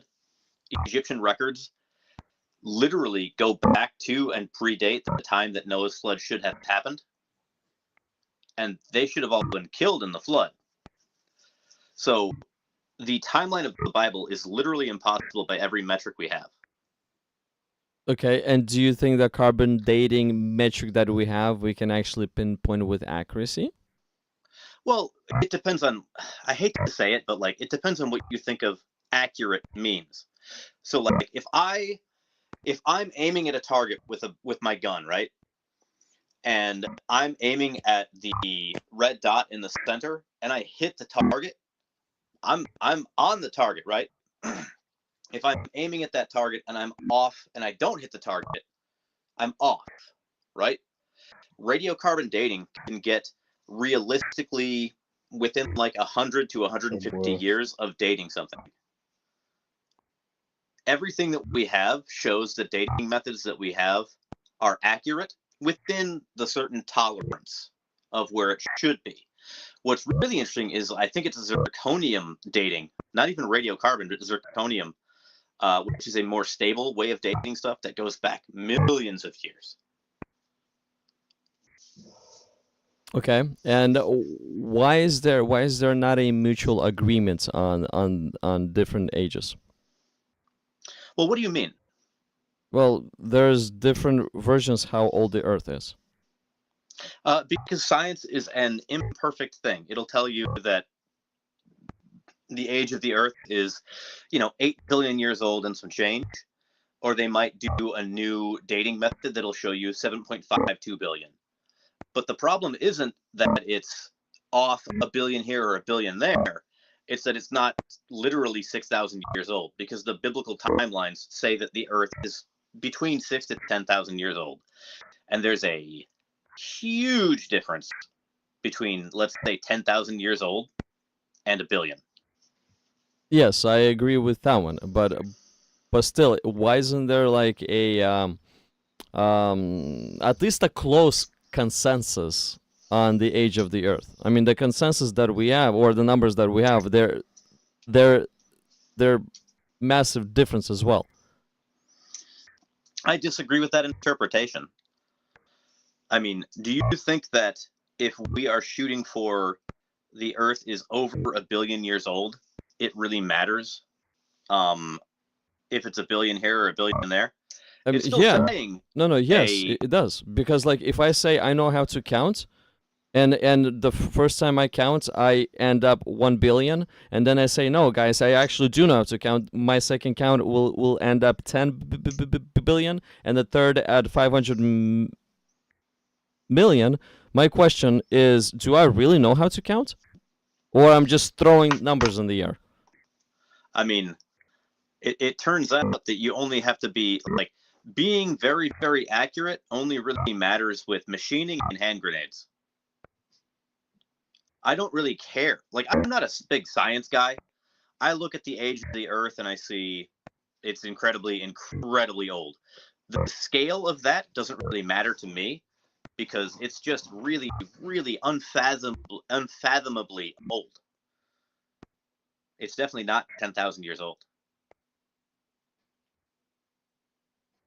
Yes, I agree with. I mean, I hear what you're saying. I really do hear what you're saying. But again, can science really know how to count if they're off by so many? Depends on which sciences you're speaking of. I understand you're saying, well, I agree with the science because science says it's a lot more than 6,000, and I've looked all the evidence that they showed, and I agree that it must be more than with 6,000. But my question is, do they really know how to count if they cannot figure out even close? Like, let's say if it'd be within, I don't know, 10 years, maybe 100 years, that would be much better than versus, one dude says one large number and the other guy says, no, that guy is wrong. It's even bigger than what he says. And he literally times 10 the number. So do they really know how to count? I mean, going from 8 billion to like 7.5 billion, it sounds like a large number, but in the grand scope of things, it really isn't. I know it sounds silly, and like I'm not great at explaining the scientific stuff. I don't really pay attention to it. I heard explanations for why the Earth is so incredibly old, and I find them convincing. I'm not a scientist, man. I'm a welder. I slap metal together and build things with my hands. I don't want to talk about numbers. I know how to do shop math. I know that 3/4 plus 1/4 is, I don't know, around an inch. 3/4 and 1/4 is around an inch. Yeah, it is. You got it.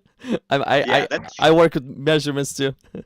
Yeah, that's shop math. So like, I don't really care. I look at the people that are smarter than me and say, these are serious people. They are clearly doing their jobs. And once we arrive, like, there is scientific consensus that the Earth is incredibly, incredibly old. There is not scientific consensus that it's young. So now we've figured out that the Earth is incredibly old. We just need to pinpoint exactly how old. And for me, I don't really care if it's 7.52 billion years old or 8 billion years old. As long as it's more than 10,000 years old, it essentially precludes the entire ability of young Earth creationism. Like me myself, I haven't really looked into the different ages and the math, as you said too. So we're pretty much on a similar page. But I'm just throwing common sense and logic out there and questions that actually make sense. Like here's something that came to mind from the Bible. Genesis 1. Again, you're at your prime, and I'll be falling asleep soon. Yeah, I just had dinner. I'm about to go take a shower. I'm covered in metal shavings and sweat, so I'm wide awake. Nice, good job, dude. Okay, so here, in the beginning, so Genesis 1:1. In the beginning, God created heavens and the earth. The earth was without form and void, and darkness was on the face of the deep. And the Spirit of God was hovering over the face of the waters. This is very important. Why? Because would you agree with this I guess aspect where the time is created when the very first object appeared? You're saying that God created time? Sure, you can say that too. That's impossible. Why? I mean, if he's infinite and he's timeless, Well, if why God why is, not? does that mean that God exists outside of time? I mean, technically speaking, So was there ever a time where God wasn't creating stuff? was there ever a time when God was not creating stuff? Um, before the beginning, I guess that's the best explanation I can give you. So there was a time where God wasn't doing things? So you If would say that look, there's always been time? if you're referring to time as time, then I don't agree with that statement. If you're referring time as period, then sure. So it Because just I mean, depends how you present time. this is not my forte. This is like philosophy and science kind of merging, which is like my waking nightmare. I look at that and it's just like it doesn't make any sense to me that a timeless being could exist. Now, I don't know how to even start fathoming that. Maybe it's just because we're human and we are finite, but it doesn't make any sense to me that a being could exist outside of time while still doing things on a timeline. Do you understand what I mean? Like, if God ever decided to start doing something, that means that there is a time in which God existed before he decided to start doing that. Does that make sense?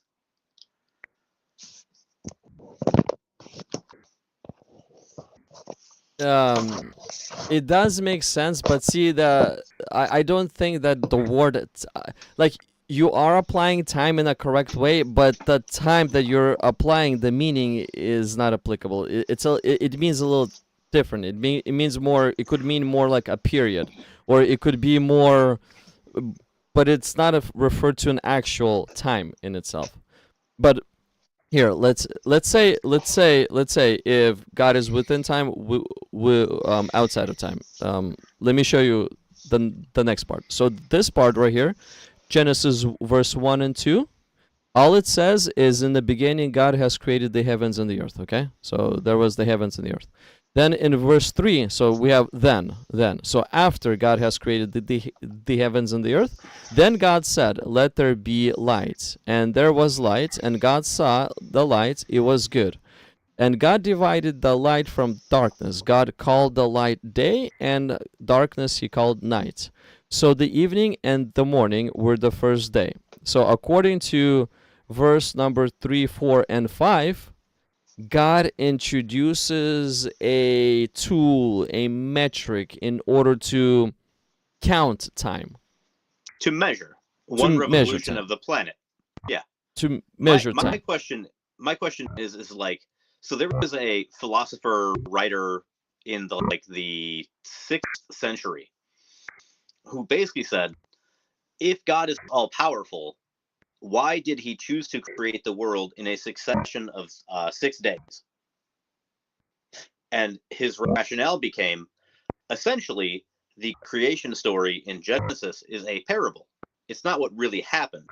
It's what people wrote down to make sense of creation. Because God is powerful enough that God could just snap his fingers and create the entire world ex nihilo out of nothing. Right? He can, but he chose to do that. He chose to do it in 6 days and write it down in this particular way and make all these things successively. This guy, I forget this guy's name, but it was like this philosopher who said, essentially, it has to be I'm trying to think of the word here other than parable, but it has to be metaphorical, because an all-powerful God would not need to create things in 6 days. So why would he waste time doing so? This is just a story that helps people understand what God is, and it's to be read in the abstract about the character of God versus the power of God, because God can do anything. I kind of want to look this guy up because now I'm forgetting his name and the argument. But I'm sorry. What were you saying? Okay, so if we were right here, 3 to 5. This is the first time where God introduces a way to measure time by creating light and darkness. So evening, morning, day 1, evening, morning, day 2, and so on, so forth. Right? Uh-huh. Okay. Okay. So what do you think? How much time passed since God has created the heavens and the earth, and before he argue actually it's introduced? I would argue it's a 24-hour period, and that if you read the Bible at face value, it means it was a 6 consecutive 24-hour periods resulting in a literal 6-day creation event. Okay, so you think that the earth, the beginning, so the earth, the heavens, and the light was created on the first day, according to this right here. I mean, I think the whole story is just a parable or is nonsense, but yeah, sure. Why not? And how long is this first day? 24 hours. I don't know. I have no idea. We can't know. You know what I mean? Like, it could be that God decided to create the world using the Big Bang and then using specialized creation that brought life into being and did all of these things that made it look like we didn't get created in a 6-day literal creation event. Who knows? That's why I find it so fascinating, because we can't know exactly what God did, and we certainly don't know how he did it. So here's just what I want to, I guess, point out to. I'm not myself, I'm not 100% sure that verse 1 through 3 is on the first day. I'm not 100% sure. And what is even the first day?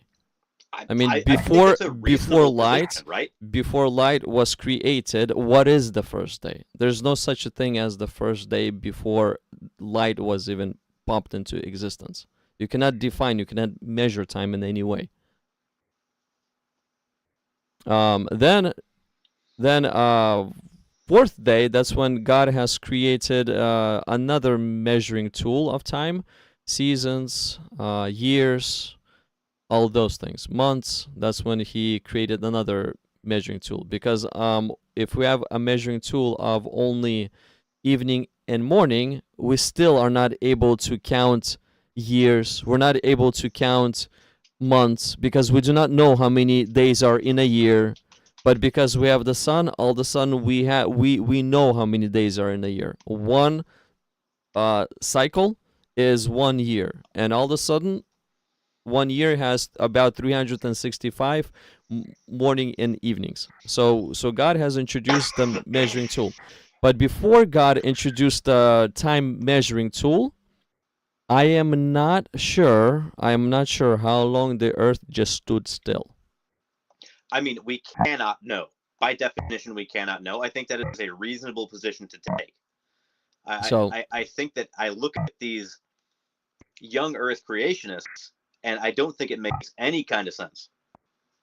But at the same time, young earth creation, like, let's say, why do I think that the earth is around 6,000 years old? Because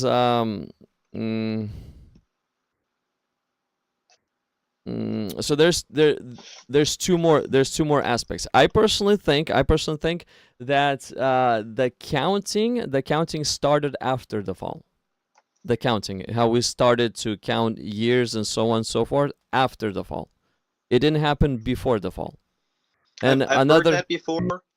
I wish the Bible said that, but I don't know a good way to refute that other than to say that the Bible doesn't say that. It doesn't really say that, yeah. And why after the fall? Because before the fall there was no point of even counting how old the person is, because the person lives an everlasting life. There's no point of counting. But after the fall, a person is going to die, a person has expiration date. All of a sudden, there's a reason to count. When is that expiration date? So how many years did Adam live in the garden? It wasn't one day. So how many years did Adam live in the garden? I do not know. It wasn't a week, because God brought all animals of the garden for Adam to name. And then he made a human and brought a human as well. So how much time did that take? Years, God months? isn't I real. do not know. That's proof God isn't real. He brought women into this whole thing. Why is it a? Why do you not like Nothing women? but Women are nice. nothing, Godly ones. nothing but trouble. I have a girlfriend. They're Godly. nothing but trouble. Godly woman is nice. I have a godly wife. I love her. She's awesome. She's not trouble in any way. I actually am thankful to God that she is the way that she is. She's godly. No issues. I mean, Worldly she seems nice, but worldly will cause you issues because they don't follow the principles that God had laid out. she seems nice, but it sounds like your wife has terrible taste in men. It's okay. It's okay. Hey, at least I'm blessed. I got you good. If she's I got not you good. if she's not blessed, God help her to be blessed, but at least I'm blessed. See, I'm selfish. But yeah, I don't think that there's any reason to believe in a literal 6-day creation story, because every single bit of science that we have points towards that not being possible. I have heard arguments to say that I forget the term for it, but it's like the apparent age of the Earth is ancient, but the real age of the Earth is not. Which is wild, because it essentially seems like that sounds like God is deceiving us. God never said how old the Earth is. Well, no, it's that we are trying to date the Earth, and when we look at, so like for example, I don't know how familiar you are with counterfeiting, but if I take a baseball that's from like the 1940s and I forge Babe Ruth's signature, and then I take that baseball and I throw it in the ditch out back and I let it get wet, take it back inside, clean some of the dirt off, you know, rip it up a little bit and artificially age it. When I hand that baseball to someone, they'll be like, "Oh my God, this is a real baseball. It's got Babe Ruth's signature on it, and it's really old looking, and it's beaten up and like worn. That has to be, 100 years old almost." But clearly, it's not, because it's a forgery. So the argument is that God created the world to look like it's billions of years old, to make people not able to identify that He created it 10,000 years ago. Because God doesn't want us to know He believes. God wants us to believe in Him, which I think is a fascinating argument. I personally think that scientists do not know how to accurately count, and everybody's just throwing out their own number out there. So I think that's. I think that God is smarter than the science that we have. I mean, I think that's incredibly insulting to scientists, because you've got this entire corpus of work over hundreds and hundreds of years of people figuring out the age of the Earth, and it has, as you get better and better data, it becomes more and more accurate. Obviously, we're never going to know exactly how old the Earth is, but that's not a stumbling block for someone like me. I just know it's not 10,000 years old. Yeah, because you just want that answer. You do not I care. mean- You do not care that science is all over the place. You just want to make sure it's more than 10,000 years old. You do not care if it's a billion, 10, 100, as long as it's more than 10,000 years old, so that Christianity would be proven false. Well, that doesn't necessarily disprove Christianity. There are tons and tons of Christians who believe in an old Earth, who accept evolution, who believe in abiogenesis. But that doesn't change the important part of the narrative in the Bible, which is Jesus' sacrifice for us. It just means that you have to reconsider your relationship to the text. Like, when I talk about the Bible, there's tons and tons of parts of the Bible that people just kind of ignore, or don't want to pay attention to, or negotiate away, or act like it doesn't apply, even though it, logically speaking, it should still apply. Essentially, people just have to renegotiate their relationship to the text. It's like how if Noah's flood actually happened, there would be so much scientific evidence throughout the entirety of the world that it would be Like what? Like well, what? you wouldn't see the plate tectonics that we have right now. So you know how all the continents move, right? Okay. And we can track their movement backwards towards Pangea, the original landmass that we had. Okay. If the Earth is as old as scientists claim it is, that means that all of these essentially tracks that you have throughout the ocean floor from the plate tectonics and stuff like that, all of that would have had to have been specially created by God to make it look like the Earth is older than it is. Why? Why If cannot? Noah's flood, If Noah's flood, what?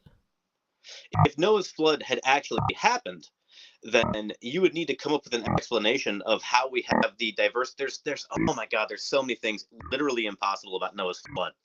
So after the flood, when everybody gets off of the boat, they were on the boat for about a year, right? It rained for 40 days and 40 nights, and then they were on the boat for, I think it was 240 days, something like that. Okay. Then they rested on Mount Ararat, and then they found out there was dry land. In that years-long time, every other living thing died, right? Including all of the vegetation. When the animals got off of the ark, the 2x2, well, because it was 2 of every clean animal it was 2 of every clean animal and 7 of every unclean animal or something like that, whatever. It varies depending on where you read it. What were the animals eating after they got off the ark? Let me show you. Hold on.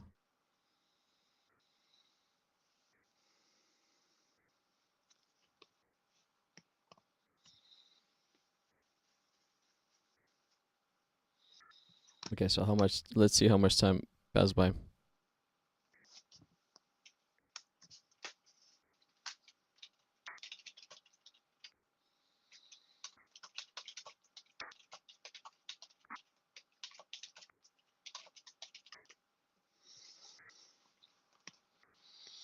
AI overview says 370 to 371 days. Rain duration 40 days and 40 nights. Waters prevail 150 days. Total time from Genesis 7:11 to 8:14. The time elapsed covers over 1 year. So I was pretty close. Yeah, so it took. So Noah releases the bird. So he releases the bird 3 times. The first it was the raven, and then the dove two times. That And sounds about right. the second time, the dove comes back with leaves in its mouth. Yeah. So there was already indication that a green vegetation started to appear, like the greens started to come out. So Yeah. from How that long did it take for the waters to recede? So from that point on, Noah waited for could be approximately 1 more month before getting out. So now since the dove brought the vegetation leave, in some parts of the earth the waters receded already, but in some it didn't yet. But Noah still waited. I guess I don't know for what. He probably waited to double check, to triple check, and then he got out of the boat. So he gave a little bit of time for vegetation to grow. Number one, number two, I think he still had some food stockpiles in his boat as well. I mean, that depends on if you believe that the animals went into like a coma. Even though the Bible doesn't say that, but like, I think that if you're trying to say that the vegetation all grew back after the flood, that's a huge stretch. Why? I don't think that that's how the timeline would work with growing vegetation like that. Granted, I'm not an expert in that field. No, My real question is, so the herbivores are supposedly eating vegetation. What are the lions eating? What are the tigers eating? What are the bears eating? What are the wolves eating? What are the foxes eating? Same. They started to eat meat after the flood, not before the flood. Before the flood, all the So- animals are vegetarian, including the lions and the bears and everybody. Not only does it not say that in the book, but also after Adam and Eve, that's when death came into the world, which means that's when animals were eating other animals. Not necessarily. Let's explore after the flood.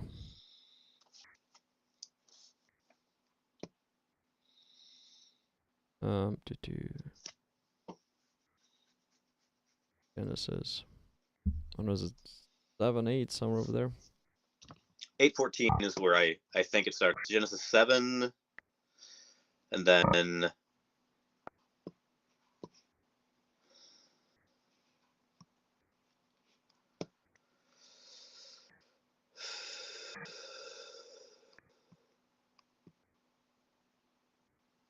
Where's God yeah, speaking? 8:18. Okay, so then God spoke. So a second month on the 27th day of the month, the earth was dried. Okay, so and now the earth was dried. What this means is, to All me, the it waters means had receded. Sure. yeah, the whole earth was dry. So between the mountain top and the bottom of mountain, between 14,000 elevation and 0 or 100 elevation, there was a lot of time for the grass and the trees to grow as well. Because the mountain or 10,000 elevation was dry first. Then it was dried before 100 elevation.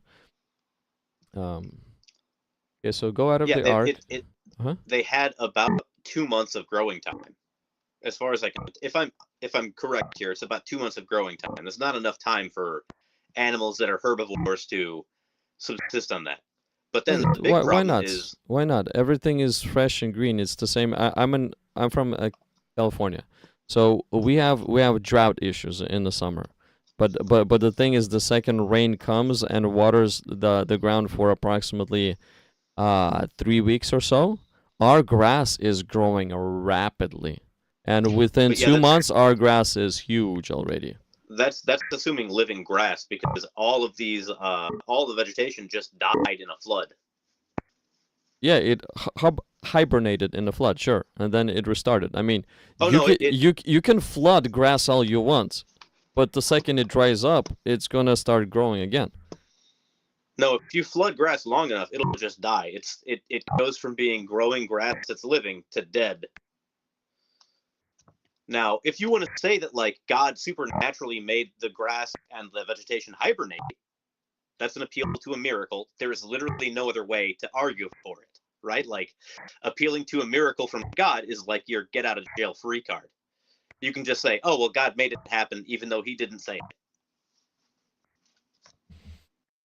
Like, I can't really argue against it. My question is still, what did the carnivores eat? Okay, let's go over this one. Okay, so then God spoke to Noah, saying, "Go out of the ark, you and your wife, your sons, and your sons' wives with you. Bring out with you every living thing of all the flesh that is with you, birds and cattle, and every creeping thing that creeps on the earth, so that they may abound on the earth, and be fruitful and multiply on the earth." So Noah went out, and his sons, wives with him, every animal, creeping thing, and a bird, and whatever creeps on the earth, they all went out. Okay, so next. So then Noah builds some. He offers a smoothing, Lord, I will never see it again. Let me see here. While the earth remains. So then God blessed. Okay. Okay, so God blessed Noah and his sons and said to them, "Be fruitful and multiply, fill the earth, and the fear of you and the dread of you shall be on every beast of the earth, on every bird of the air, and on all that move on the earth, and all the fish of they are given into your hand. Every moving thing that lives shall be food for you. I have given you all things, even the green herbs, but you shall not eat the flesh with life. Surely for your blood, or life of your blood, a reckoning. Okay, so Yeah, one of the big commands is you can't eat blood in Judaism.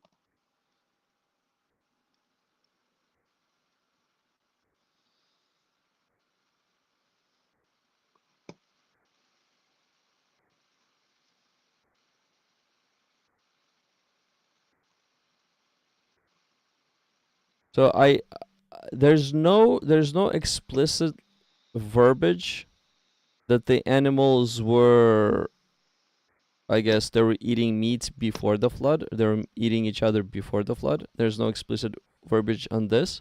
But after the flood, God has infused a special fear inside of animals.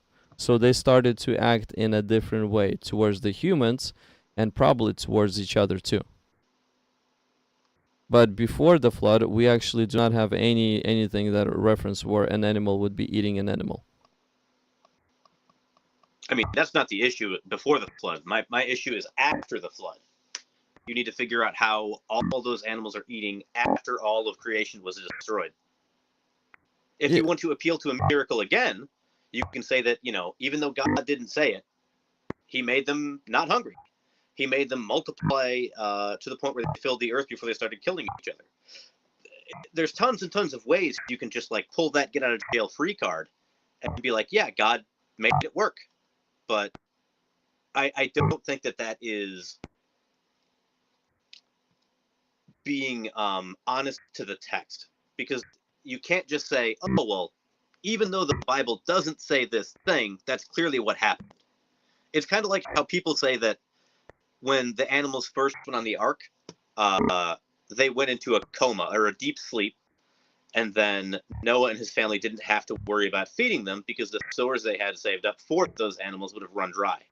It's the same argument with all those enclosed animals in that boat. There had been so much poop that the accumulated poop and ammonia and smells from that would have killed most of them. There's all these different little arguments about how it is not feasible for that to be a true thing that happened. You're talking about making a boat that is so old it predates the forming of metal tools. That doesn't. It does. The Iron Age didn't start until 4000 BC, I believe.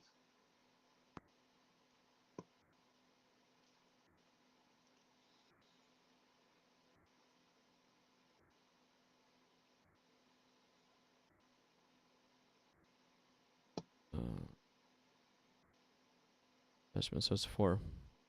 It's in Genesis 4 is the first time we found that they started to work with iron. So let me see where it's at.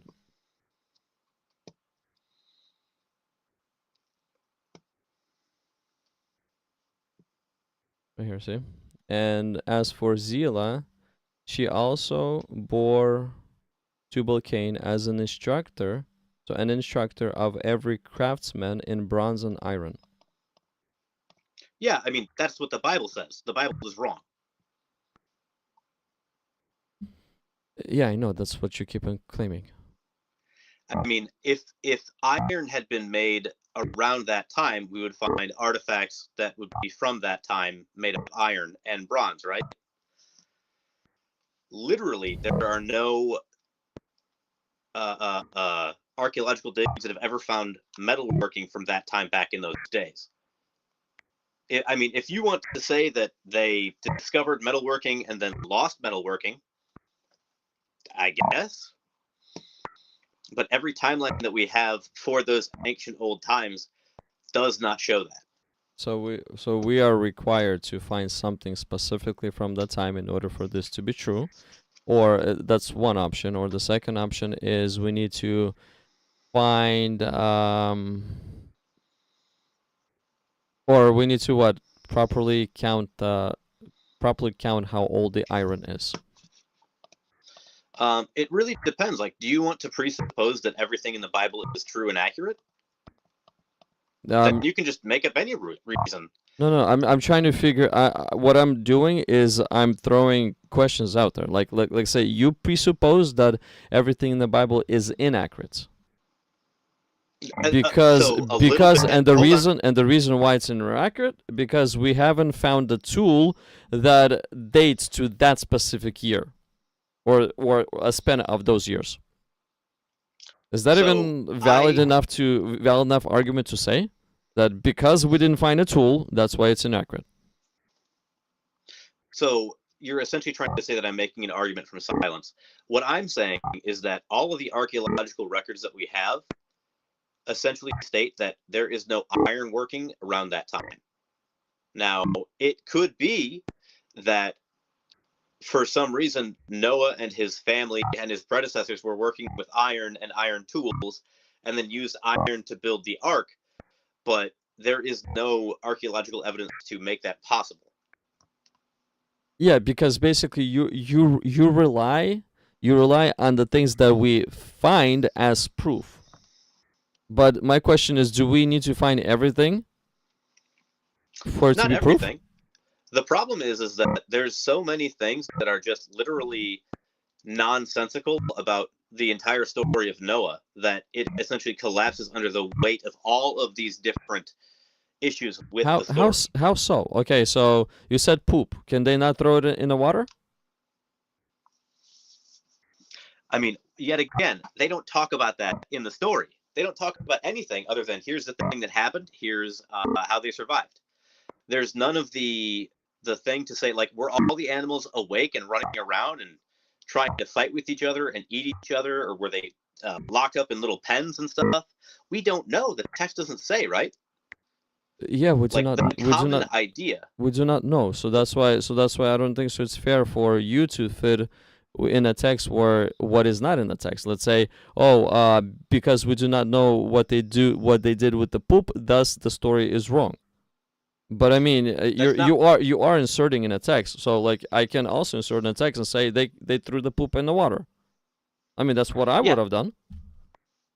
Yeah, and if this had been a true account of things that had happened, maybe it would have said in the story, God brought all the animals onto the ark and put them into a deep sleep, or God made the ark so it stayed stuck together. Like Bill Nye did a debate with Ken Ham at the Ark Experience or whatever, where he did the math and literally figured out that the dimensions of the ark would have made it tear itself in half because it wasn't seaworthy.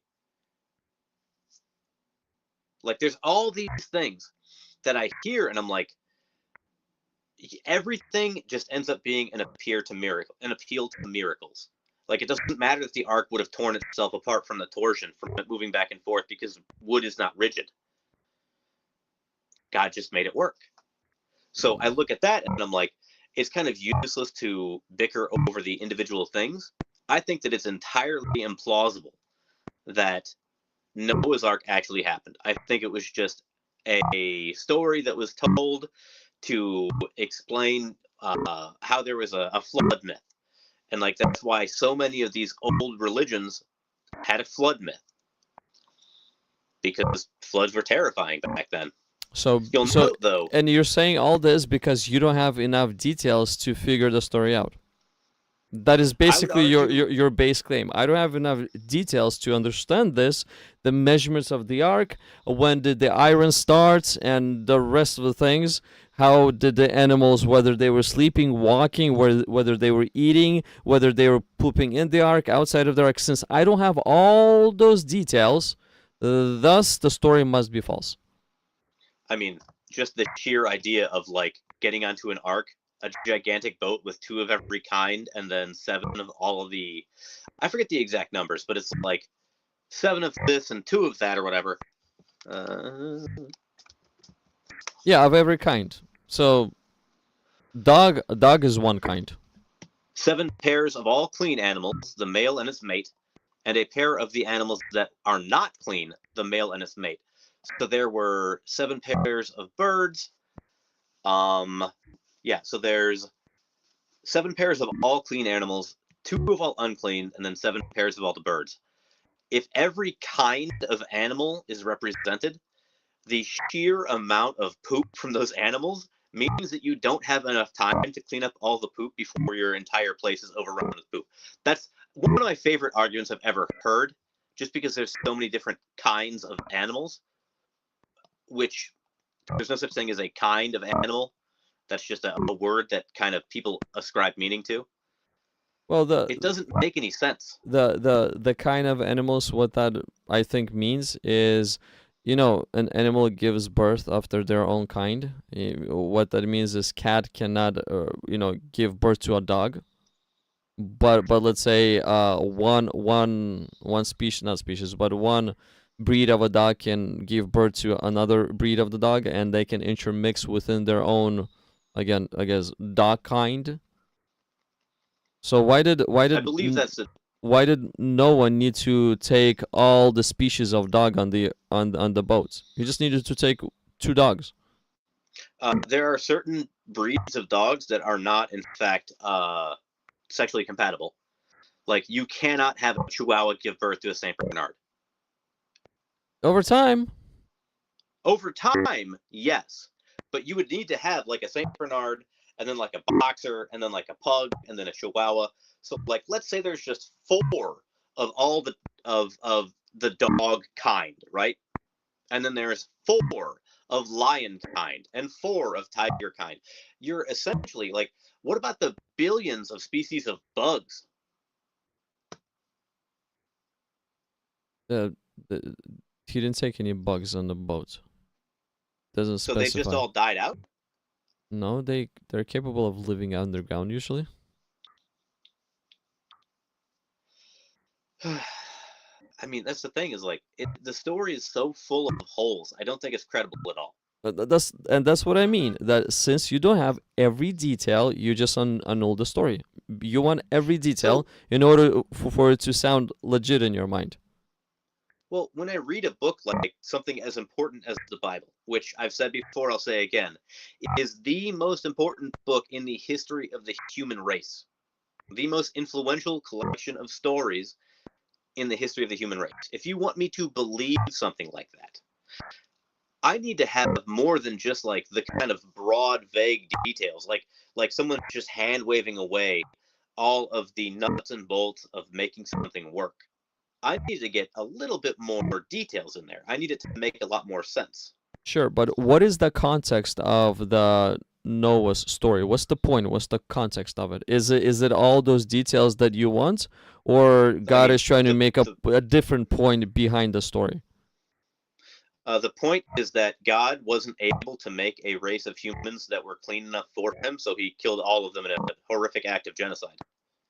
Yeah, you like to twist it in such an extreme way. But the point of the story, as you just said, is people got evil and God reset the earth. That's the point of the story. So now, if God is trying to make that point in the story, why do you think there's going to be all those little flood related, how the animals survived, whether they slept, what did they do with the poop? Why is all that needed if the point of the story is different?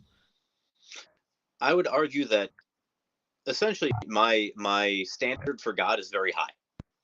And that I would say that if he wants to tell a story that is credible, he would need to do it in a way where it felt more credible. Obviously, when you come into it presupposing that the entirety of the Bible is true and accurate, yeah, sure, of course. I believe that this was literally the story of the flood that happened for 25 years of my life, maybe more. Like 32 years of my life, I believed that the flood literally happened in every way it was described in the Bible. And then eventually, I got to the point where just all the bits and pieces stopped making sense. So when I read a book, I try not to approach it with the presupposition that the book is true. I want it to convince me. And I do not find the story of Noah's flood convincing for a bunch of different reasons. Ones I haven't even talked about. Yeah, because basically you cannot find the details that you're looking for. But the thing is, the point of the story is not about the details you're looking for. It's different. You're missing the point of the story while trying to look for your own details. Yeah, and I think that essentially you're right, but that doesn't mean that that's a good argument to say that I should believe it or that it's credible. Essentially, you're saying I'm what's the expression? I'm missing the forest for the trees. Sure. But I look at that and I'm like, the only way you get a forest is with a bunch of trees. Mm-hmm. We're essentially at an impasse because you're saying I should just take it as granted as this is accurate, and I'm saying that I cannot, because I cannot convince myself to believe a story that's as incredible as Noah's flood. It's a big story. I agree with you. Yeah. I mean, the fact that they even lived 900 years is kind of crazy to believe too. Yeah. But how With all about these the details. but how about the fact when God has created the humans, they were not so in the beginning when he created them, they could not die. It was after they ate of the fruit that's when they could die. So the fact that they would have everlasting life is even crazier, I guess. Fact. I mean, facts are subjective, but that's a claim. The claim that they couldn't die. So I look at that and it's just, if I remember correctly, God had to kick them out of the garden after the fall because if he didn't, they would have eaten from the tree of everlasting life And live forever, yep. and would have been immortal. Yeah. That being said, I think they were deathless before the fall and then could have become immortal. But instead, God kicked them out of the garden. But that's, who cares? That's a distinction without a difference. My question is, why does it look like every bit of evidence that we have for Noah's flood is just bad? There's no archaeological evidence to support it. There's no scientific evidence. It just could not have happened in the way described in the Bible. If Noah's flood had happened, we'd see it in the fossil record of a gigantic kill-off of all of the living things on the planet. That's not in the fossil record. If Noah's flood had happened, we should see, carcasses of dead land animals on the top of Mount Kilimanjaro. That didn't happen. I mean, you can't even account for the fact that we measure the way that continents drift throughout time, and we can rewind far back enough that we know that the continents aren't where they used to be. And people have tried to argue that was changed during the flood by the waters moving the continents, which is scientifically impossible. There's just so many little things about Noah's flood that are incredibly, incredibly impossible. So you think that massive water explosions that were tearing the earth apart that were happening from underneath the ground were not strong enough to move the landmass? So I actually watched a video about this by someone called Gutsick Gibbon, who is a science communicator and YouTuber that essentially addressed the idea that the amount of force that would have caused the moving of the continents would have created so much friction in moving of the land mass itself that the heat created from that friction would have evaporated all the water. So they couldn't have moved. It was a very interesting video. It's science stuff, man. It's above my head. That's not my forte. I slap metal together. That's what I do. And yet you talk a lot about science. But I personally think you're just watching one side of science. You're watching the atheist side of science, and they all say we do not understand, we do not understand, we do not understand. But watch what the creationist science also say, and try to compare the two and figure out what makes sense. So, I watched a debate with that Gutsick Gibbon lady with a creationist who is a young Earth creationist, and she essentially went down the path of dismantling the story of Noah's flood, scientifically speaking. And this guy didn't have any science to support his claims. It was just all, oh, well, God made it, so that worked. It was all just one massive appeal to miracles. And that's fine if you want to say that. But it has no scientific backup. It has no scientific basis. It's Well, just a claim. that's not the debate you should watch then. You should watch the debate where the creationist actually has some logic. I mean, if you I could show me understand. more, I'd love to watch it. I understand. I understand the miracle aspect. I understand that part too, but I don't fully agree that we should say, oh, miracle here and here and here and here and everything that we do not understand, we don't even want to learn, we don't even want to know, miracle and miracle miracle. I don't agree with that aspect whatsoever. I think there is a lot of logic even behind the miracles that happen if we gather enough information what took place. I mean, I agree with you. I would love to see a well-researched debate featuring someone on the side of atheism and someone on the side of creationism, where each one could make really good points. I've watched multiples of these, and eventually you hit an impasse with the creationists because they can't account for all of the various, thousands of different pieces of evidence that should prove that the flood happened. Which, I mean, that's also why I like the argument that God would not leave proof. God is, it's the idea, I forget, there was some idea I heard on a podcast a while back. All I do is I weld and I listen to podcasts, so forgive me. But God would not be a thief that was caught. God wouldn't leave evidence, right? If God pulled a heist on a casino in Vegas, he'd not only do it perfectly, but no one know he was there. He wouldn't leave any evidence. So if the flood did happen, he wouldn't leave any evidence. I love that argument. God leaves evidence all the time. If he has done something, he leaves evidence. Sodom and Gomorrah got burned. There's evidence to prove it. I mean, I would argue there isn't, but that's fine. It's like people talk about there's the stack of like salt or whatever by Sodom and Gomorrah that people say is Lot's wife. Have you seen that one? If you ever Google it, it's pretty funny. It's a rock formation made of like, I want to say sulfur and salt or something like that, that Lot's wife turned back and was turned to a pillar of salt or something like that. But this pillar that people claim is Lot's wife is 40 feet tall because the pictures they have are zoomed in and you can't tell the perspective. And it's just like, that's the kind of stuff that I see and I'm like, come on guys, you can do better than this. You don't think she can be 40 feet tall? I mean, maybe you'd have to reevaluate a lot of buildings from that age. Hey man, I'm 6'5". I have enough problems as it is.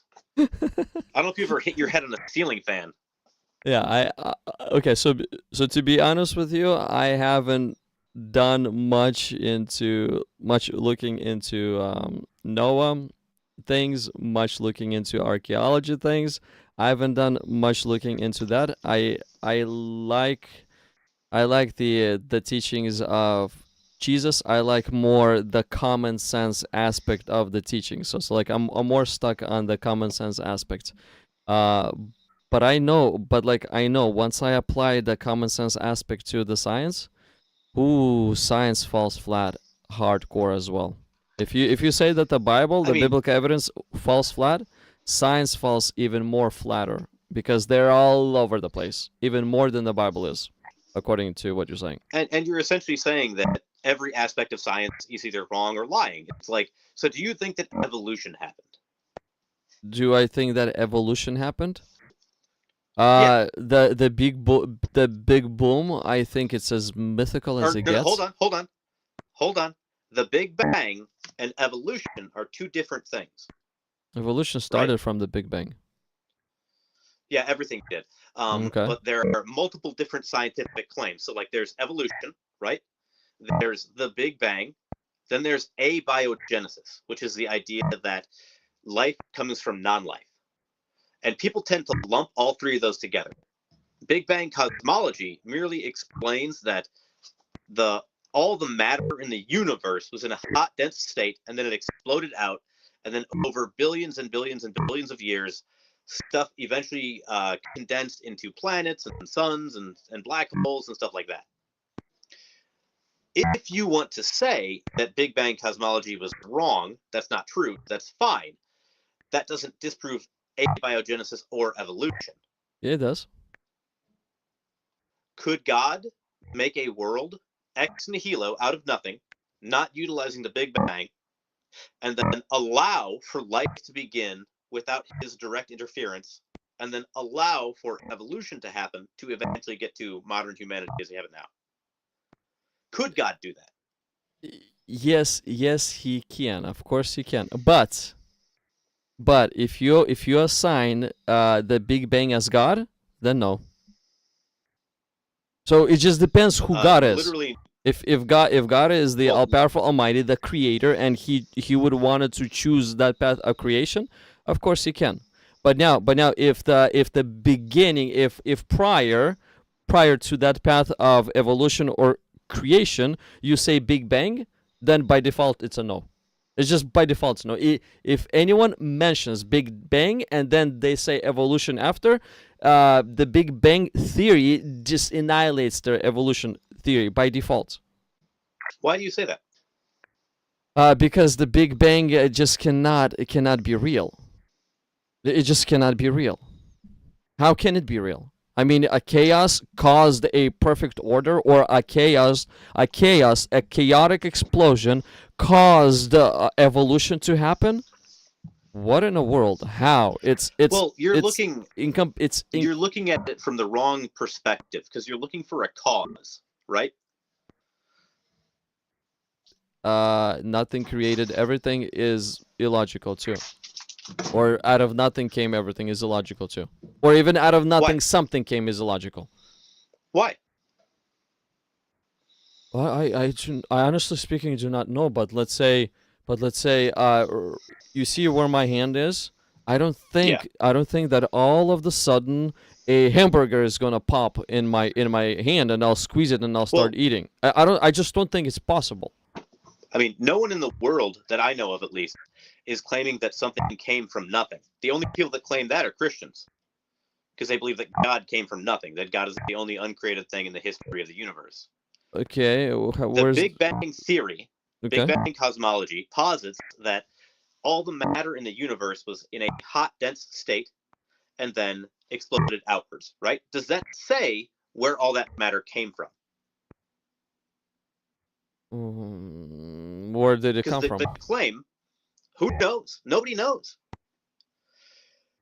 But then you're back at the same impasse of, we don't know where the matter came from. You guys don't know where God came from. We don't know how it happened. You guys don't know how it happened. But the Christian version is a lot easier to believe, though. I would argue that any explanation for anything that posits supernatural occurrences is going to be a lot less likely than anything that has naturalistic explanations. So, like, for example, when you go to the woods and you find a fairy ring, do you know what a fairy ring is? Uh-huh. Do you think that a fairy literally came down and, like, touched the ground and made all the mushrooms sprout in a circle? Or do you think that a mushroom spore germinated in the center of the circle, put off its spores around it, and then those spores kept producing and producing and producing? Which one do you think is more likely, the naturalistic explanation or the supernatural explanation? Well, the beginning has to be supernatural. The beginning has to be supernatural. Then natural starts to take over. But the beginning has to be supernatural. So let's say in your case, if there was no mushrooms at all whatsoever, then sure, that fairy has created the first mushroom, and then a natural cause has happened, and the spores multiplied, and the mushrooms grew. Sure, but the beginning of the mushroom, it has to be supernatural, because where in the world does the mushroom come from? I mean, in this metaphor, we would have to figure it out. We don't know exactly. The only thing we know is that the universe began in the Big Bang, Prior to that, we literally cannot track, we can't know with the technology that we have right now. It's kind of like asking, uh,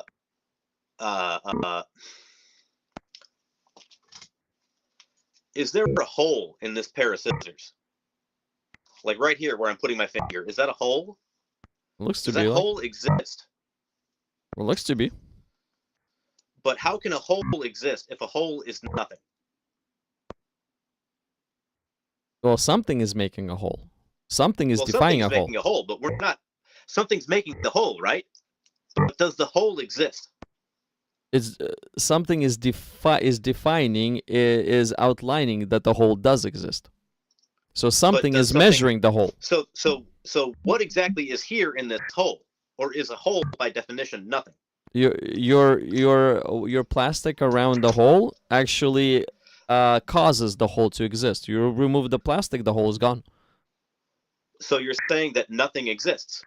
No, I'm saying that something is causing the hole to exist. As Yeah, if we're with not saying that nothing. with creation too. Something has to cause everything to exist. That's the presupposition that I disagree with. Okay, you think that nothing, it makes sense that nothing caused everything to exist? I think that Like even matter, essentially you said matter. matter. Where in the world does that come from? I And think what matter is is matter eternal. in itself? Matter and the universe are just eternal. They've always existed and will always exist. And every time we have the inevitable heat death of the universe, everything condenses in a big crunch scenario, and then we get another big bang. And the big bang pops out, and then maybe life is created, maybe not. And then trillions of years later, we get another big crunch, and then it explodes back out. I think that there's a very good argument for the idea of essentially time being cyclical and matter being eternal within that cyclical frame of time. Because just because the argument of incredulity of, something can't or nothing can't create something, I think that matter and the universe are just eternal. They've always existed and will always exist.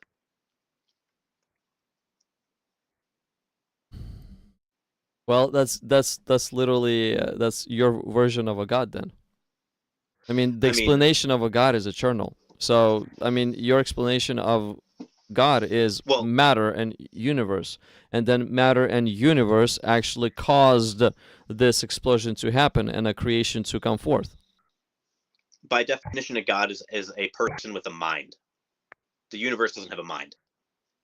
That's the problem. That's why it's easier to believe that that God has created everything, because he's the person with the mind and intelligence that brought this perfect order. Versus if I were to say that the ultimate power, ultimate being, and everlasting thing is a matter and the universe, and then matter actually caused this whole thing to explode, then you're saying a mindless thing caused intelligence to happen.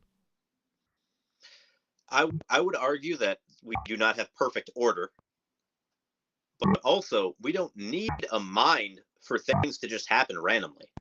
People don't like it. It's like the idea that objective morals don't exist. People don't like that.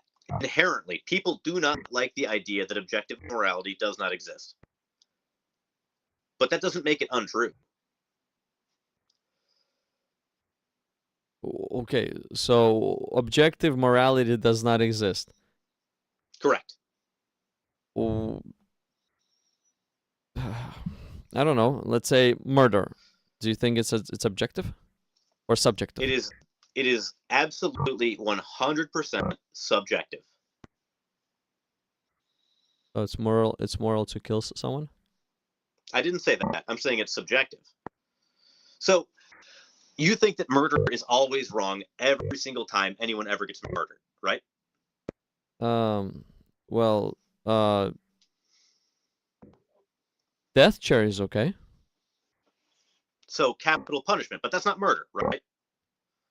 It's not it's not intentional. So murder is when a person A intentionally kills a person B for the sake of evil. Just for fun of it. So for whatever, for the fun of it. Now the capital punishment is basically it's a punishment for that The for the justified cause. taking of a life. Right? Capital punishment is the justified taking of a life. So, do you think that there could ever be a reason to justify murdering somebody?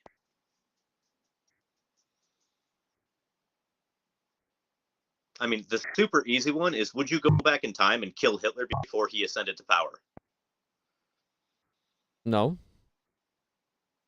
You wouldn't want to save millions and millions and millions of lives? You wouldn't go back in time and kill Hitler? Not even baby Hitler. I'm talking like 17-year-old art school student Hitler who is not good at art. No, because Hitler 2.0 would arise. It doesn't matter. So no matter how many Hitlers I'll be killing, the 3.0, the 4.0, the 5.0 will be arising. It doesn't matter. We still have Hitlers in today's day. It doesn't matter. So you wouldn't try to save people's lives? That's not how it works. So no matter how much you try, it's just not how it works. It's not going to work. Why not? It's going to work if you remove evil from our planet.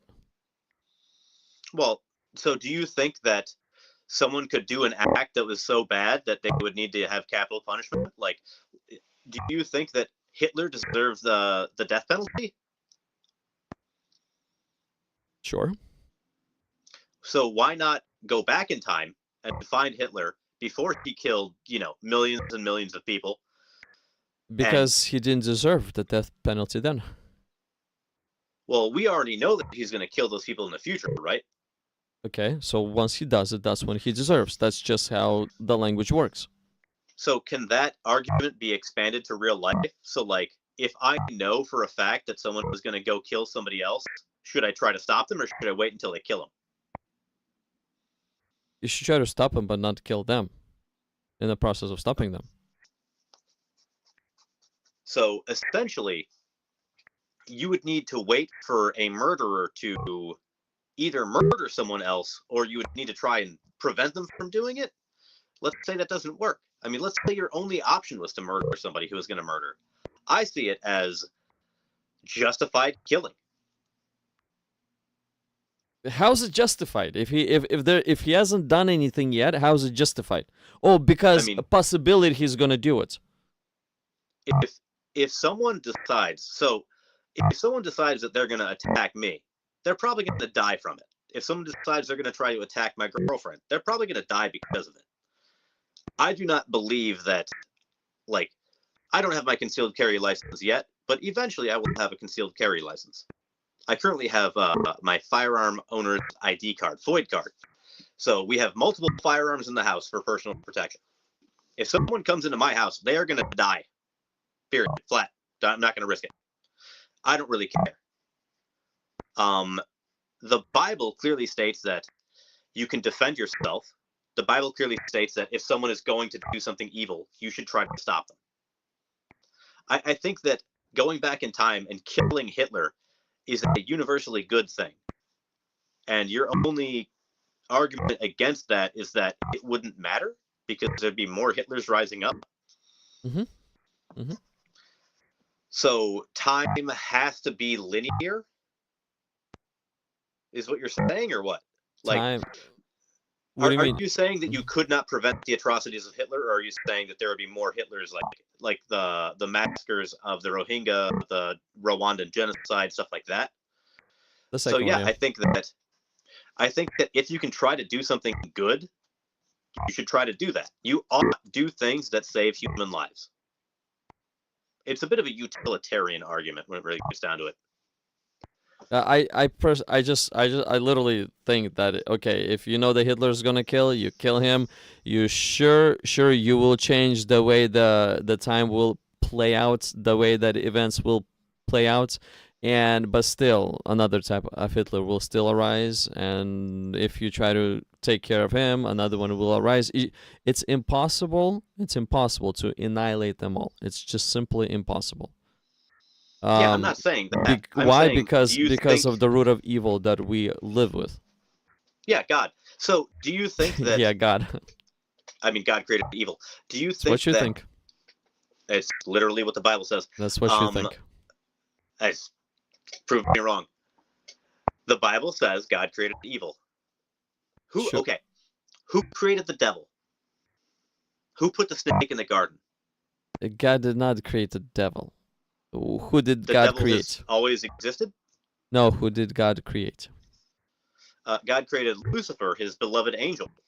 Was who he Lucifer knew, was Lucifer who- evil when he created him? but that doesn't matter. God knew he was going to turn evil. Free will. Yeah, and God knew what Lucifer was going to do, right? So should God not give him the free will?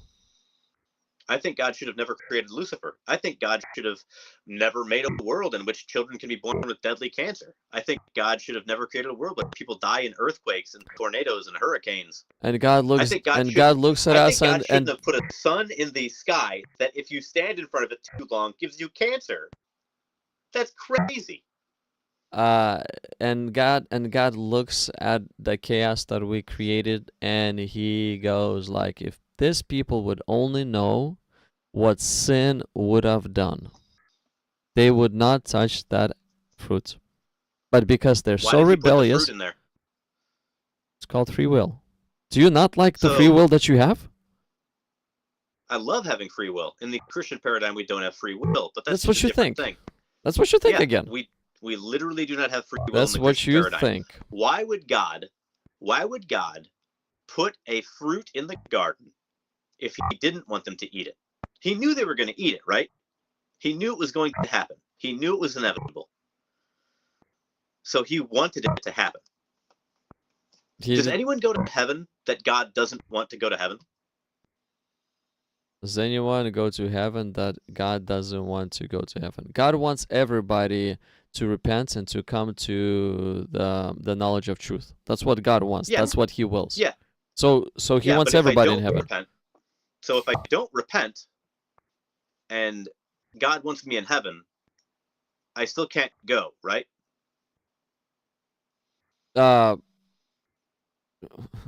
If you don't repent and God wants me in heaven, you still cannot go. Well, again, there's a thing called free will. You choose where you want to be. You choose whether you want to be with God for I eternity didn't choose or to be away. born. You said you choose where you want to be. I didn't choose to be here. I'm the product of two young people having sex in the back of a car. You choose where you want to be in eternity. You may not. I would like to choose to go to heaven, but also have free will in heaven. You will. There's free will in heaven as well. I can't be sad in heaven. Do you like to be sad? I think that without sadness, you can't appreciate happiness. One of my favorite episodes of a TV show ever is this episode of Black Mirror called San Junipero. And after I watched that show, that episode, I just ugly cry. It's so beautiful and so bittersweet and so moving. Okay, how many times do you want to be sad in order to appreciate the happiness? 1,000,000 times? Or one time being sad is enough in order to appreciate the happiness? Can you be sad in heaven? How many times do you want to be sad in order to start appreciating the happiness? Once or 1,000,000 or 1,000,000,000? Well, can I remember my own sadness in heaven and be sad about it? Okay, if you appreciate the happiness because you got to know what sadness is, then one time is enough. Why do you want to continue to be sad if what you appreciate is the happiness? Like you appreciate the happiness, you appreciate the happiness, you like the happiness side, but yet you go like, I don't want to let go of the sad side, even though I love the happiness side. Like, why are you holding on to something that you don't even like yourself? Because I want to have the free will to do so. That's the thing. If you don't like it, your free will say, I don't want to do it. That's how free will works. So if I go to heaven and I find out that my girlfriend isn't there, I'm not allowed or not capable of being sad about it? I can't mourn the loss of my girlfriend? Well, what good is that going to do? Why does it matter what good is? It's a thing I want to do. Do I have free will or not? See, the thing is, do you know where Jesus said that Do not worry what you will eat. Do not worry what you will wear. The Father in heaven will take care of all these things. It's in Matthew, I think, chapter 5 or 6 or 7, one of those. You know what I mean, right? Yeah, do not worry about these things. Look at the birds. God provides for the birds. Yes, yes. Okay, so that. And then he says, what will your worry do? Can it even make your hair grow? So basically Jesus says, do not worry. It does nothing but hurt you, as we know. Yeah, So here on earth. I'm talking about in heaven. if it hurts here on earth, do you think it's going to be pleasant in heaven? I'm wondering, so worrying here on earth doesn't accomplish anything. Do you think being sad or mourning accomplishes something? Or is it just a natural emotion that humans feel when we feel loss? There's not going to be loss in heaven. Yeah, so there won't be sadness in heaven. So you cannot feel sadness because God does not allow you to feel that thing because you don't have free will in heaven. No, because number one, a person does have free will. Number Can you two, choose to sin in heaven? can you choose to sin in heaven? Yeah. Yes, that's already happened. It already proved that there's a free will in heaven and there's beings that already sinned in heaven. It already happened. There's a proof The that Bible there's says free will. there's no sin in heaven, though. What did Lucifer do and where was he at?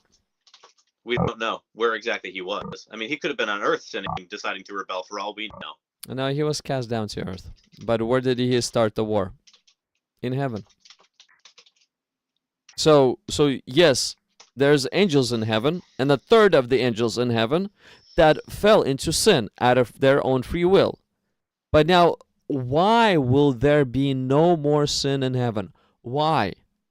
Because people will know that if you sin, same fate awaits you as with Lucifer, and because people also know that sin causes only destruction, pain, the same pain and destruction that we all hate.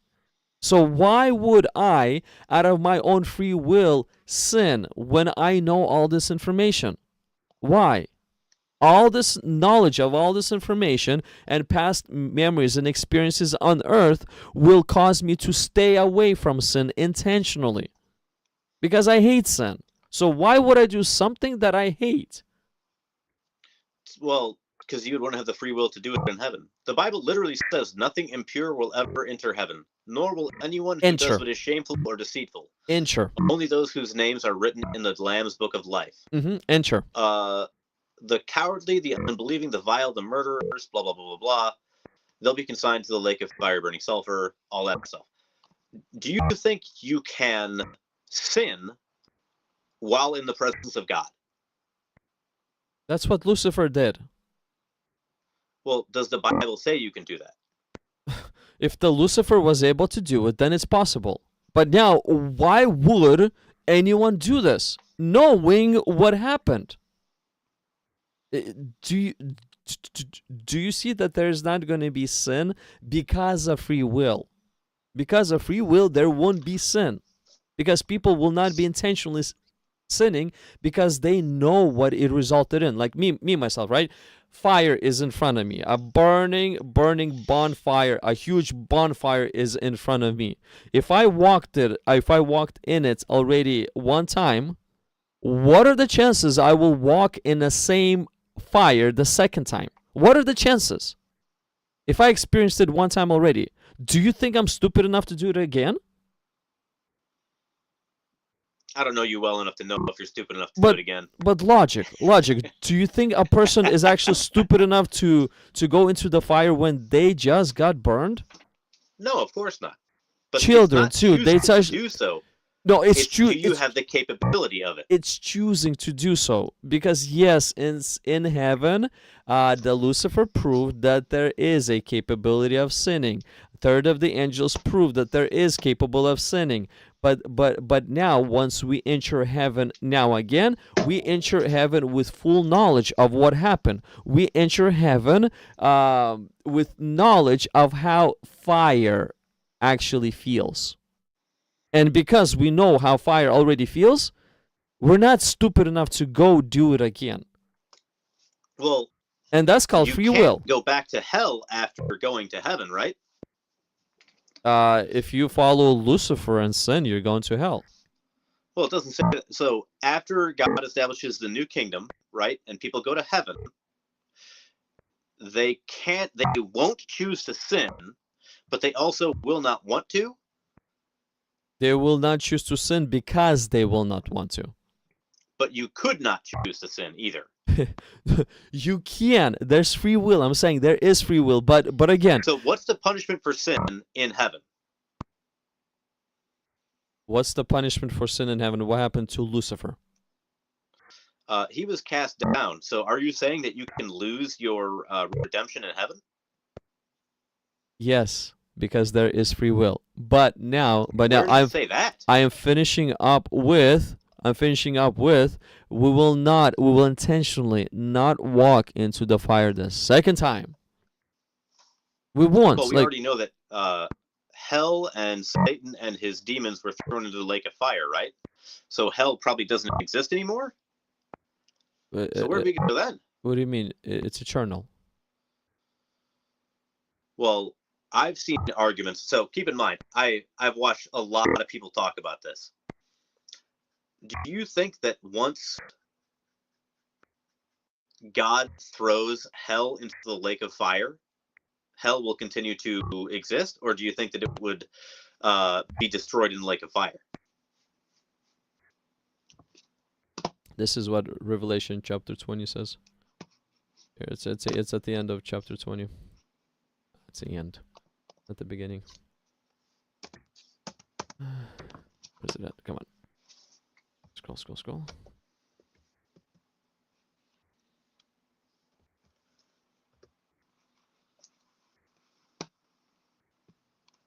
Okay, so where does this start? Battle. So this is the battle, great white judgment. And I saw the dead, small and great, standing before God, and the books were opened, and another book was opened, which is the book of life. And the dead were judged according to their works by the things which were written in the books. The sea gave up the dead who were in it, and death and Hades delivered up the dead who were in it, and they were judged, each one according to his works. Then death and Hades were cast into the lake of fire. This is the second death.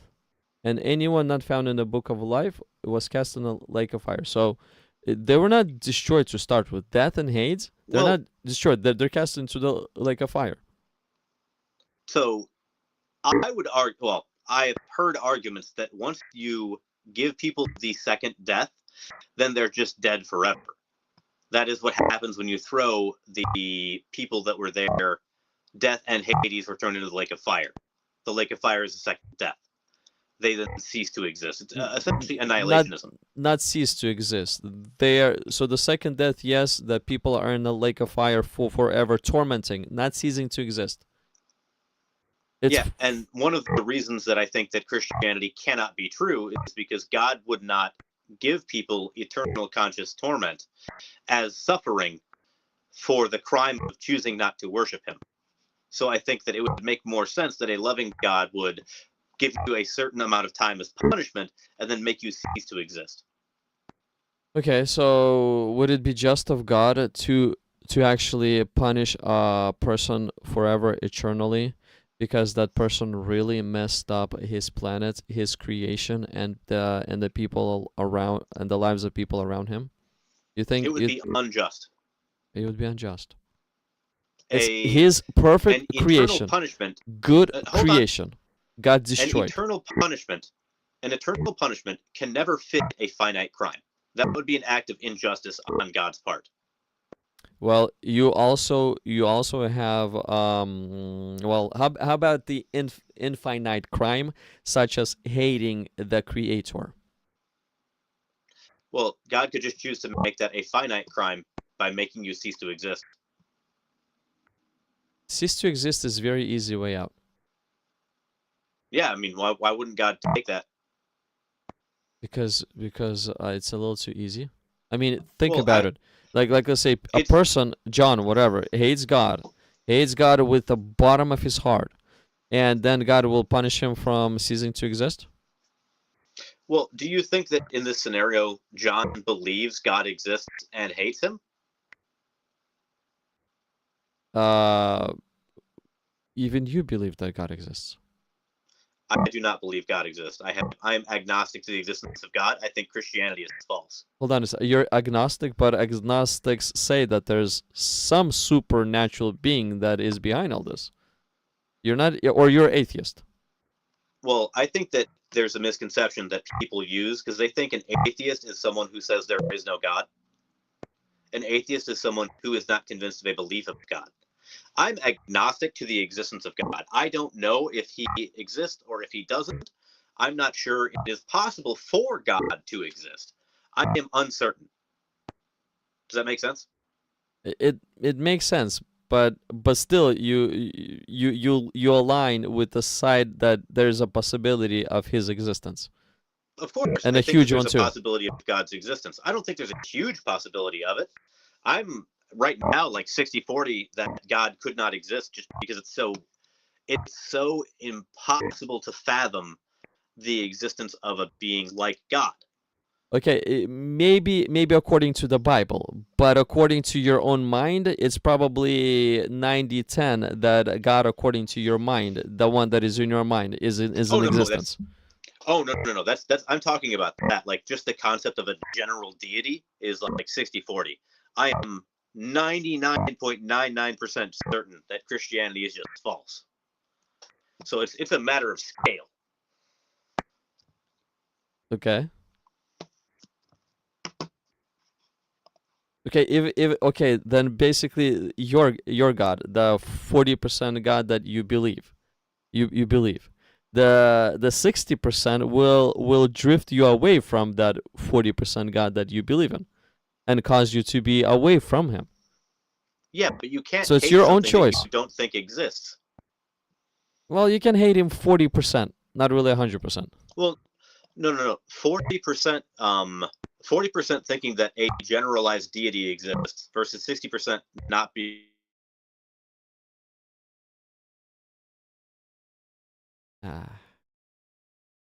Connection issue again. Connection issue. He's gone. He is gone. Hey, it's fun to talk to him. It's fun to talk to him. Today is it looks like it's a lot more calmer than last time. But hey, last time was fun too. Well, anyways, Jordan, it was nice to talk to you. I think let's catch up next time because it's 2:25 a.m. and it's Monday. I still have a 3-hour drive to. I'm gonna be driving all night long. So, but thank you for tuning in. And thank you, Jordan, for jumping on. I guess on the call at the right time. Thank you. And I accidentally brought you to stage 2, which I mean I don't mind talking to anyone once or twice or 10 times, but that accident resulted in a nice conversation. So thank you everybody who tuned in. Why am I running, bro? I'm not. I don't know if you're talking to me. If you're talking to me, I'm not running. His connection just broke. His connection broke. Nobody ran here. Nobody ran. We were having a very nice back and forth. Very nice. I enjoyed it. But the connection broke. Connection broke. Technology is good. Internet's good. All those things are awesome. Awesome. Why internet is awesome? I am in Sacramento, California. Jordan is somewhere in Midwest. Somewhere in Midwest. I forgot which state he's from. Because of internet, we can have a conversation. Because of internet. Because of camera, it's literally as if we're sitting right next to each other, in front of each other. Because I do see him. Yeah, he has his camera. He has his camera on, so like I actually can see him in what is it, in our studio room. I can see him. If Jordan, if you can hear me, if you want to next time, let's not really restart this because I want to go too. But you're back, okay? Oh man, my Wi-Fi decided to poop the bed. Yeah, that's what it looks like. But it's Yeah, if at any time you want me to actually show your camera to the public too, I don't really care. Just that's what I was saying. But let's stop at on this. Let's stop on this. It was a very nice conversation.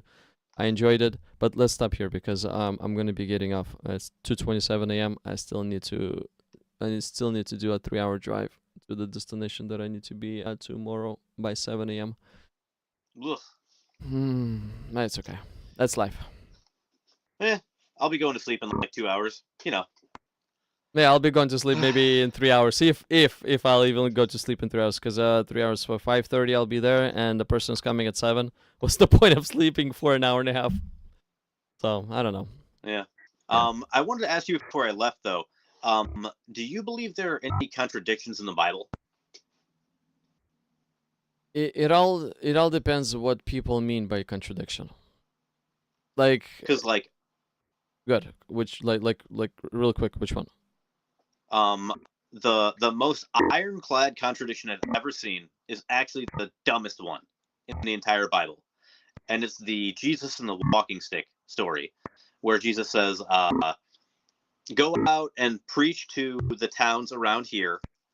Don't take a spare cloak. Don't take spare sandals.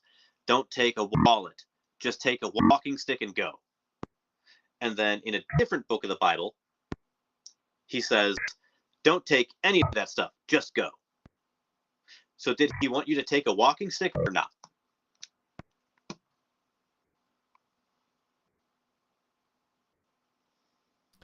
Well, I don't think that's a contradiction. It doesn't, to me, a contradiction is something, it's opposite. So let's say go left, now go right. That would be a contradiction. But but such things as, in this story take only the walking stick, and the other story don't take anything.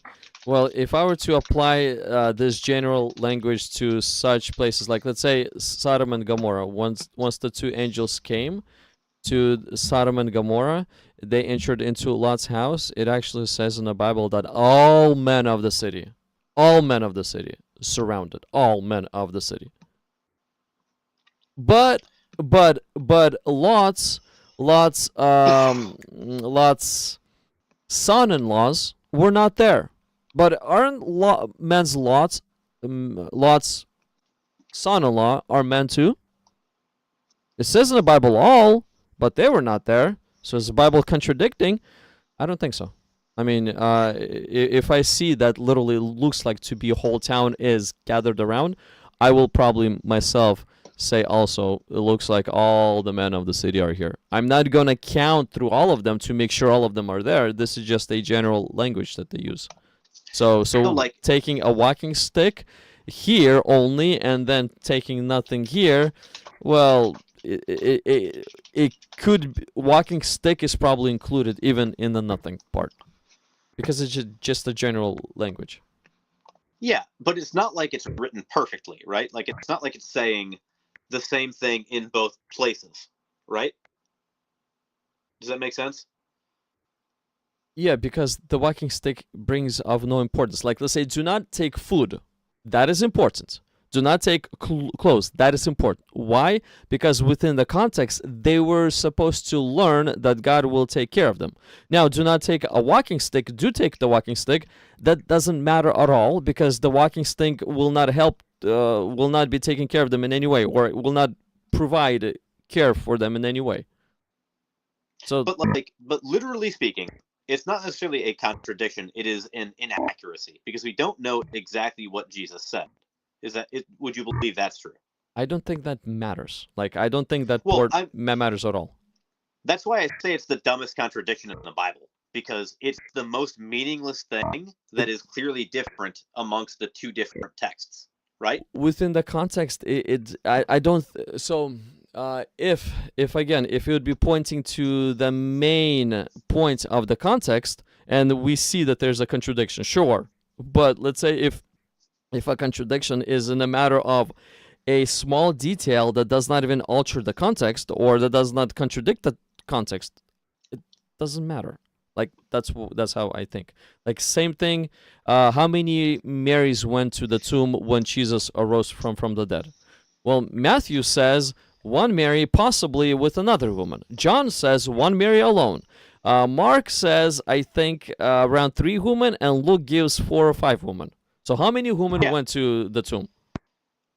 Does that change the teachings of Jesus? No, I think that is a contradiction, but it's a meaningless contradiction. Well, It doesn't say that it doesn't invalidate the teachings of Jesus, but it does mean that there are errors in the Bible. Okay. So like let's say Muslims they believe in a verbatim word for word that Allah said everything in verbatim in their Quran. I don't think that Christians view Bible in the same way.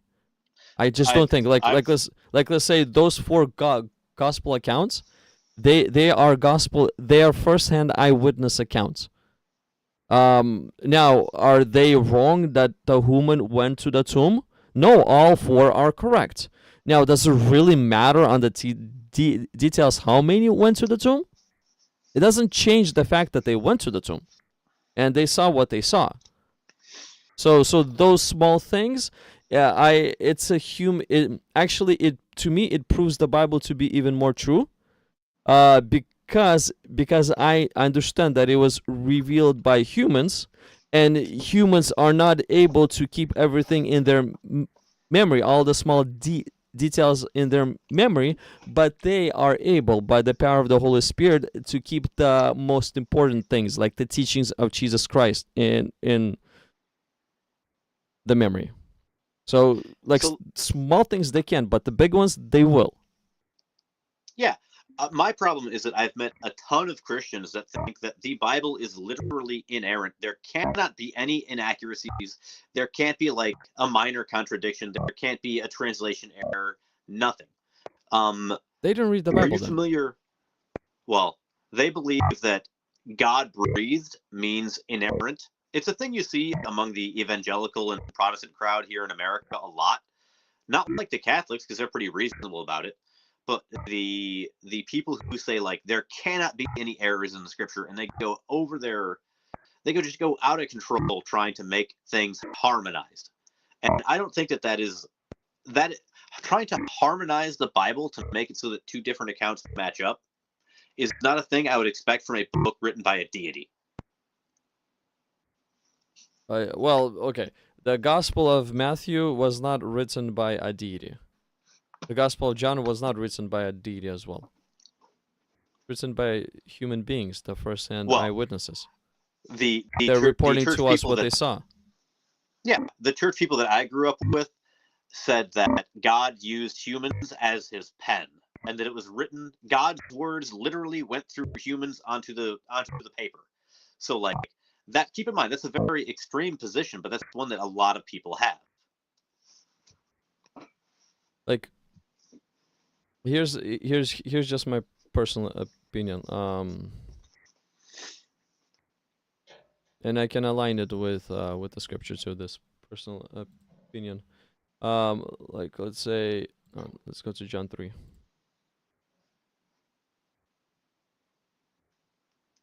Okay, so there was a man of the Pharisees named Nicodemus, a ruler of the Jews. This man came to Jesus by night and said to him, Rabbi, we know that you are a teacher from God, for no one can do the signs that you do unless God is with them. Jesus answered and said to them. So everything here in black text, all of this. It's Matthew is narrating all this. So it's basically everything that Matthew remembers, according to human memory. Now this read right here, most assuredly I say to you, unless one is born again, he cannot see the kingdom of God. Those are the words of Christ. This read is actually backed by the Holy Spirit. So, like, how do you explain the account in it's either John or Matthew, where Jesus is being questioned by it's Pilate or Herod or whoever, and like none of his, like Matthew, Mark, Luke, and John would not have been there because he was in a private audience with either Herod or Pilate. How did that get written down? Was someone divinely inspired by the Holy Spirit to write down what happened even though they weren't there? Because that would mean that it's not a first-hand account. It's a mixture of first-hand account and maybe things that they were told by somebody else, but it's definitely not a first-hand account.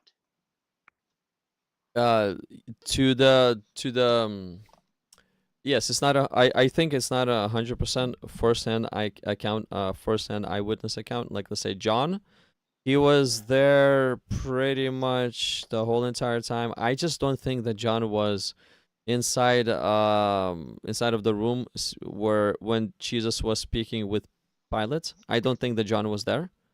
So now either Jesus told him about the conversation, or maybe one of the Roman soldiers told him about the conversation. But I think that someone has told John the conversation, how it happened. Whomever Okay, the person was in the room.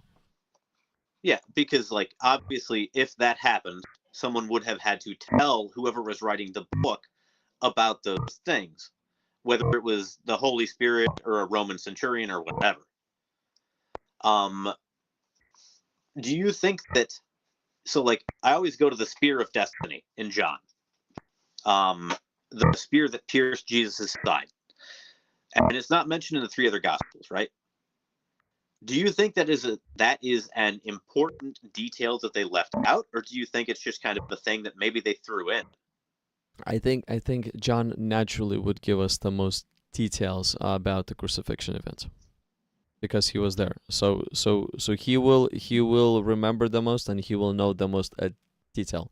Matthew and everybody else, they probably heard from somebody, either from Mama of Jesus, from one of the Marys, or from John, from whomever was there, or maybe from the centurion that believed in Christ, maybe even from him. Sure. And like you've got all these disparate little pieces of the gospels that don't match up, that some parts that nobody could have seen firsthand, they had to be relayed to them. And you've got these stories that are only present in one of the gospels that are like my favorite thing in the gospel, I think it's Matthew, where they talk about the graves of the saints opened up and a bunch of zombies roamed around the land for a little while. Not only is that not in Luke, John, or Mark, but also the graves of Israel's saints opening up would have been, somebody would have had to take note of this and write it down other than the Bible, specifically Matthew. Like I could imagine there being an account from the Roman people of the day, a missive back to Rome about how there was a zombie uprising in Jerusalem.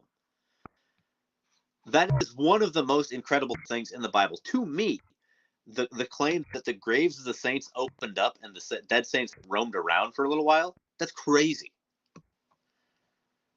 Pretty cool, yeah. Do you think that actually happened, even though it's only mentioned in one book and there's no contemporary record of it whatsoever? Well, okay, so now we have two options then. The first option is Matthew saw it and he wrote it down. The second option is Matthew made it up, or he dreamed of it and he wrote it down. So did Matthew lie or not? Now, if he lied, why? What was the purpose of a lie? Why? Well, I think that there's more options than that. The way that I think that the Gospels were written is that they started out as like oral traditions, oral stories about Jesus, what he taught, what he said, the gist of what he said, that were spreading around the believers in ancient Judea or whatever. And eventually, everyone tried to condense all their individual stories together. And then some bits got added in, some bits got left out. That's why you see this kind of like strung together story in all these different gospels where Jesus does different things at different times, and there's all these little like different things that don't match up. I look at the story of the 500 as someone was trying as hard as they could to make the strongest case for the supernatural events in Matthew. Probably not Matthew, because I don't think Matthew wrote the book. I think a bunch of people wrote the book over I don't know, 100 to 150 years. And all kinds of different parts were added to it over time. So somebody threw that in there as an additional way to say, yes, our God is so powerful that after he rose from the dead, all of these other people rose from the dead too. Because they wanted as hard as they could to save souls. And if you're just writing down all these different stories, maybe you embellish them a little bit and you make the case for Christ even stronger by saying that he did even more supernatural things. That's what the That's why you Muslims. see. That's what Muslims do. They write a mythological stories about Muhammad left and right. I mean, I think that the developing mythology of Christ happened in the Gospels and is very evident by the fact that Mark is so tiny and there's very little of the like miracles and deification and stuff like that, and why the crucifixion story is so sparse and why there's so few details. And then you can watch the Gospels develop over time, and you get the story of doubting Thomas in one of the books. It's not in the other three. You get the story of the Spear of Destiny. It's one of the books, not all three. You don't even get Jesus' miraculous birth in Bethlehem, which was not a prophecy, by the way. But you don't even get the miraculous birth in Mark. Okay. Like, that's crazy to me.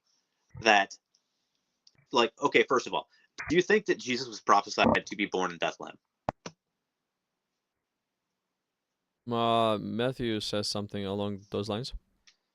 So there's a prophecy in the Old Testament that says, essentially, a child will be born to a virgin in Bethlehem, and they will call him Emmanuel, right?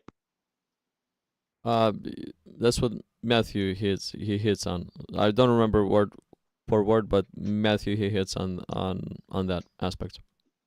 The problem being is that when you go back into the book that was originally in, that's not a prophecy about Jesus. That's a prophecy about the child that was born back then to this virgin who they called Emmanuel.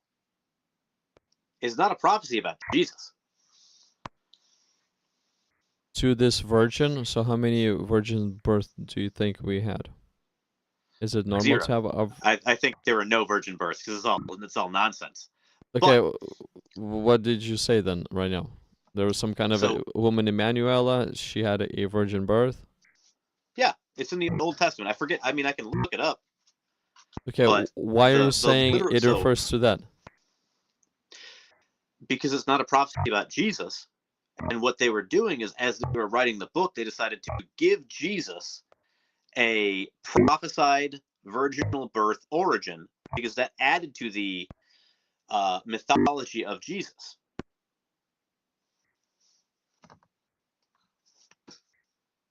So this is what it says in Isaiah 7:14.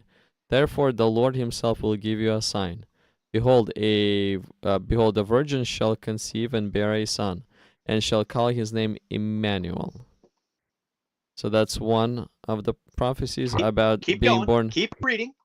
Curds and honey he shall eat, and he may know to refuse evil and choose good. For before the child shall know to refuse the evil and choose the good, the land that you dread will be forsaken by both her kings. The Lord will bring the king of Assyria, and so on and so forth. So what is that prophecy about? Is that about Jesus, or is that about that virgin conceiving and bearing a son before King Ahaz? It's either King Ahaz or King Abiathar is in there, and is asking God for a prophecy to show that he'll be okay, which is why it references the two kings that you are in dread of. It's not a prophecy about Jesus. Yeah, Go to the Isaiah randomly started to proclaim this. I remember. But the thing is, his random proclamation of this is not aligned to the story of Hezekiah in any way. This is a random proclamation that he started to somewhat just go off on. No, that's not true. Scroll back up in the Old Testament, that is. Scroll. You mean in the same Isaiah 7? Yeah. Where did I click? Joseph son of man. Okay, so right here. Okay, so Isaiah 7:14. Okay. Moreover, the Lord spoke again to Ahaz, saying, "Ask for a sign for yourself from the Lord your God. Ask it either in the depth of..." That's a terrible translation. It should say Sheol, but essentially, Ahaz is being told, ask God for a sign to show that you will be saved from these two kings that are about to attack your land. And God gives him a sign to say, this virgin woman is going to conceive, and that child is going to be named Emmanuel, and then that is proof that the land will survive the attacks from those two kings. It's not a prophecy about Jesus.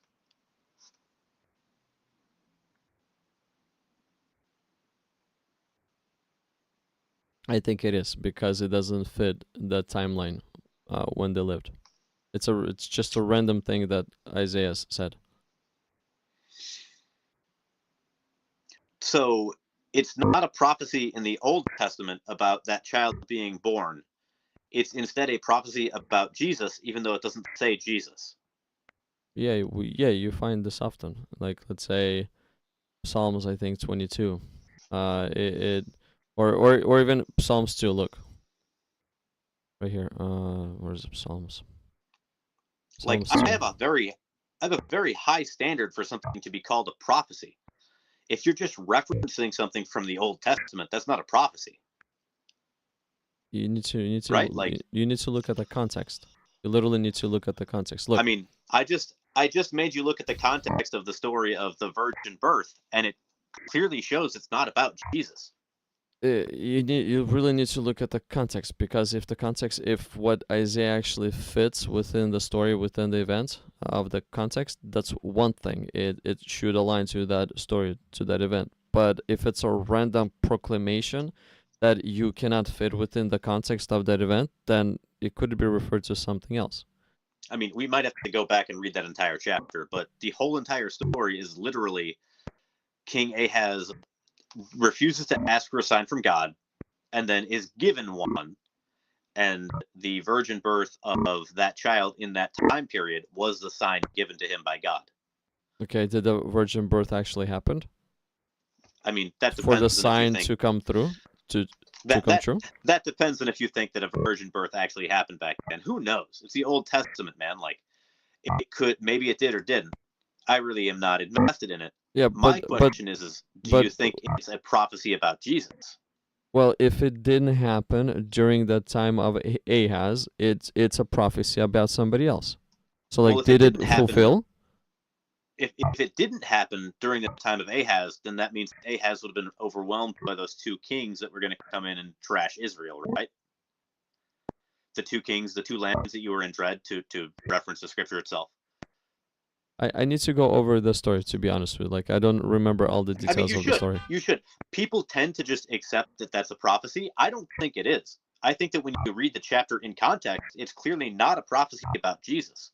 And I think that when the people that were writing Matthew and Luke and John, or maybe it's Matthew and John, I can't remember which one the virgin birth is in.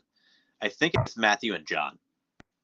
But I think when they were writing that book, they were reading the Old Testament, and they were trying to figure out what prophecy could Jesus have fulfilled. And they found a little snippet of a prophecy, and they're like, oh, we'll just say he was born in Bethlehem, even though he was known as Jesus of Nazareth. We'll say he was born to a virgin. It's been like 150 years since anyone knew Mary. Why not? But anyway, you should read this one. I think it's great. This one, you mean right here in Psalms? Okay, so Psalms 2. Yeah. If I were to read the context, okay, so why do the nations rage and the people plot a vain thing? And the kings of the earth set themselves, and the rulers take counsel together against the Lord and against his anointed, saying, let us break the bonds in pieces and cast away the cords from us. He who sits in heavens shall laugh. The Lord shall hold them in derision. Then he shall speak to them in his wrath, and distress them in his deep displeasure. And this is what he's going to say. Yet I have set my king on my holy hill of Zion.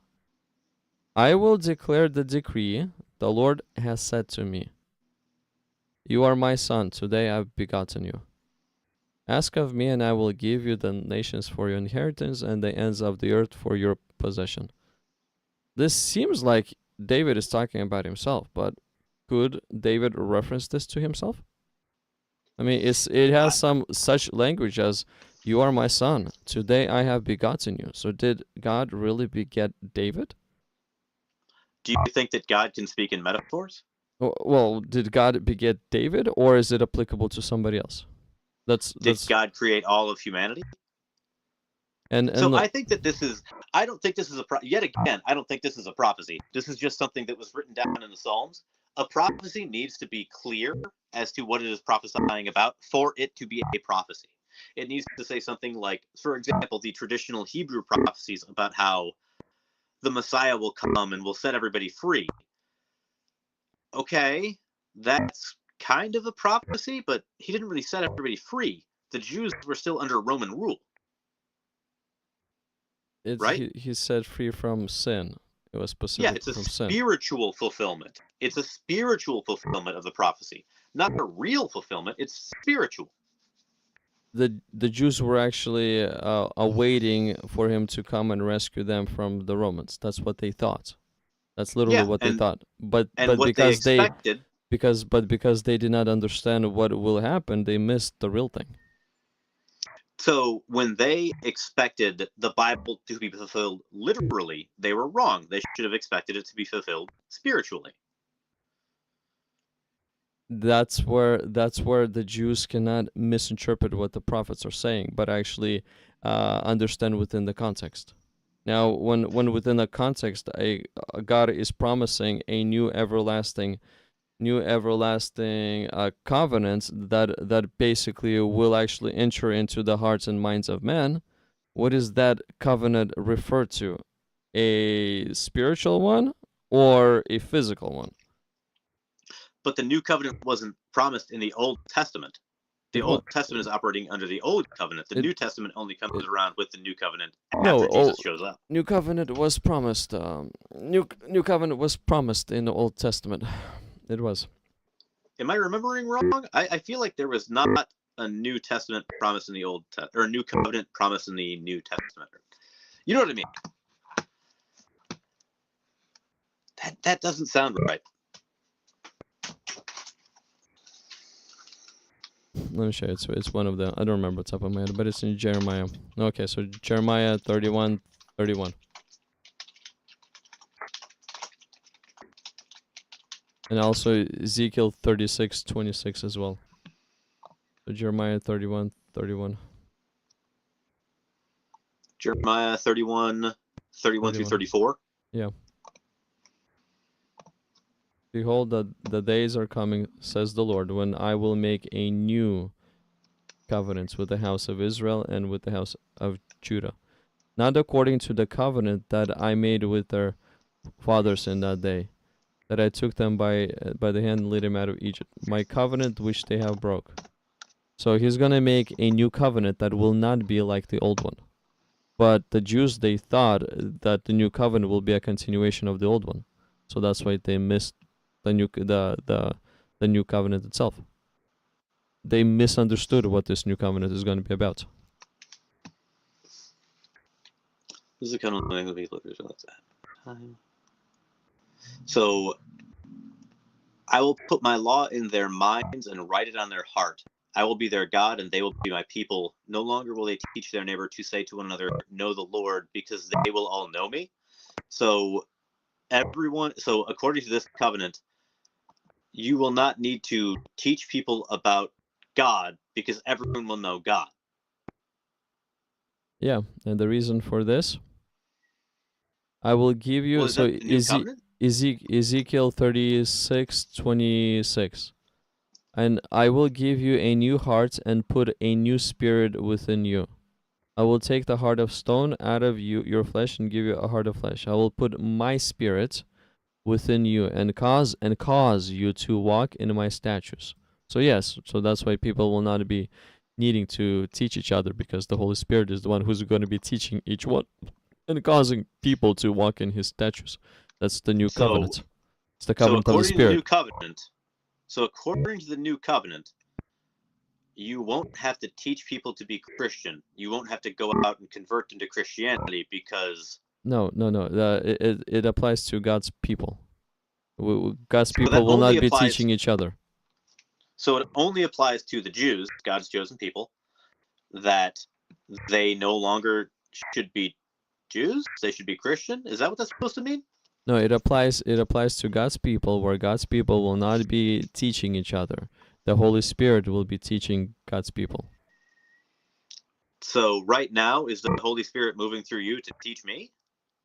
Are you God's person?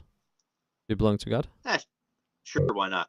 No, Yeah, what yeah. I'm asking is, it sounds like what this is saying is that this new covenant is going to be,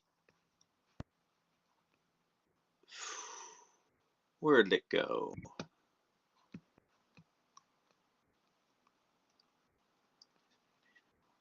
Israel will ever cease being a nation before me. So it sounds like God is saying that under this new covenant, Israel will never go away. Israel came back into being in 1947, right? Israel, okay, the country of Israel. But I'm Oh, you pretty mean sure. Palestine? I'm pretty sure that Israel is always referred as a nation. No, I mean, when the Romans destroyed the temple and the I forget the term, but the big migration of all the Jews out of Israel, they renamed the land Palestine. It was called Palestine for 1800 years. Was the land called Israel destroyed or taken away, or was the nation, the people, the descendants of Abraham, ceased to exist? I would say that the nation was renamed, and a bunch of the children of Abraham moved out. There were still some people that stayed there, I'm sure, and they are now the modern Palestinians.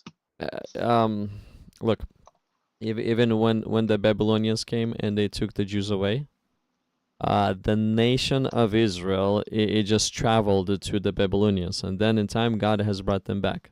So the nation of Israel Well, are you never talking ceased to exist. The nation itself, Are the you talking people. about the people Yes, or the the people. nation? The well, Okay. the people is the nation. The country is the land. The nation is the people. Because it sounds like Israel as a nation state went away and was replaced with Palestine, and then it came back. As a country, yes, the naming of the country, but the nation itself, the nation, the people, they will never cease to exist. The Arabs will never cease to exist. Those are the only two groups that God has promised. Well, I think to Egypt as well. But the two groups that God has promised that they will be there forever are the Arabs, or the descendants of Ishmael, and the descendants of Isaac. Yeah, and that's all well and good, but like, yet again, it's just this new covenant is not promising that Jesus will come, right? Like, that's just saying I'm going to make a new covenant. In other passages, it says that he's coming. Like Malachi 3:1, it says that he's coming. He's coming to his temple. Malachi 3:1. Yeah. Okay. Oh my God, why is numlock not on? Like Malachi, not Malachi. 3:1.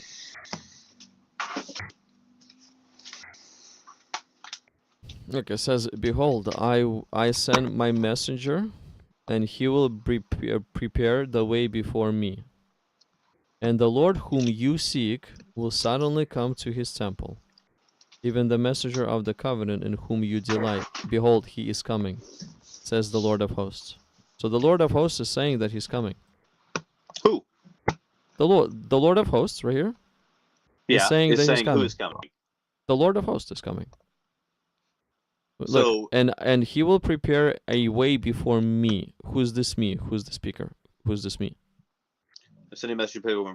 So the Lord is sending his messenger to prepare the way before the Lord, Yes. right? Mm-hmm. So it sounds like God is sending a messenger, and he's not exactly being specific about it. Is it the angel of the Lord? Is it one of the angels? Is it somebody else? Are you claiming it's Jesus, even though it doesn't say Jesus? No, the messenger. Are you saying it's the Messiah, even though it doesn't say the Messiah? In Mark, in the beginning of Mark, the beginning of the gospel of Jesus Christ, the Son of God, as it is written in the prophets. Behold, I send my messenger before your face, who will prepare your way before you. And then John came baptizing. Oh, wow. That's about me. I am God's messenger. Because it's just a messenger, right? In fact, it says right there, the voice of one crying in the wilderness. Just last week, I was on a wildflower walk in one of the forest preserves near my house, and I was crying in the wilderness about how I am the messenger. Oh man, do I still have my prophecy written down? Hey bro, your cries are a little off, because your cries are supposed to be preparing the way before the Lord if you're the messenger. So if you're crying about yourself that you're the messenger, you probably got your job incorrect. That points to you not being the messenger. I'm sorry to disappoint you. I mean, I think everything points towards me being the messenger. I've been hanging out in the wilderness crying about that. I prophesied earlier that I'm handsome, remember? I do remember. And you look good. behold, I gotta say, you look good. I mean, this is an empty beer, but and behold, the tall man drank 2 beers earlier. Yet again, this is just prophecy. Prophecy is usually before the event happens, not after. Prove it.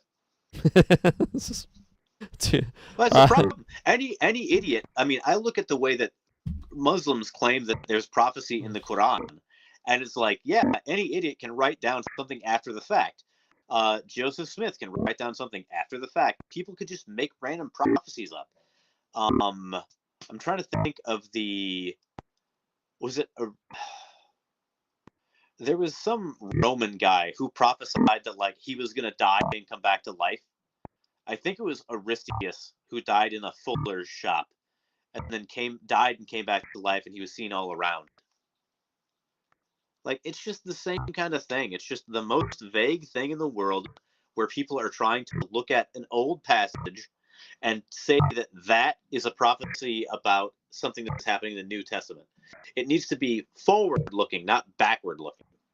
Does that make sense? Malachi is forward-looking, and Malachi says that there's going to be a messenger crying out and preparing a way before the Lord. So somebody special is about to come, and there's going to be a messenger who will be preparing people for his coming. Yeah, and what the writer of Matthew did is he read the Old Testament, quotes it in Greek in Matthew, and then claims that this is a fulfillment of this prophecy in the Old Testament because it's just vague enough to work. It's kind of like the prophecies of what was the Russian guy that was Nostradamus was the one who had the most vague prophecies in the world, and everyone looks at the prophecy and is like, here's the prophecy about this thing. Nah, man, they're just vague prophecies that someone's trying to fulfill. This right here in Malachi is not vague. It's explicitly says that the Lord is coming and the messenger is going to prepare the way. And guess what? That's exactly what happened. And I've been crying in the wilderness. It's about me. Hold on a second. I could drape hold on over a myself. second. You said it's you. Okay, great. Let's go with that. Who's your Lord? My Lord is Lord Spanky, the purple hippopotamus of doom. He is the only non-contingent being in the history of the universe. And without him, there cannot be any creation. I like that. I like your story. So maybe your Lord Spanky will come one of these days. Just maybe. So now by the time you die, if you truly are a prophet and if you truly are that messenger, by the time you die, this Lord Spanky has to come. So we'll just test you out if you're the real one or not. We tested John and he appeared to be real. It's going to be a spiritual fulfillment So it's not actually going to happen in real life. It's a spiritual fulfillment of prophecy. Well, then I'm sorry. John stands a better chance to be a messenger than you, because in John's fulfillment it was literal, and your fulfillment is metaphorical. How in John's fulfillment it was literal because someone was looking at the Old Testament and decided to write down a bunch of potential prophecies that he could fulfill, and then say, "Oh, well, these are fulfilled." It says literally in Malachi that the Lord of hosts is coming.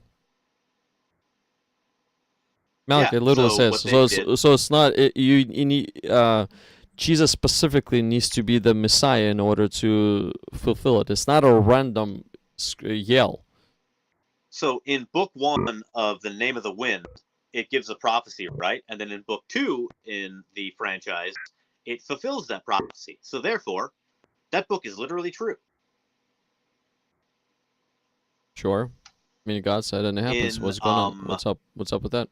In Fallout 3, it talks about how there's a vault where the synths are made, and in Fallout 4, they go to that vault where the synths are made. So therefore, those video games are literally true. There's prophecy. Well, hold on. What? I didn't catch it. Fallout what? So Fallout is a video game franchise that I'm a big fan of. In one of the video games, it talks about how something exists and it tells you that you're going to see it eventually, right? And then in the next video game, that happens. They prophesied about the next video game. Yeah, I know. Shrek 1 said that he's coming back in Shrek 2. Yeah, so therefore Shrek is a prophet. Mm-hmm. Yeah, that's the way I look at this, is Yeah. that you're looking at the Old Testament, and then as you're writing the New, you're saying, all right, well, what could be the potential prophecies that we could fulfill? Well, here's a good one. Because you're coming to it with the presupposition that it has to be true. And I'm trying to come at it with a skeptical outlook of, could this be true? Are there other explanations for it? How can you This is the explain same- Malachi 3:1 then? I would say that whoever wrote Matthew read Malachi and said, "Oh, well, this is just a vague enough prophecy about the new covenant that we can inject it into the New Testament and claim that Jesus is the fulfillment of it." Okay, if Malachi is the prophet, then what would be the other fulfillment of it, if not for Christ? It hasn't been fulfilled because the Bible is wrong. Well, okay, that whatever. Let's go besides that stupid claim. Let's go more logical claim. Like the Lord has to come to his temple. Who came to his temple? It hasn't been done yet. We are still waiting on the fulfillment of the Lord. He works on his own time. One day to him is 1,000 years. But the Messiah has already come to the temple. Well, that's if you believe Jesus was the Messiah. If he's not, then that means that we're still waiting on the Lord to come to his temple. Yes, and if John would not fit the pattern to be a messenger, then sure, your argument would be stronger than mine. But since John fulfills the pattern to be that messenger and preparing the way for the Messiah, and then Messiah shows up at the temple, I think mine is a little closer than yours. I don't think so. I think that prophecy is about me. I'm prophesying the way of the Lord Spanky, the purple hippopotamus. Mm-hmm. Because either way, you're looking at these verses and saying, we're quoting this scripture from the Old Testament and we're writing it down in the New, and we're making it so that it has to be a fulfillment of prophecy. Look, that would be this so one, incredibly easy. this one is a literal fulfillment of the prophecy. Same thing with a virgin will give birth. It's as literal as it gets. So in Shrek 1, he goes and meets that really tiny guy, and then if in Shrek 2, they said Shrek was prophesied to meet a little tiny guy, does that mean that the writers of Shrek 2 were prophets?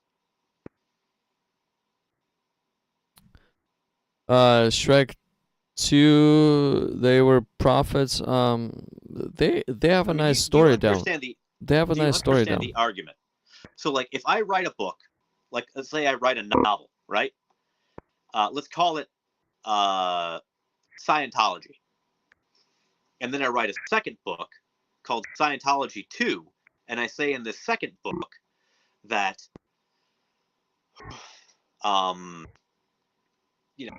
my main character buys a car in the first book, and that's a fulfillment of this prophecy in the second book that was printed after it to say the main character is going to buy a car. Well, did the main character buy a car? Yeah. So how is it not fulfillment? It is a fulfillment of a fake prophecy. That's what I'm saying. Is that why it's is a fake why prophecy. is it why is it fake? Why is it fake? Because, Okay, what if the character did not buy a car? Would that be fake? yeah, of course. That would be a false prophecy. What you're saying is Okay, and if he that- did buy a car, how is it fake? I don't really get your point. How is it fake if something what was prophesied actually happened? because you're looking at the past and you're writing a prophecy in the future. You're not saying a prophecy from the past, you're saying a prophecy from the future. So, for example, do you think that when Jesus was on the cross and he said, my God, why have you forsaken me?" Was that a fulfillment of prophecy? Yes, Psalms 22. It might not be directly sounding, but it was. Because So, I would especially look at especially if you read the whole chapter, you'll see that it's not just my God, why have you forsaken me, but many other things he fulfilled as well. Yeah, he's just quoting scripture. No. Quoting Look, and such things scripture isn't the fulfillment of prophecy. and such things as they pierced my hands and my feet. Okay? The piercing you gotta of read the whole chapter in context for that. the piercing, okay, whose That's hands the song of the suffering servant. is it applicable to David? Yes. It's his So, lamentations about okay, all the so- things going wrong in his life. So David's hands and feet were pierced. Okay, I didn't know that. I mean, do you think that it was a literal piercing, or do you think it was a spiritual piercing, or a metaphorical piercing? Do you think it was a spiritual fulfillment, or a metaphorical fulfillment, or a literal fulfillment? Well, Jesus did say to Thomas, take your fingers and put it in the holes or whatever he said. So Yeah. I think it's as little as it is. So every person that was crucified was a fulfillment of the prophecy, because they all had holes in their hands?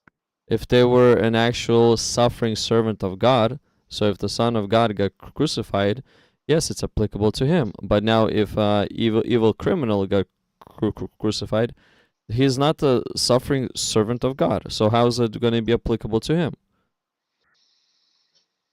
And how many criminals actually got crucified because they're innocent? How many? Only one. So it can be Whoa, applicable hold only on. to him. That's just straight up false.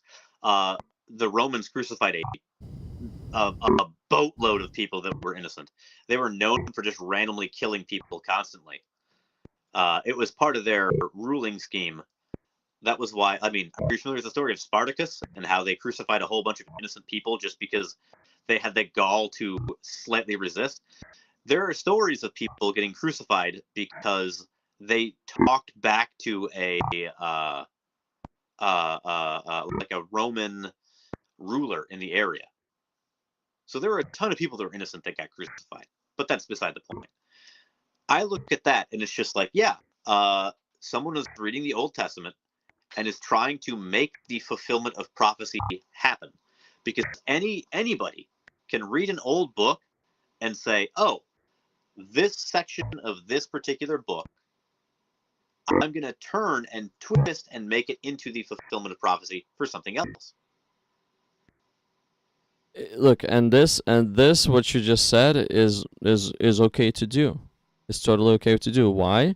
Because as long as that person, the Messiah, as long as he fulfills the prophecies on all of them, then it points that he's the Messiah. But if he doesn't, if he fulfills only one or two, like let's say, as you said, innocent people get crucified on the cross, that points that they're not the Messiah because they have not fulfilled the other things. So basically, so what's wrong with actually looking at the old book and saying, hey, Jesus, it looks like, fulfilled this, then he fulfilled this, and this, and this, and this. Because he fulfilled all this, it must mean that he is the promised one of God. What's wrong with that? Because you can't prove that that actually happened. You can't prove that he actually fulfilled those things. All you have is the writings in one book corresponding to the writings in another book. It's the same thing with, I mean, it's fulfillment. If it corresponds, it's fulfillment. It says in the last book that this is going to happen, and all of a sudden, in reality, it happens, and Matthew sees it's happening, and Matthew says, "Hey, it looks like Jesus has fulfilled what the prophet said. Oh, and he fulfilled this one. Oh, and then he fulfilled this one, and this one, and this one, and this one." So I'm starting to be more and more convinced that Jesus is that promised one that we're waiting for. What's wrong with that? That's because you have such a low bar for fulfilling prophecy. It doesn't have to literally be a prophecy. It just needs to be something that was written down. It doesn't have to say Jesus will do this thing. It just has to say a guy. Look, it doesn't say it's not a low bar. Specifically, the bar is extremely heavy. Bar. No, the bar is extremely heavy. Really do you know? High standards for yes, for prophecy and for God. And the bar that Jesus fulfilled is even higher than you are, because he fulfilled number of them. It wasn't just some small one that somebody just threw out there. No, there was, I don't know how many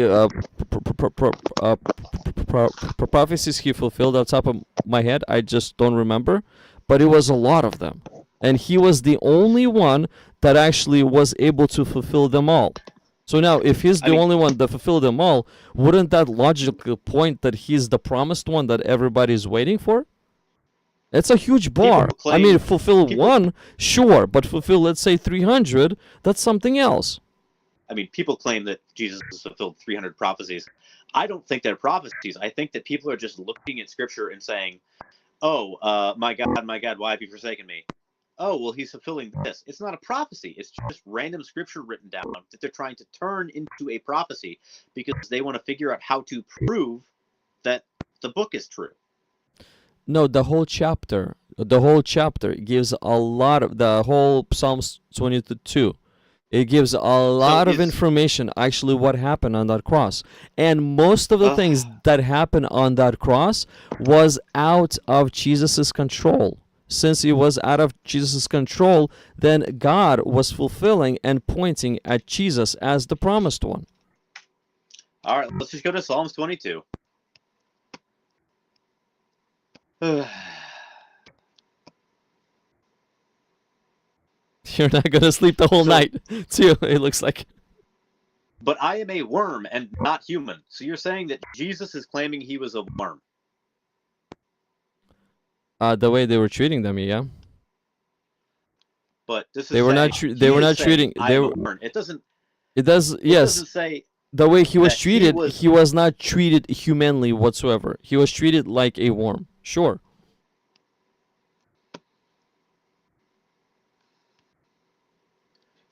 And a reproach of men. See, that's what the worm is referred to. A reproach of men and despised by the people. All those who see me ridicule me. This happened at the cross. They were passing by and they were making fun of him.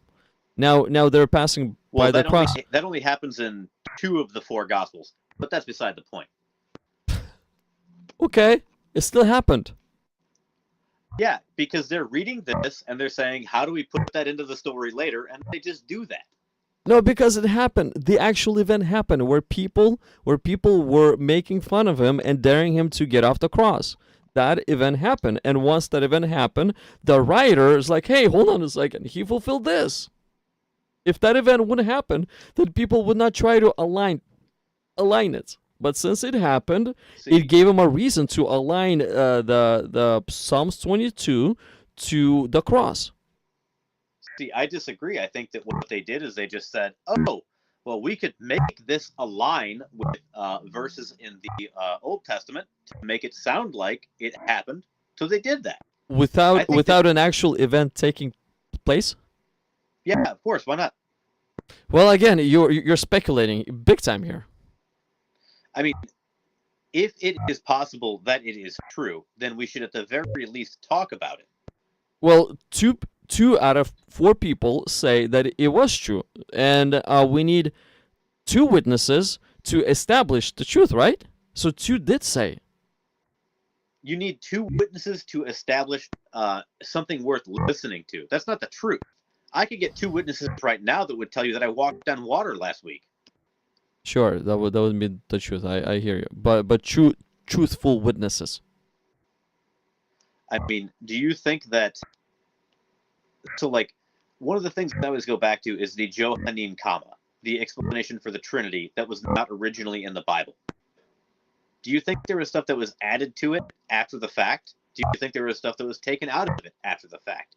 Do you think that as they were writing these stories, they upped the ante in the later books to make it sound like Jesus was more deity than man?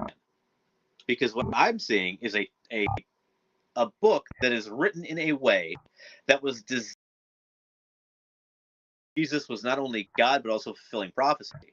Because if you have the old book to look at, you just make stories up that Jesus had, or quote him saying something that he wasn't quoted in saying in all the other books.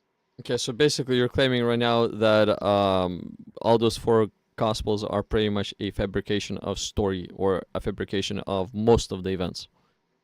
I think that they are oral traditions that were passed down over 100 years, where people talked about certain things that they thought happened, and certain things that their buddies said happened, and certain things they talked about in their little church group over here, and then stories from this and that and the other. It's why you see a clear development of the extra details over time. That's why Mark doesn't have doubting Thomas. That's why Mark doesn't have the spear of destiny, because they added these things in afterwards to try to make their case even more for all the doubters and the haters that came around later. Okay, Why do you think the they spear of who? destiny was? They who? Say what? They who? The individuals that moved all of these different stories around to create the Gospel of Matthew. Because I don't think Matthew, I don't think one singular person wrote the book. Well, that's the difference between me and you. I actually do think that Matthew wrote the book, and I think the writings of Matthew has nothing to do with the writings of Mark. Well, it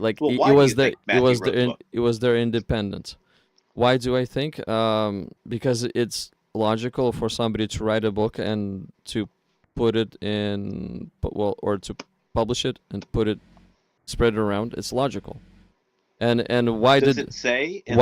Why did John write the book? Here's John's reasoning why he wrote the book, right here, John 20:31 or so.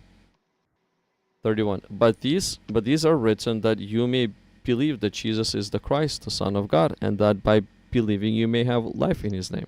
So the reason why John. I'm not asking why they wrote the books. I'm asking why you think Matthew wrote Matthew. I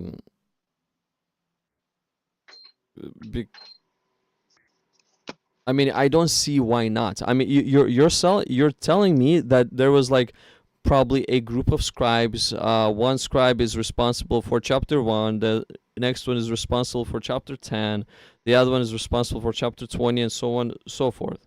And maybe by the time they were done with book, and the theology of the church has developed, it doesn't make sense to me. It literally doesn't make sense to me. Like, does it say in Matthew that this is the story of Matthew as written down by Matthew? The Gospel of Jesus Christ according to Matthew? Yeah, that's the name of the book.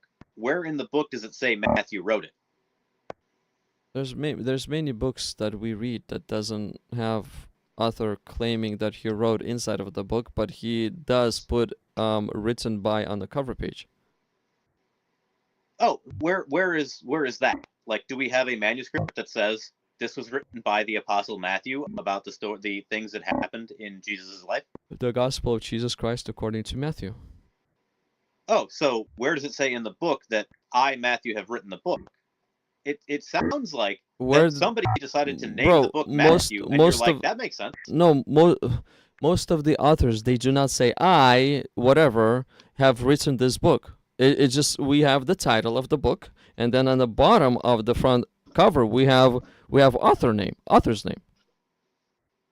And same thing with the Gospel of Matthew. We have on the cover the Gospel of Jesus Christ according to Matthew. So the book is about the Gospel of Jesus Christ according to Matthew. According is written by. So the cover page of the book tells you who wrote the book. So if I grab my if I grab my Game of the Year edition Fallout 3 game guide, and I tear out the front page where it says this was written by David S.J. Hodgson, and I write in this was written by Matthew, that means that Matthew wrote this book. That would be suspicion. That would be the suspicion, yeah. And that's why I'm suspicious of when people say that Matthew wrote the book of Matthew. But Why, you when but you Matthew- have no valid actually base to say he didn't write the book. All you got Why is should I believe he did? because in the book of Matthew, because you when have no Matthew meets valid Jesus, we have no valid wait. base that he didn't. That's why you in should. the book of Matthew, when Matthew meets Jesus, when Matthew writes down the things that happen, if this is a first-person biographical writing from the vantage point of Matthew, why does he talk about himself in the third person? Is that not normal? Many So books if do I that. were to write down a biography about me, and I said, Jordan went to the park the other day to do a wildflower walk, and while Jordan was there, he saw a bunch of species of birds and picked up a bunch of the invasive garlic mustard. If Or you would I say, I went to the park and I did this and I did this? It's not in first person, it's in third person. if Who you writes about themselves in the third person? many people, if you write a story, you can easily write from a third person. It's normal as well. Like what? It's just as common as the first person, Like what?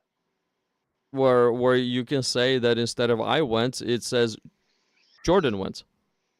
Jordan went and he went to do this thing and he went around gathering garlic mustard. Yeah, because so why would- basically you're creating an actual story, a continuous story from jumping, let's say from I and blah blah blah. You're just inserting your name in there instead of saying I. And each time you insert your name in there, a person that's reading, they know by default that it's Jordan. They don't need to look up who the author is all the time. So basically, whoever wrote the Gospel of Matthew had to be Matthew, even though he didn't write it in first person. And we know for a fact that the oldest versions of the Bible we have do not have a page that says this is the Gospel according to Matthew. So therefore, it was written by Matthew. Well, I mean, the Gospel of Jesus Christ according to Matthew says it all. It says what That's the what- title of the book is about and That's what according our is the current Bibles Matthew. say, right? Yes, and you're gonna probably say, well, somebody has added in there, right? Well, actually, the church dogma has dictated that Matthew wrote Matthew because they tried to figure out who they could ascribe it to because they just wanted to have a name for the book. Previously, it was just the gospel, the good news. But instead, they decided to attach a name to it. I'm wondering why. I do not know. I haven't studied that. I'm not even sure if you're telling me if whatever you're telling me is the fact too. I have not I mean- really studied that specific point to respond I've- back with. I've only read like 2 or 3 books about the authorship of the Gospels. I'm currently working my way through Jesus Before the Gospels by Dr. Bart Ehrman, which he makes a really convincing argument for the idea that they are essentially gist. You know the word gist? Like you get the gist of it? Okay. Where they are stories that are the gist of what Jesus said, or stories that are the gist of what Jesus did, and they were condensed eventually over time to create a cohesive gospel. And that was how Matthew started. And then in a different area of the world, where a different tradition had started, you get the book of Luke, which that's the gist of a bunch of different things that Jesus did. there are some commonalities between them, and then there are differences between them as well. That's why you get different accounts of different things, because they're written in different sections of the world, and then eventually someone gathered up all the Gospels, except for, like, the Gospel of Thomas, the Apocalypse of James, I think, the Gospel of Herod, the Gospel of Pilate, all these various books that eventually became the canon, because they chose the best and most accurate versions of these gist stories that people wrote down. Okay. Logically speaking, there cannot be a contradiction, so they cannot take all the accounts. They need to figure out which accounts actually are true. I mean, how do you verify that a book written 150 years ago is true? You just go with what you think sounds good. Well, how can you verify? It fulfills the prophecies are getting fulfilled. It's in line. It's in line with previous revelations. It's not changing the teachings. It's in line. There's a lot of ways to verify it. And that's why the Johannine comma is so interesting to me, because essentially, originally in the Bible, in the New Testament, there was nothing that described the concept of the Trinity. But then, later on, there was a couple of manuscripts that had a little note in the border saying, this is what the Trinity is, blah, blah, blah, blah, blah, right? And then, maybe a little while later, someone wrote that same note down again, and then a little while later, someone saw that little note, and they're like, oh, well, that's supposed to be in the text. I guess they forgot to add it, so they just added it to the next copy. Because keep in mind, the Bible books that we have, they're not the originals. They're copies of copies of copies of copies of copies of copies of copies of copies. Have you compared the 22,000 manuscripts? Oh, the ones that were all written in the 8th century and forward? We have some from 120, I think, is the earliest one. 120 AD or something like that. Yeah, we've got a tiny little thing about this big. It's a tiny little bit of, I think, the Gospel of John. If we had any of the original documents of Matthew, Mark, Luke, and John, I think they would look drastically different to what we have now. But we don't have those. We just have to hope that what we have is accurate. We just have to hope that what we have was not edited. We just have to hope that nothing was added to it later on to make it more credible. Yeah, or you can just compare some manuscripts together and figure out if they contradict, or maybe it's one thing, if one message. I mean, you can look into the manuscripts if you want. I mean, it's pretty. It gives a good information on whether it's been corrupted or not, and it brings a lot of confidence that it's probably not corrupted, because we have a lot of copies that people copied, and they tend to align. I mean, you're making that claim, but when I look at the lack of early copies of the Bible, random books, the Bible itself, or whatever, and I see a distinct lack of those, it clearly shows that we're missing a gigantic portion of the written down words of Jesus from, because, his ministry was 33 AD, right? We don't have writings about Jesus until much, much later, literally 100 years later or so.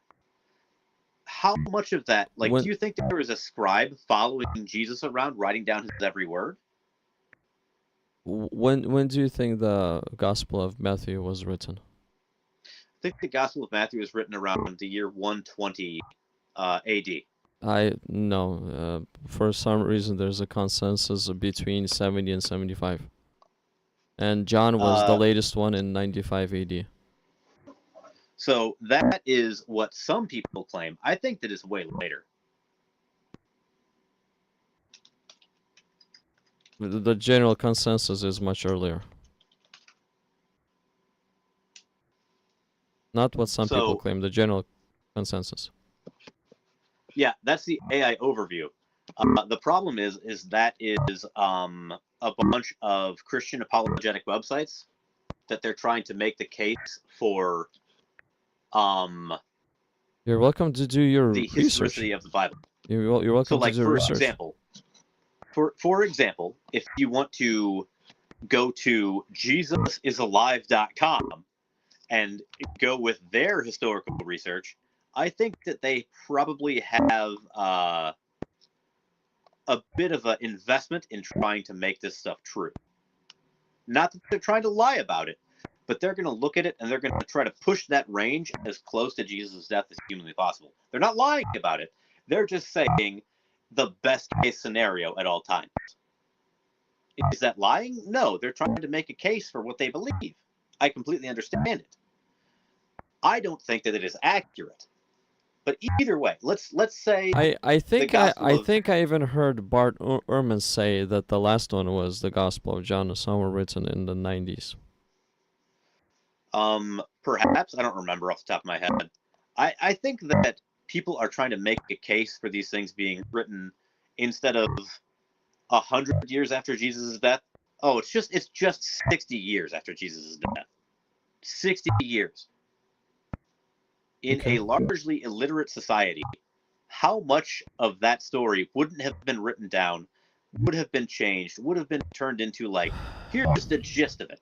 Bro, it just depends. It depends who's writing. Like, let's say Matthew. What was he doing before he started to follow Christ around? What was his occupation? Wasn't he the fisherman? He was what? I don't remember off the top of my head. I thought he was a fisherman.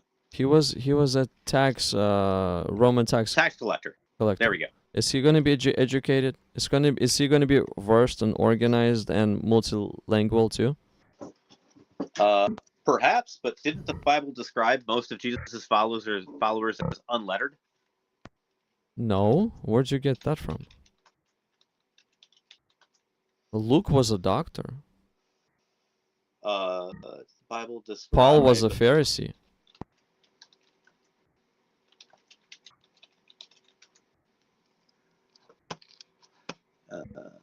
Acts 4:13 describes. I hate how it doesn't just hyperlink. Acts 4:13. Then the priest of Zeus, whose temple was in front of the city, brought oxen and garlands to the gates, intending to sacrifice. This is probably somewhere else.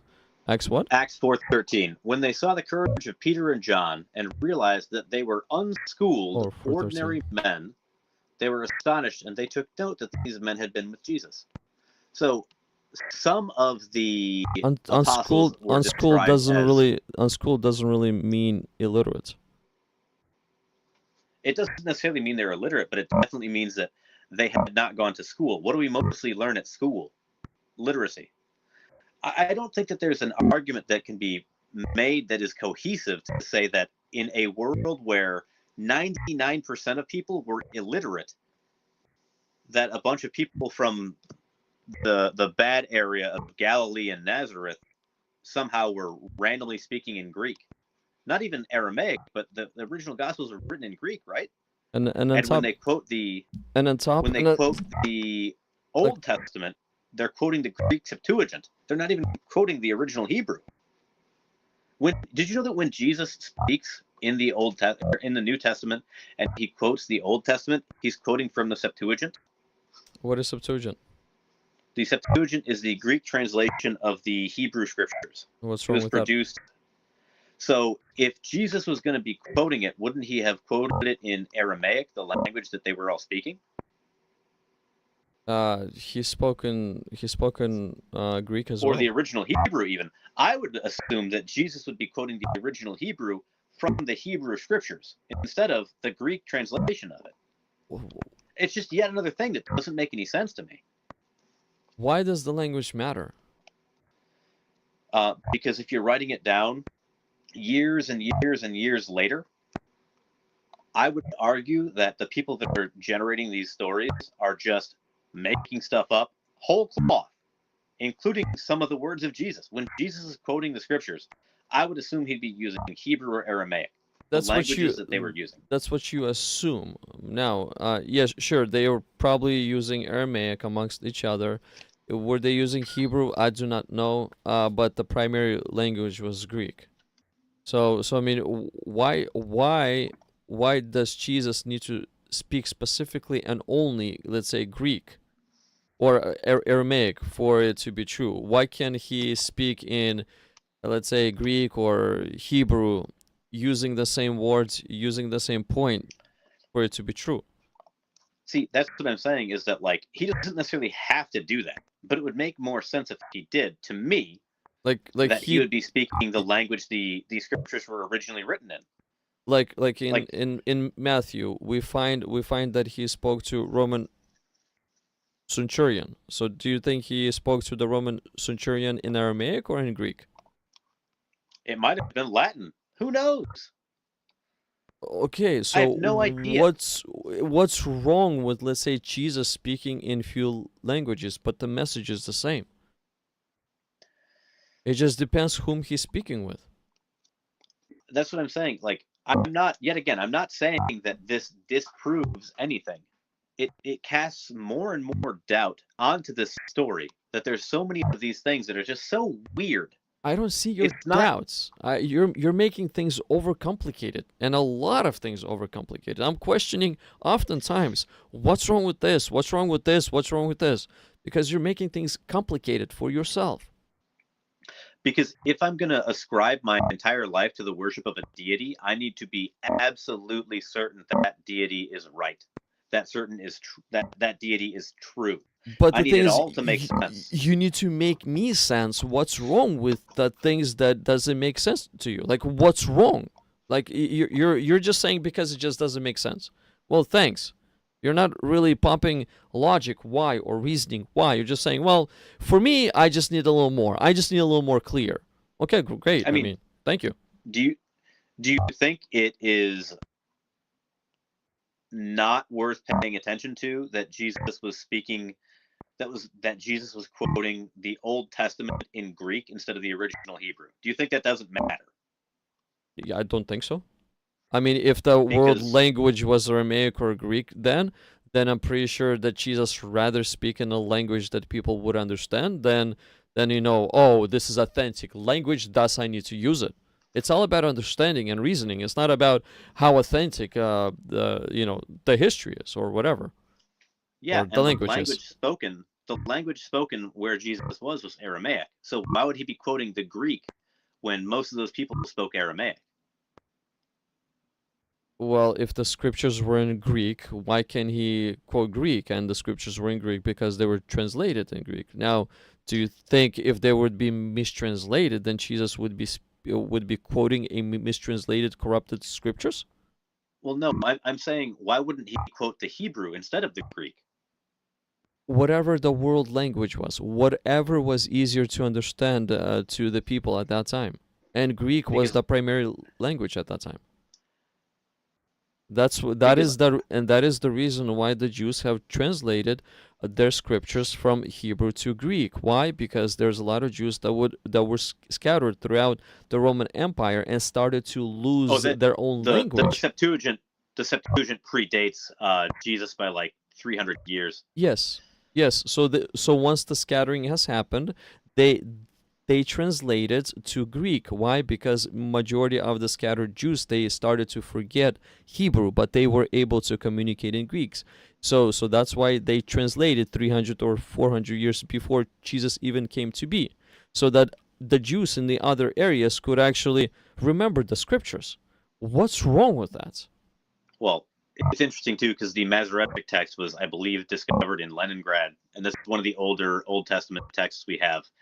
There's the Septuagint, there's the Masoretic text, and then there's the Dead Sea Scrolls, which are the absolute oldest. Septuagint and Masoretic text, they don't contradict each other. I've looked at Septuagint. I compared it to Masoretic text. They don't contradict, but they use different words in multiple places. It's kind of like how does it change the meaning, the point? Not necessarily. Okay. But that's the thing, is that like, if you want to, argue that the words don't matter, that's fine. The gist is what's important. The message is what's important, correct? Sure. And then I look at that and I'm like, it's so fascinating to me that you have these different texts that have different words to describe different things, and there are differences in the various texts. And then you see the Dead Sea Scrolls where there's one book, I think it's Jeremiah, where it literally matches 85% of it to the Septuagint translation, which was the Greek translation of the Hebrew, but this one's in Aramaic because it's in the Dead Sea Scrolls. These things are fascinating to me. That doesn't prove or disprove anything, but it makes me wonder why the writers of the New Testament chose to write it in Greek instead of Aramaic. Why the writers of the New Testament chose to have Jesus quote the Septuagint instead of the original Hebrew. Why do these things happen in this particular way? I think the best explanation is that it was all written way after Jesus' death. Some of it was just shared oral traditions, and some of it was just made up whole cloth. Okay, let's take a look at Matthew for an example. If Matthew would have written in Aramaic, what would be his reach compared to if he would have written in Greek? I don't think we can speculate on that. We could. Okay, let's do this then. Let's say I speak in, you know what Lithuania is? Yeah. Okay, let's say I speak in Lithuanian language, right? I know English and I know Lithuanian. If I would be writing and publishing a book, what would be more logical for me to write in Lithuanian or English? Where like I would reach less English, people clearly. or more? English, clearly. Okay, why do you object Matthew writing in Greek? It's a greater reach. Yet again, Greek is going to be the language that is outside of that area, which tells me that they did not write it in that area. I think that they were writing it in Greek somewhere else. But beside the point, I Matthew think that cannot be in Israel and writing in Greek? Is that impossible? I'm not saying it's impossible. I'm saying that there is no proof to believe that he was in Israel writing in Greek. Why not? I mean, if it'd be impossible or it'd be illogical, then sure, I agree with you. But if it's logical and possible, what's wrong with it again? If it is it possible that he was somewhere else writing it in Greek? It's possible, sure, yes. But why is it impossible for him to write from the home base? I never said it was impossible. I said that it's interesting that he could have done it this way, he could have done it this way, but he chose to do it in a way that was not the common language of that area. It was. Israel was under Roman occupation.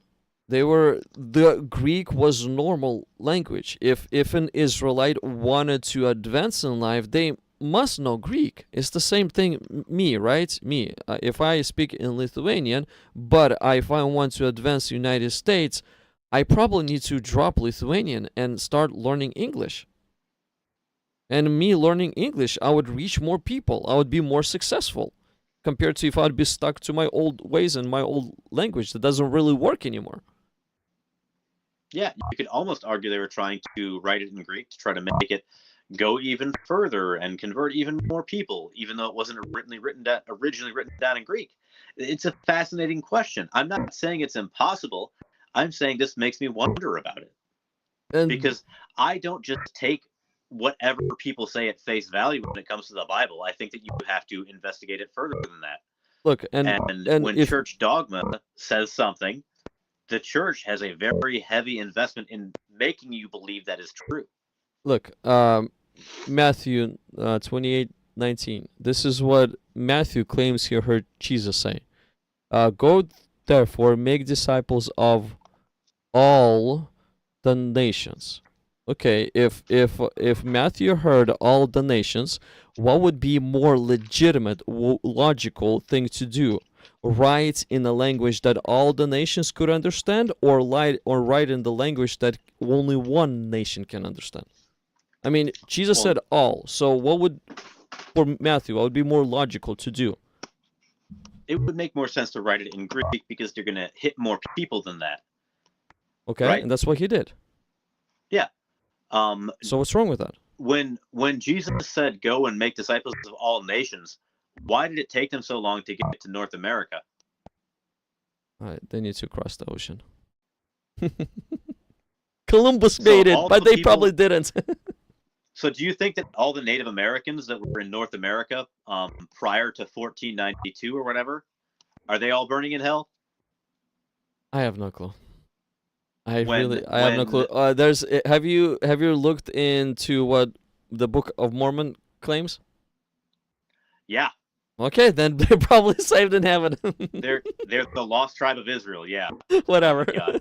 Yeah. yeah, it's crazy. So it's all good. It's all good. They're covered. Yeah.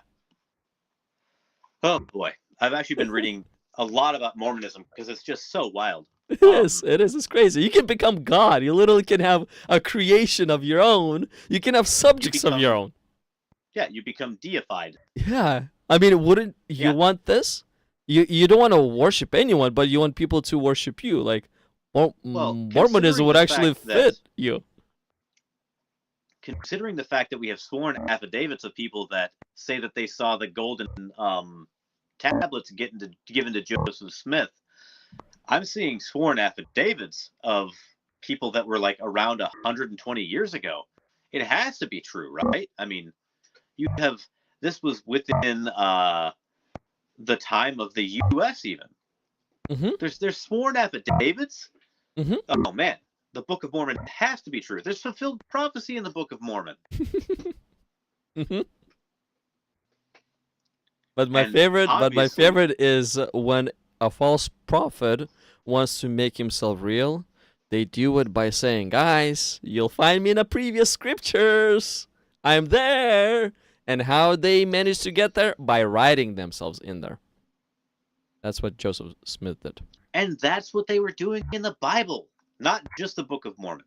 No, they were It's not. crazy because like when the thing I can't understand is that, you know, essentially people like you apply a lot of intellectual rigor to the Quran, to the Book of Mormon, to the Bhagavad Gita, all these different other books, and you tear it down because it's not a true book.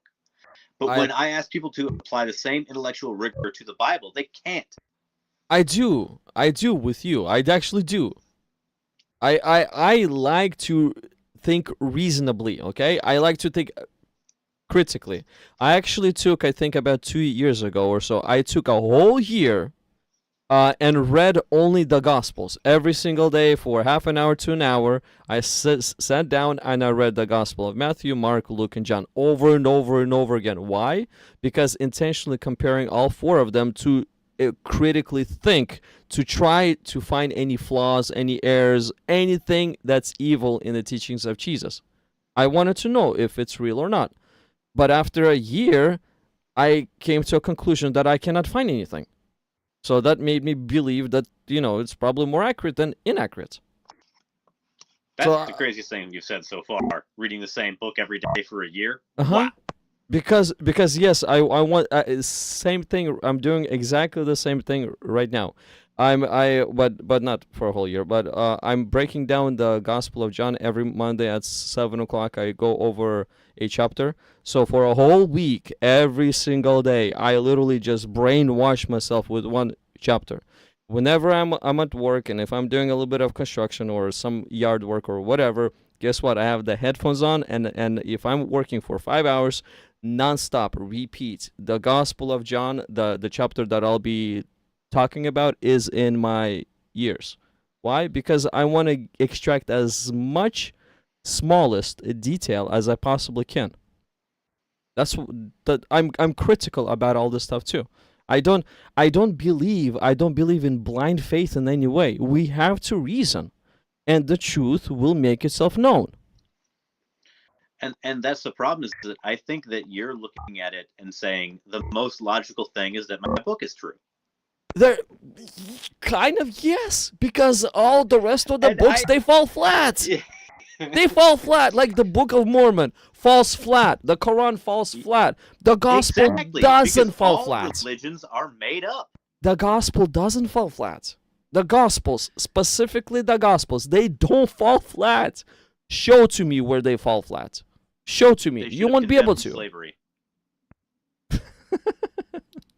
We had that conversation About almost a week ago. And slavery, according to God, is not bad. According to you're men, just it's allowed terrible. to own and breed other human beings. It's fine. What? You're allowed to own and breed other human beings. You can sell your daughter to another man as a slave, make her that man's sex slave. You can breed your slaves, and they can be forever slaves. You can beat them if you want to, so long as you don't kill them. And you're allowed to buy and sell them. You can't kidnap them. You have to buy and sell them like a civilized man. Mm-hmm. Yeah, you're right. The Bible says slavery is fine. And I think that any book that says owning another human being as property is fine is wrong. The biblical slaves usually submit to you. What? The biblical slaves usually submit to the master, usually. And So and that's even not and true. and That is even absolutely not true. and even if it was If out you- of okay, their hold on. submission, what happens to them on seventh year? If they are a male Israelite slave, they go free. If they are a female Israelite slave, they do not. Because they have nowhere to go. But if they're male, they go Yeah, you get to free. own them and rape them repeatedly. Rape is not part of the ownership aspect, okay? Well, yeah, because property can't consent. No, rape is not part of the ownership aspect at all. Oh, if a man enters into a woman, she's no longer his slave. She must be treated the same level as a wife, and he must provide for her exactly as a wife and treat her as a wife. That's what the Bible says. You say rape as if nothing, no strings attached, but the Bible condemns what you're saying. No, it doesn't.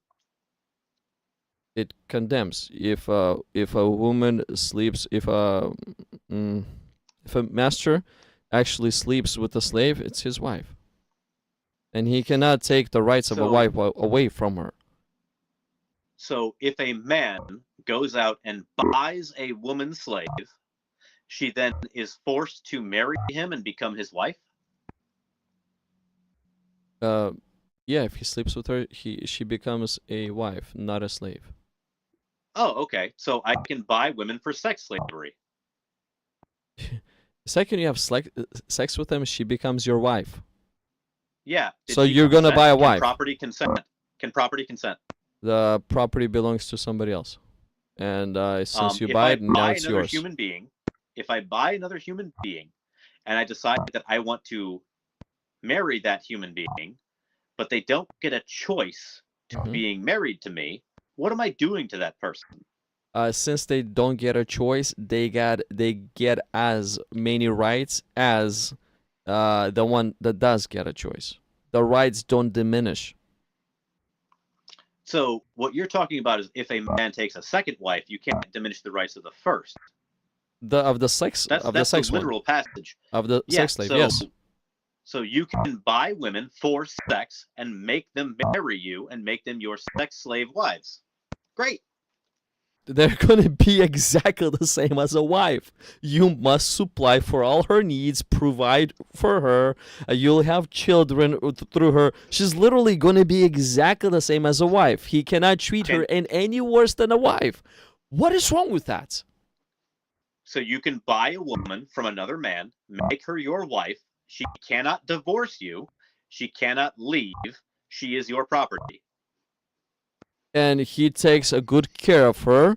If there's an abuse, you know yourself. If the tooth gets popped out, then a person can get set free. Blah blah blah. So there's no abuse between them.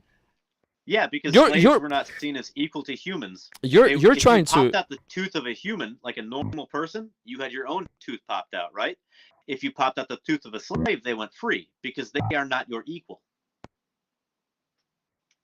The slaves do get equal treatment. There are rights that the slaves actually have. According to you and according to how you're presenting the slave aspect, the slave has no rights. But according to how God is presenting the slave aspect, they have rights, and their rights are valid, same as a normal human being. So they can't leave, right?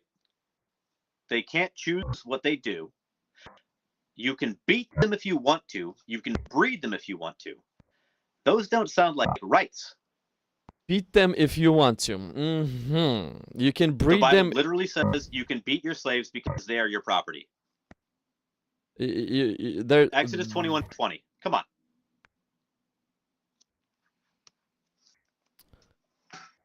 Exodus Exodus 21:20. 21 is horrific. This is gonna be the last one because I really gotta go. I'm meeting somebody at 7:30, and it's a 3-hour drive. It's 4 a.m. right now. So Exodus 21:20. I believe it's Exodus 21:20. Okay. Okay. So if a man beats his male or female servant with a rod, so that he dies under his hand, he shall surely be punished. Notwithstanding, if he remains alive for a day or two, he shall not be punished, for he is his property. Yes. If a man fights and hurts a woman, okay. So, if a man beats his slave and the slave dies, the owner must be punished, right? It doesn't say he must be put to death because he murdered that slave. It says he must be punished. So let's leave that because that is vague, right? If the slave recovers in a day or two, the owner shall not be punished since the slave is his property. So, if the slave dies, there is a punishment. We don't know what. If the slave is fine, there is no punishment because you own that person. It is your property. In the original Hebrew, the word property is translated literally as silver because you own that person. They are your money. You're allowed to beat your slaves so long as you don't kill them. And if you beat them the wrong way and you take out an eye or a tooth, you got to set them free. That's where How that's is where that a that's person with where a right? that's where you are adding on the things. Now, yes, because because the slave is a property, yes, they belong to the owner. That's just how things work. Because they're a property, and they were a property because they were submitted as a property by their previous owner. So let's say dad sold off a daughter. Did dad owe the daughter? Yes, technically speaking, yes, it's his. Now, did he do the right thing by selling her? Maybe it's not a great thing by selling her, but if their need arose and they couldn't make ends meet, then he did what he had to do. I mean, it might not be a great thing, but now, once the daughter is sold, yes, sure, she becomes like a property, but that's a property with an actual right. It's not like a property that a punching bag you can beat all you want, as you're trying to present all the time. Because It says you can beat them. look at other passages too. You're just trying to. You found one vague passage and you're applying evil to this one vague passage, while other passages gives them rights. Which other passages? Like even in the New Testament, you need to treat them with fair and justice. Slaves are still there, but you treat them with fairness and justice. Now, is it fair and just to beat them out of thin air? That's subjective. So, do you think that in the pre-Civil War South, there were slave owners that thought that they were a good slave owner because they didn't torture their slaves? They just gave them the beatings they needed to keep them in line. The good owners are the ones that actually follow the slave laws. And beating just to keep them in line is not a good way of doing things too. If there's a punishment, the punishment is there. It's allowed. No, beating to keep somebody in line is not allowed. It's not a fair way. It's not a just way of treating a slave. Where is it forbidden? Where is it forbidden? Here, let me show you. Because if you talk about you're not allowed to threaten your slaves, that's very different from you're not allowed to beat them. 2 Colossians 4:1. Or What is it? Slaves obey your masters. 4:1. Colossians 4:1. Here, this is what it says. Masters, give your bond servants what is just and fair, knowing that you also have a master in heaven. So see, we're so the master needs Yeah, to that's treat talking about debt slaves. what? That's talking about debt slaves, indentured servants. What? So a debt there. So there's if you are a male Israelite, you can sell yourself as an indentured servant to someone else to pay down a debt or something like that. In the year of Jubilee, every 7 years you go free, right? Okay. Is that verse referring to all slaves in general, or is it just referring to the bondsmen that are indentured servants, male Israelite slaves? It says, "Masters, give your bond servants what is just and fair." So what is this right here? So that is a vague verse about giving people that owe you money what they're supposed to get. How are you putting this into here? Where do you find that? Because there are two types of slavery in the Bible. There's debt servitude, indentured servants, and then there's lifelong, forever slaves. Okay, and how can you know which one is here? Well, I forget the name of the guy, but he wrote a book entirely about the history of slavery in the Bible. I want to say Joshua something. And he goes over all the different applications of and uses of, as far as just the word ebed being male Israelite slave in the original Hebrew.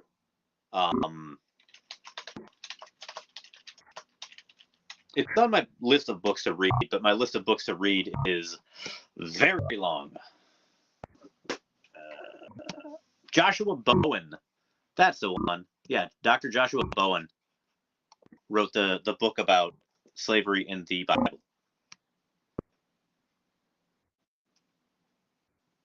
Look, there's one interesting one in Philemon, or whatever it's called. Philemon. Mm-hmm. So, do you think Philemon was written by Paul, or do you think it was just a letter that some slave had some random guy write to give to his master to make him treat him well?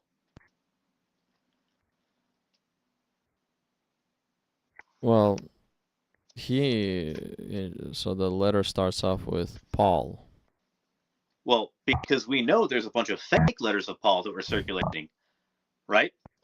Is that untrue? Were there fake letters of Paul circulating in the ancient Near East? So you think that this is a fake one because of the way he said to treat the slave as a brother. So this is a fake one because he does not align with your view of treating a slave. So I have a personal theory, and I'm not saying it's the truth. I have a personal theory that when you read Philemon, it doesn't sound like something Paul wrote, that this is probably a forgery written by someone to try to sound like Paul. I don't know if that's might be true, it might not. I don't know. I wonder. But the problem with this is that in Philemon, it doesn't talk about free this guy. It says treat him like a brother in Christ, because we all know in Christ Jesus there is no male or female, Jew or Greek, slave or free, because you should be treating your fellow brothers in Christ well. It doesn't say treat every slave well, right? Does it say free the slaves? Does it say treat the slaves well? No, it says treat this one particular guy well. In one passage it says treat the bond servants with fairness and justice. Philemon, at the end of 7 years, let them go free. Philemon we find treat the slave as a brother, and then in Ephesians we find treat the slaves with respect, without threats. Immediately predated by slaves obey your masters, not just the good ones but also the cruel. Okay. Like, why does the Bible say why does the Bible say slaves obey your masters but not masters free your slaves? Because why did it take 1800 years since the birth of Jesus for us to finally decide that we should abolish slavery? Do you know that in the American South, the first thing that the Confederacy looked to justify the existence of slavery in the Confederacy was the Bible? Look, I am not against slavery in any way. Slavery is a good thing if it's according That's to a how wild thing to say out loud. if it's a good thing if it's done according to how God has designed it. It's an evil thing if it's done But God according to knew, how so you're trying to prescribe and describe it. It's an evil so thing. God knew that people were going to mistreat slaves and beat them and rape them and kill them and torture them, and he was chill with that because some of the slave owners would be good. You know what would have solved that whole entire problem is if Jesus just said, "I am the new covenant, no more slaves," or if That's Moses had said, "We just escaped from Egypt. We were slaves. Now we're no longer going to take slaves." But the first thing Moses did was write down a whole bunch of laws on how to own slaves. Maybe when the Jews came back from captivity in Babylon, they should have been like, "Man, being captive in Babylon sucked. We shouldn't have slaves anymore." But as soon as they got the chance to exert power over somebody else, they did. Slavery is wrong. You should not own another human being. And if God was good and just, he would have said, you shouldn't own slaves. according to you. But God's version of slavery is actually good. It's literally Kind of good. like how, yeah, kind of like how God's version of murder is good. God's version of slavery is you have an employee that works in your house and you provide for all their needs and you treat him with fairness and justice. Like, what is wrong with that? They can't choose what they do and they can't leave. At They- least at they- my job, if I wanted to go get a different job, I could quit and go find a different job. If you have look, I think that Jesus Christ is a perfect master. I intentionally don't want to leave him. I'm okay with being his slave. I'm literally okay with being called his bond servant. Why? Because of the type of master that he is, and he is a prime example of what God's slavery looks like. When a person loves the master to such degree that they go like, "Master, I'm literally submitting myself to you willingly." What's wrong with that? Nothing at all, because you have the power to choose. Thank you. Slaves in the Old Testament did not. Yes, they could. They could. Now, 7 years, what could they do? And they could also submit themselves at any given time as well. But the 7-year rule is only for male Israelite debt slaves. That has nothing to do with non-male, non-Israelites. For example, there's the verse that says, if you sell your daughter to another man, she does not go free in the 7th year. There's the verse that says, if a master if you buy a Hebrew slave, he may serve you for no more than 6 years. Set him free in the 7th year. He will owe you nothing for his freedom. So, what does that say exactly? A Hebrew slave. What are the rules for non-Hebrew slaves? They're your property. In perpetuity, forever. They don't go free. Sure. Male Israelites, Hebrew slaves, went free in the 7th year. Now, if you give that male Hebrew slave a wife, what happens to that slave wife and any kids that she has? You keep them forever. Forever, yes. Yeah. But so now you but can does he breed have an slaves and they become forever slaves? Interesting. Let's say I go out and I buy a woman, right? And I say, okay, I'm going to buy this woman. I'm going to have you and my male Hebrew slave breed, and then you're going to make me more slaves. And then a little boy is born. There is no 7-year freedom for that little boy, right? Because he was born into slavery. He didn't sell himself into slavery, right? Okay. Slaves can be inherited because they're property. Mm-hmm. So God says you may own another human being as property. And what is wrong with that if the master is treating a slave with justice and fairness, love and kindness? You're what right. is wrong with that? Why bother having rules about not doing evil things when people could just do good things? Why bother having a rule that says thou shalt not steal when you could just choose not to steal? Instead of God giving us rules for behavior, he should give us guidelines. He gives us both guidelines and rules. So God doesn't give us specific rules for how to own slaves? He gives us guidelines how to treat slaves. Because we can beat them and we can rape them. Yeah, you're right. I mean, if the text didn't say you can sell your daughter as a slave to another man, I wouldn't object to it. But then again, God is fine with you selling your daughter as a slave to another man. When a man sells his daughter as a slave, she will not be freed at the end of 6 years as the men are. If she does not satisfy her owner, he must allow her to be bought back again. But he is not allowed to sell her to foreigners. Right? So you can sell that child to a man. Now, why not if to a man who foreigners? has Why not? married a slave wife takes another wife, you get to have two wives. So polygyny is allowed. Yes, yeah, but why cannot he sell the slave to a foreigner? Why? Because foreigner are lower status than Hebrew people at the time. Or to make it simple, because the foreigners do not have the law of God, and they would actually be beating and raping slaves. Something that the Israelites are not allowed to do. Beating and raping slaves. According to your misunderstanding, but I keep on showing you fairness, justice. You haven't. The Bible says you can beat your slaves because they are your property. True or false? Yes, if they deserve, you can beat. That's what the punishment is. That's what justice means. Where does it say if they deserve? What is treat them with justice means? What is justice? If it doesn't say anything about justice, it just says if a man beats his male or female slave with a club and the slave dies as a result, the owner must be punished. But if the slave recovers within a day or two, then the owner shall not be punished, since the slave is his property. So you can beat your slave, just you can't beat him to death.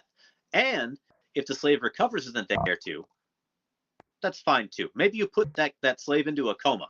That's fine. So if you beat your slave wife with a club and she dies, you'll be punished.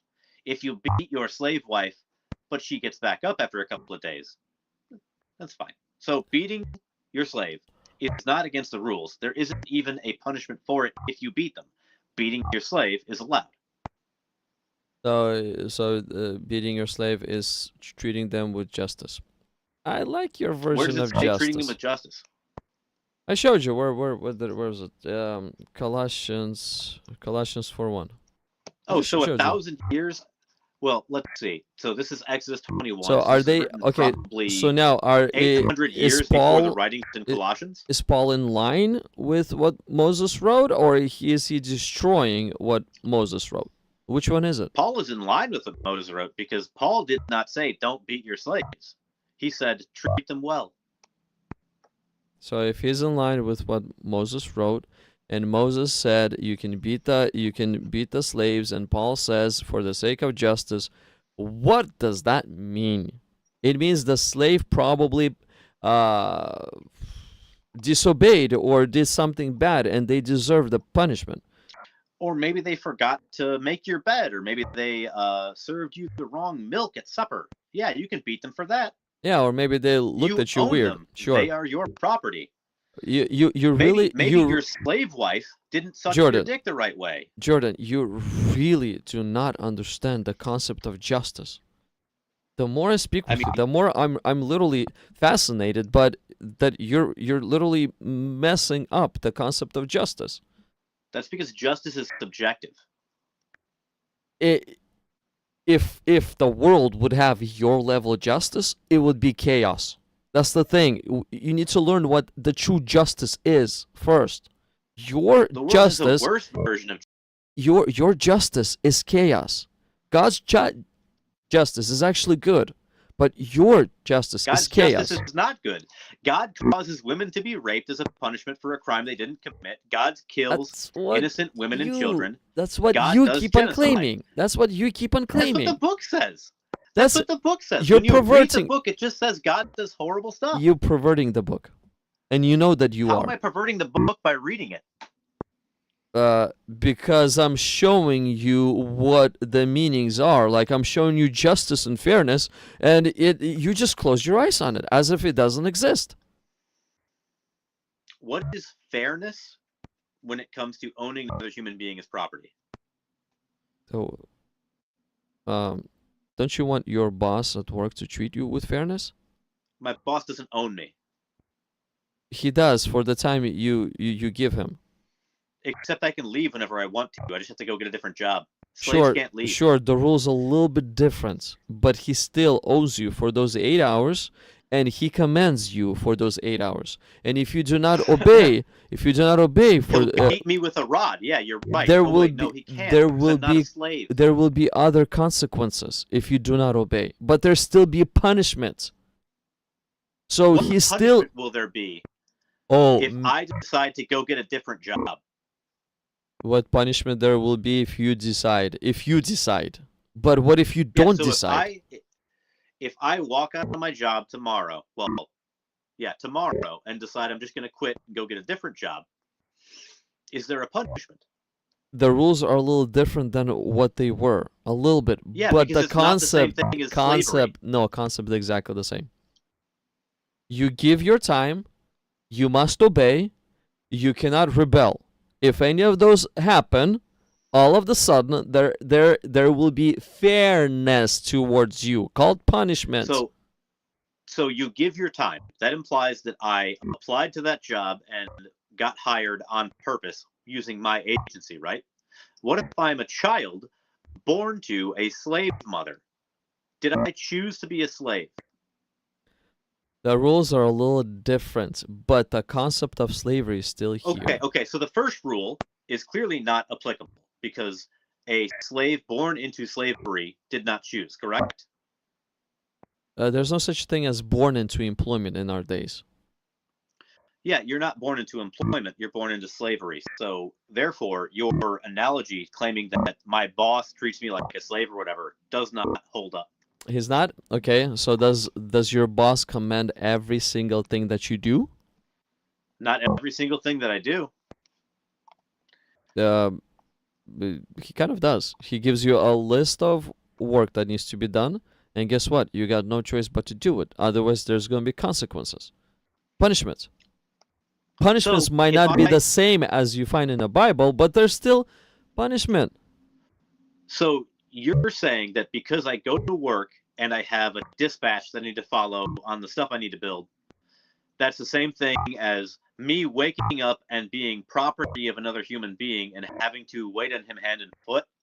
The second That person that you wake up at the job, but the second you get to the job, yes, it's the same thing. The second you clock in, it becomes exactly the same thing. The slave that lives on the property, yes, they wake up and they clock in when they wake up. But you need to drive to a place and clock in. But the second both of you clock in, that's when you become slaves. Exactly the same. Commanded over by another human I don't being. know how you can use the word exactly the same. That's crazy. My boss is not allowed to beat me with a rod. The biblical boss is not allowed to beat with a rod too. It needs to be fairness and justice. What it literally says, if you beat your slave with a rod Just and he doesn't die, it's just for fun. fine. Just for fun. It implies just for fun. Just for because you feel it, right? It's like, oh, I need to take my anger out. Who should I take it out on? Oh, I Mary, wish it come would here. You. specify. I wish it would specify, but then again, that would require the book being written by someone that was good at writing. Well, okay, Paul specifies. Paul makes it clear how the slavery aspect looks like in the time of law.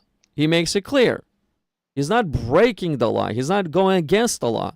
He's not saying, oh, guys, Moses allowed rape and he allows beating and he allows all this evil, but now I'm going to disallow all this. No, he's not. He's actually giving us and I more. Sure wish he would have. I sure wish Paul would have taken a better stand and said, guys, you just shouldn't own human beings as property.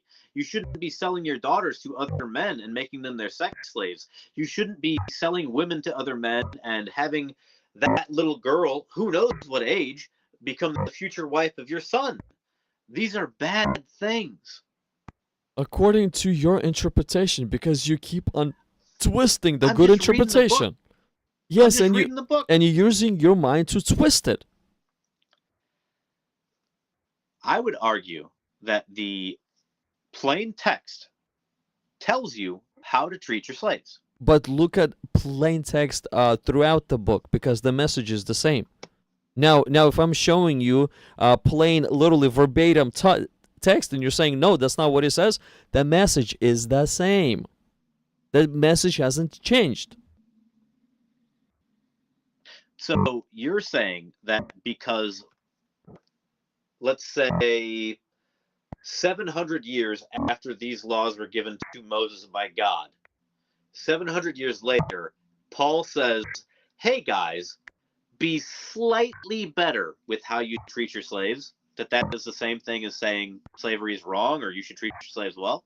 What No. exactly are you trying to say? What I'm trying to say is read all the slavery laws and read all the rights of a slave from the law, from the Torah, and you will see, your eyes will be opened, that all of the sudden, yes, evil and cruel treatment of a slave is not allowed. And if there is an evil, cruel treatment of a slave, there are consequences, to the point if you beat his tooth out, then you lose your property. Yeah, there's a consequence to breaking your property. You got to set it free. Oh no, there's a consequence to all kinds of things. Who cares? If you want to own another human being as property and use their body for whatever desires you have, that shouldn't be allowed. Do you think child sex trafficking is fine if the parent is selling their child? You're twisting again. There's nowhere prepubescent marriage found. You're just implying with your own, well, mind that does not like God. Where does the Bible give age of consent? It's always young woman. What is young woman? I wish I knew. What does that mean exactly? Well, woman means that she is probably she went through a puberty stage. So menstruation. And she's ready, and she's ready for a child. What age is menstruation in the average girl? She needs to be developed to have a child. It's not when they start. It's when they're developed. When is that? I don't know, what, 16, 17, 18? Somewhere over there? I do not know. 13, 14, 15. Not necessarily. Not necessarily, but that is the average age of menstruation and being able to actually conceive, take a child to term. Sure, but is she fully developed to take care of the child, or she can only conceive the child? Can she feed the child? Can she take care of the child and everything else? Well, clearly, physically and mentally. Average, they can feed the child because they're just breastfeeding. But my question is, why doesn't the Bible say you can only enter into a woman at the age of 18 or above? Or hell, let's even say 16. Why does the Bible say you can sell your daughter as a slave to another man? Yes, and if she is sold, does it mean that the man is entering into her when she's young? When she's, There's whatever. No rule against it. Why would they not? There's no rule against it. Do you agree that humans can be evil and do terrible things? Maybe God should have given us a guideline for what we shouldn't do instead of just leaving it open. He did, and he gave us common sense, and we can look at the design, and we can look at the small little child and know that she's not ready. You yourself, when you look at the small girl, you yourself know that you don't even need any religion at all. You don't need any information at all. You yourself know that it's not right to touch her sexually if she's, 9 years old. You yourself know this. You don't need God to tell you this. I don't need God to tell me anything. Sure, but the point is you yourself know. Without even reading the Bible, you know it's wrong to touch a child. It's instinctually inside of you. And inside of me too. But it wasn't instinctually inside of Muhammad because he decided to destroy that aspect. Well, yeah, marrying a 9-year-old isn't great. My question is, why does the Bible say that you can, let's say hypothetically the Prophet Muhammad, blessed be his name, goes out and wants to buy a child sex slave, and the Bible says you can sell your daughter as a slave. Well, not to him. Muhammad just not to him. Nope. Sex not to foreigner. Nope. Not to foreigner. Not to him. So you'll note this doesn't restrict the first time you sell the daughter. It only restricts the resale value because now she's damaged goods.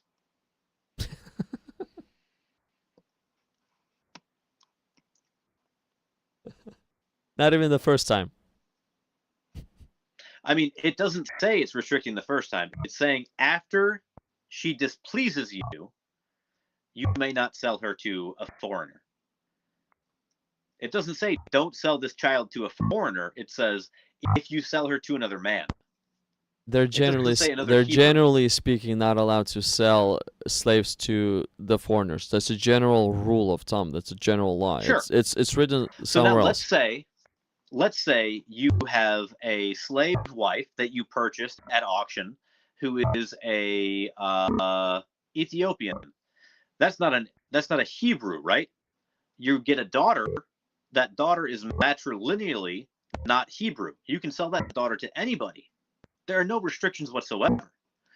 So if some pervert wants to come over and buy your daughter, sure, why not? The daughter is Hebrew. People. The daughter is Hebrew of that slave because the daughter is of the male seed. They track that matrilinearly. If your mother is Hebrew, you are Hebrew. If your father is not, you are not. Or if your father is and your mother isn't, you are not considered Hebrew. Matrilineal transmission. But either way, it just says you can sell your daughters as slaves. There are verses in the Bible that say if you want to go out and capture young girls at war, you can make them your sex slaves. That's not good either. Why does the Bible give clear and concise rules on how to do an evil act? Why not just say don't do the evil act? What would be more befitting of an honest, good, just, perfect God than to put a rule into place that was going to be hard for his people to satisfy? Everything is according to you. It's literally according to you. That's how you interpret so many passages, literally. But you just fail to see that justice and that my mind is shutting down. I'm becoming slower and slower. It's 6:34 out here. Yeah, it's 4:34 a.m. here, and I still need to drive for 3 hours. Dude, it was nice to talk to you, but I think I really do need to go. Let's pack it up. Anyway, have a good night. Yeah, you too. Thank you. I'll see you around, okay? Sure thing. Okay. Bye-bye. God bless you. Bye. Ugh. God bless you still. Ugh. God bless you. No! Stop it. God bless you. Bye. This guy. That's why I like to talk to people. Everybody has their own perspective. Everybody has their own line of thinking. Everybody has their own reasoning. Everybody thinks in their own way. 8-hour live stream. Okay, well, it's good. Thank you so much, everybody who was hanging out. Thank you so much for all those comments.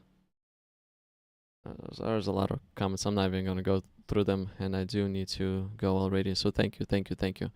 Next time I'll be online, it would be probably either Friday or Saturday.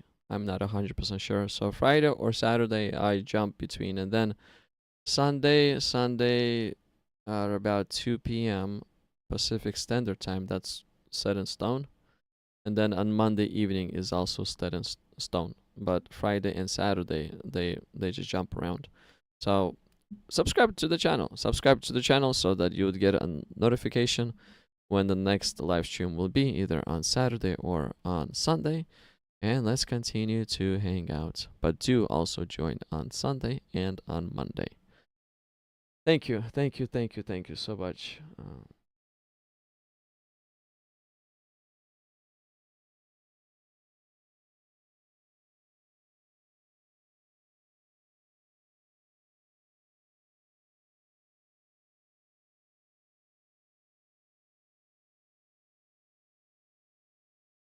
The host is saying you don't need laws to protect the children is crazy. What world do we live in? When did I ever said this? that you don't need laws. If we live in a good world, if we really live in a good world, then yes, we do not need laws. But because we live in a bad world, infested with sin, of course we need laws so that we would not do stupid things. But what I did say is you don't even need religion of any kind. You don't need religion to instinctually know that having a sexual intercourse with children is wrong. Is wrong. You don't need religion. It is pre-programmed inside of a human being. That touching a little girl in a sexual way is plainly wrong. That's what I said. But you know, some people, they like to twist information. But that is what it is. So we don't need the whole saying, you don't need laws to protect the children. Twisting, huh?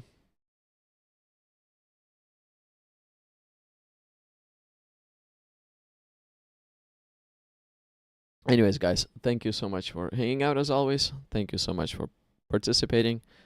I am getting off because I really need to go. God bless you all, and I will see you. Yeah, I'll see you around. I'll see you in a few days. But until then, God bless you.